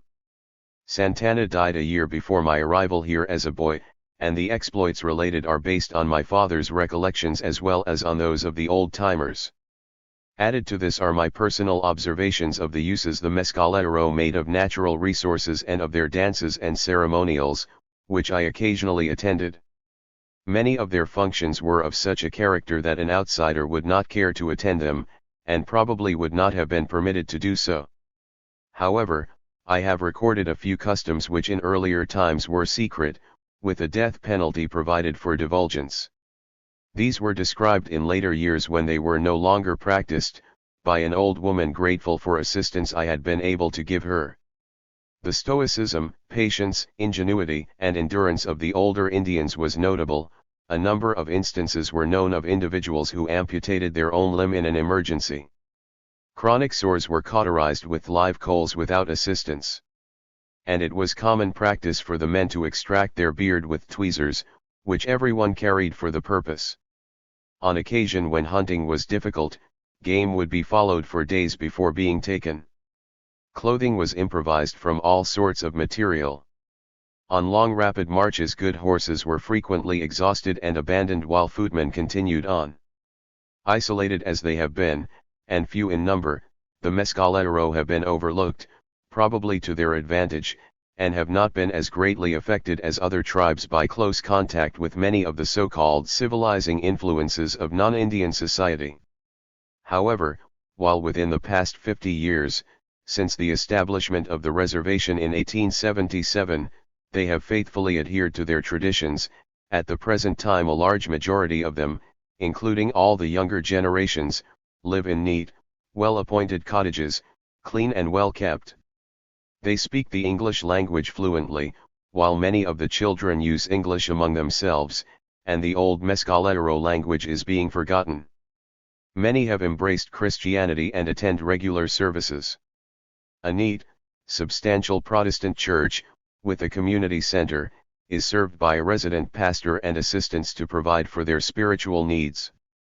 And a stone church of cathedral proportions is nearing completion by the Catholics, while their congregation is being regularly served by a resident priest and assistants, in temporary quarters. Point 4. Appendix I. Joseph H. Blazer. Joseph Hoy Blazer, Almer N. Blazer's father, was born in Washington County, Pennsylvania, southwest of Pittsburgh, on August 20, 1828, the 11th of 12 children and a descendant of Scotch-Irish immigrants and early Dutch pioneers. Most of the information we have comes from what others have said about him. He grew up on a farm in McDonough County, Illinois, where his family raised hogs, cattle, hay, and grain. Point 1. According to family records, Blazer's formal education was limited to frontier schools. In spite of his limited schooling, he began the study of dentistry at age 19 in St. Louis, Missouri, and completed his studies 4 years later in 1852. He began his practice in Mount Pleasant, Iowa, in that same year. On September 26, 1853, he married Lucy Jobs of Mount Pleasant. Point 2. Within a few years after Dr. Blazer began practice, he developed a crippling form of arthritis which in a very short time disabled his hands to such a degree that he was unable to continue his profession. Concerning this, Almer N. Blazer commented tersely, "We were reduced to poverty because of it." 3. In July 1861, he enlisted in the Union Army with the rank of corporal. A year later, in October 1862, he was seriously injured in a skirmish when his horse fell on him, fracturing some ribs, one or more of which punctured a lung. He was given a discharge due to disability in December 1862. He did not rejoin the Union Army after recovery but secured a commission as sutler to his old regiment. The regiment was disbanded in Shreveport, Louisiana, in 1865. As sutler he had acquired 4 6-mule teams and wagons. At a quartermaster sale he purchased 6 more teams and wagons and started a trading and freighting business. It was on a trip in 1866 to Franklin that Blazer contracted smallpox. He remained in the town over the winter to recuperate and in the spring contracted with the government for a shipment of corn to be delivered to the Bosque Redondo Reservation. During this trip he passed by La Maquina, where he would subsequently make his home. Before Joseph H. Blazer's arrival at La Maquina, the landowners in the canyon and at Tularosa had met and agreed on a joint effort to dig a new channel for the river by first clearing a passage through the tules covering the floor of the canyon. With the growing population, the water rights and water usage for irrigation had become an acute problem.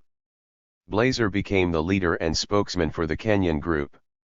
The most pressing water problems were brought to his attention, and he worked out an extended plan which all factions quickly adopted. There was still some ill will, however, brought about in part by the greed and dishonesty of a few landowners. Out of this latter group a serious altercation took place which almost cost Blazer his life. 5 In general, though, Blazer was looked upon by all factions as a generous friend, a fair and honest competitor, and a man who knew how to get things done. Around 1873, with the help of the local priest, Blazer organized the first school in Tularosa. The first teacher he hired was the elderly lady who had nursed him through smallpox a few years earlier. The Tularosa community paid 3 bits per day for common labor, 4 bits if the laborers boarded themselves. Blazer increased the wage to a minimum of $1 per day. This produced a more efficient workforce that would work harder and stay longer. 6. Because he was considered fair, just, and impartial, Blazer was in great demand for jury duty, usually as foreman, in a land where most citizens were illiterate and too easily swayed by the highfalutin rhetoric of unscrupulous lawyers. 7. While he was away on a trip in 1869, the mill burned. The fire was apparently of incendiary origin, according to Almer and Blazer. It was set either by Anglos or Mexicans or both, dressed as Indians, or by Comanche. There was no money to rebuild. Undaunted, Dr. Blazer, whose range of acquaintances had expanded rapidly, found a partner. George C. Abbott, a wealthy merchant who lived in Presidio, Texas, made a deal with Blazer. He bought out the other owners, Nesmith, Dixon, and Ryan, and, in return for Blazer's wagons and other related properties, plus his one-third interest and his managerial abilities, made Blazer an equal partner in the new venture. Blazer was also given 1/2 interest in an El Paso lumber yard. 8. During the entire Lincoln County War, Dr. Blazer steadfastly remained neutral, a fact perhaps best illustrated by his role in the first battle of that war, the battle at Blazer's Mill, on April 4, 1878. The McSween faction had formed a posse of 12 men led by Dick Brewer, with Billy the Kid as a posse member. They were riding about in search, they said, of any members of the Dolan faction, whom they intended to arrest. They stopped at Blazer's near noon and demanded lunch. Almer and Blazer, age 13, and 2 friends were playing near the creek when they saw the influx of riders. They started toward the house when Buckshot Roberts rode up on his mule. Just as he greeted the boys, whom he knew, one of the posse spied him and shouted, "Here is Roberts."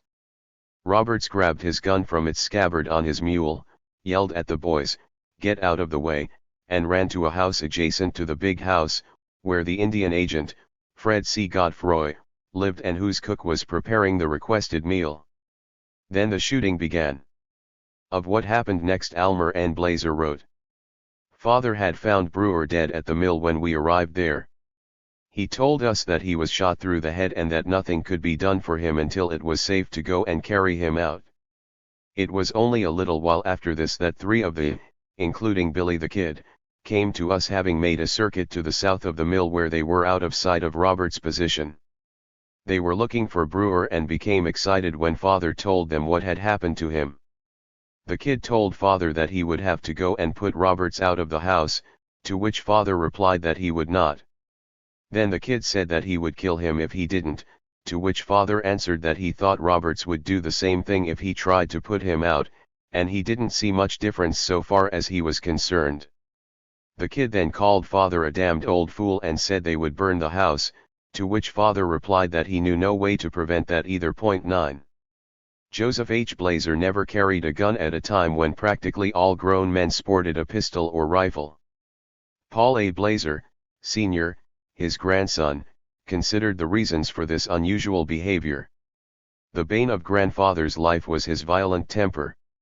I think that was the reason he never carried a gun. He was so tall and strong and his arms so long that he seldom had a chance to hit a man twice. It seems that Jabez Hedges, while not a louse exactly, was not a very good provider and maybe lived it up some too. Grandfather had given Ellie a team of very good Marrays. Hedges found himself without money one spring and without saying anything, mortgaged the team to the post trader at Fort Stanton for money to make a crop. Harvest time came and passed. Dr. Blazer happened to be at Fort Stanton one day, and the trader inquired about Hedges. That is how grandfather found out about the business. When he got home, Hedges was there.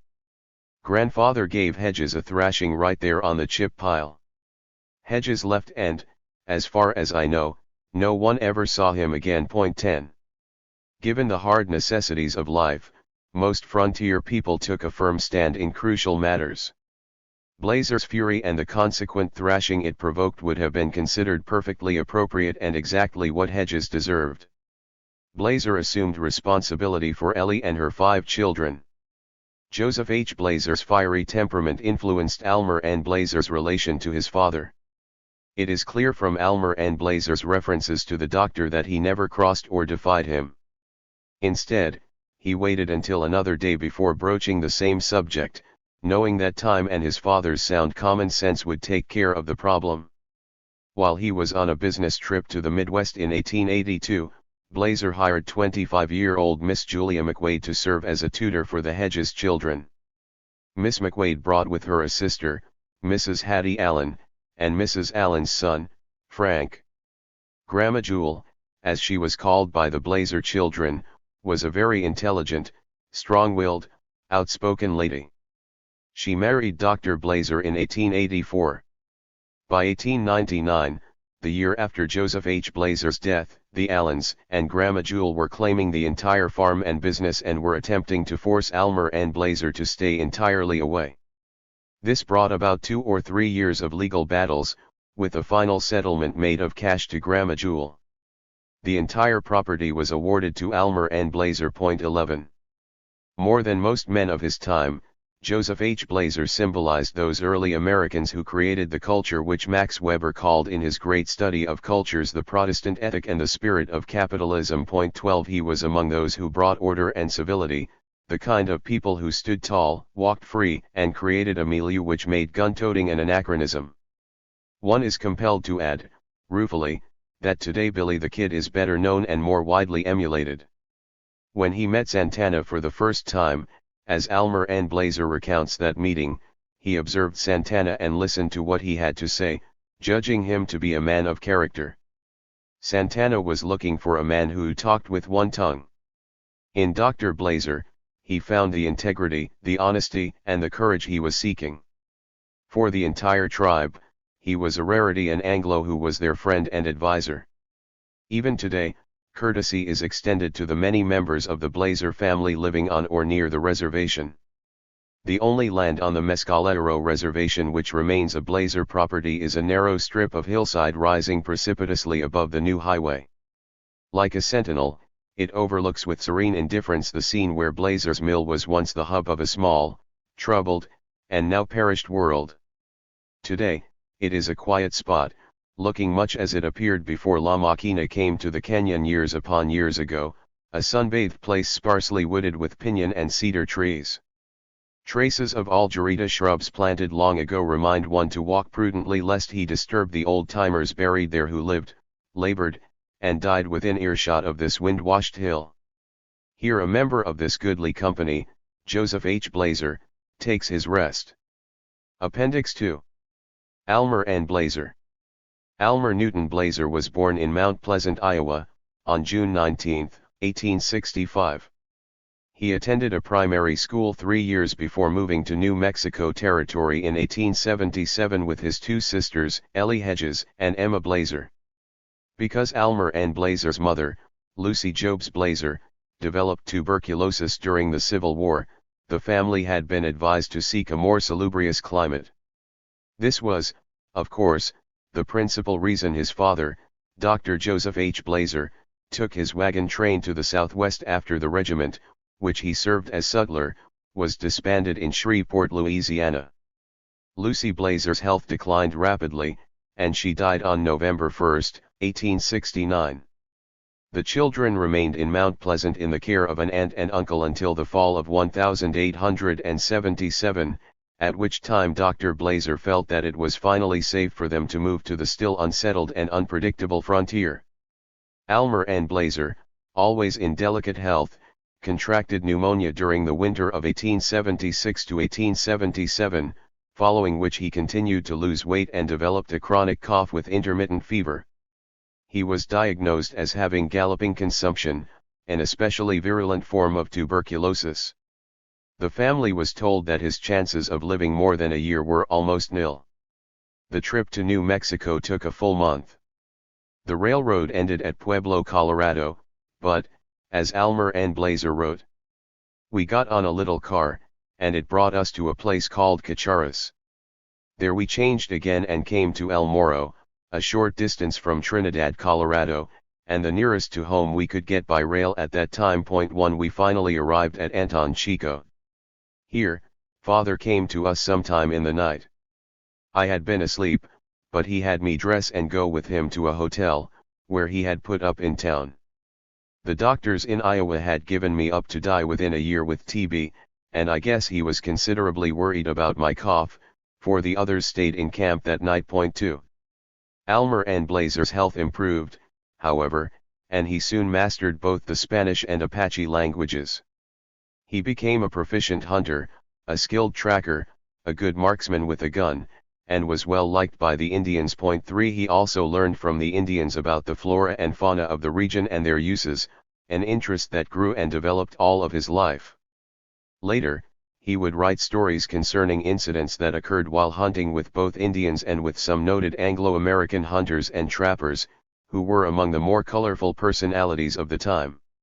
He went to school briefly, in Las Cruces, New Mexico, and studied for a year at St. Michael's School in Santa Fe. That was the extent of his formal education. He wrote, "When I got back home, the grist mill was being installed, so I began learning the milling business and had no more schooling for. There were always books, magazines, and ideas in the Blazer household." Young Blazer, who was an avid reader with wide-ranging interests, became well informed about everything which involved his world. He became an apprentice to his father, and, like him, a man who wore many hats. During that apprenticeship, he served as a miller, lumberjack, farmer, overseer, bookkeeper, and accountant. Working with machinery stimulated and brought to the fore an innate talent for the science of mechanics. He became interested in developing a pump which would deliver water from underground. He was invited to work at New Mexico A&M at Las Cruces. There, he spent 12 years developing his projects. Blazer's spiral pump proved mechanically successful after years of experimentation and was marketed by the Humphreys Company of Mansfield, Ohio. Unfortunately, the centrifugal pump was perfected at the same time and proved more popular than the Blazer pump, which finally had to be abandoned. Dame Fortune never seemed to smile on Almer and Blazer. Almer and Blazer was married on January 25, 1888, to Belle B. Blackford in Monroe, Wisconsin. 4 children were born to them: Vida, May 22, 1889, Paul Almer, July 31, 1890, Noel Edison, October 28, 1894, and Howard Thompson, October 13, 1897. Howard died in 1908 of a protracted fever, probably typhoid. 5 Almer and Blazer continued to work with his father and live near him at Mescalero or Tularosa for the next 14 years until Joseph H. Blazer's death in 1898. Belle Blackford Blazer died in January 1917. Almer and Blazer married Clara Smith on February 20, 1918, but she died in the influenza epidemic of that year in December 1918. On August 29, 1920 he married Miss Fanny Dennis, a school teacher from Wichita, Kansas, who had been teaching Pueblo Indian children at San Felipe Pueblo near Bernalillo, New Mexico. Aunt Fanny, as she was fondly called, ran a boarding house for students at the College of Agriculture and Mining in order to help defray expenses. The coming of the railroads and generally improved transportation caused business at the Mescalero grist mill to diminish to such a degree that it was no longer economically feasible to operate. The mill was finally closed in 1922. By the time Almer and Blazer returned to Mescalero in 1931 at the age of 66, the Great Depression was in full swing. There was little or no income, although the farm did furnish a bare subsistence.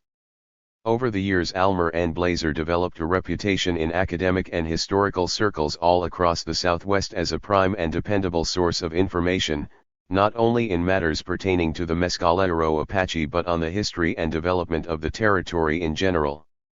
Writers and scholars frequently wrote or visited him to obtain information on questions of local historical interest. While at New Mexico A&M, he received an inquiry from William R. Lee, a New York artist. In the 1920s Lee had become interested in writing as an adjunct to painting and wrote to Blazer concerning his interest in the Southwest and the Mescalero Reservation in particular. A long correspondence between the two men was begun which lasted until Blazer's death in 1949. Lee, in his quest for information, encouraged Blazer to write about his own stories, the tales told by the Indians as well as those told by the many early frontier characters he knew. Blazer began his writing career in August 1932 with a brief serialized history of the territory for the Alamogordo News. Several articles were written for New Mexico magazine, including Blazer's Mill, The Beginning of an Indian War, and Loaded for Bear, and others. In August 1939 he wrote for the Frontier Times an account of the opening battle of the Lincoln County War, entitled The Fight at Blazer's Mill in New Mexico. His two most ambitious works were the present account of Santana's life, and Los Girons, a 70,000-word work of historical fiction. In both of these works Blazer is at his best, giving scope to his skill in handling detail, whether in depicting the customs and traditions of the people, or in giving descriptions of the equipment they used in their daily lives, the food they ate, religious attitudes they held, and so forth. Both works provide a wealth of information that would otherwise have been lost. In 1943, Almer and Blazer sold all that was left of the original Blazer property to the Mescalero Apache people. He reserved the right for his family and for his son, Paul A. Blazer, and his family to live on the property as long as they wished during their lifetimes. During the 1940s he continued his efforts to record the past as he knew it until his death on March 13, 1949. He is buried in the Blazer family cemetery on the hillside above his old home, where many of the participants in the events he chronicled have, like him, found surcease from all their sorrows. Mescalero girls dressed for Hehe, Mescalero puberty rites. Blazer family collection.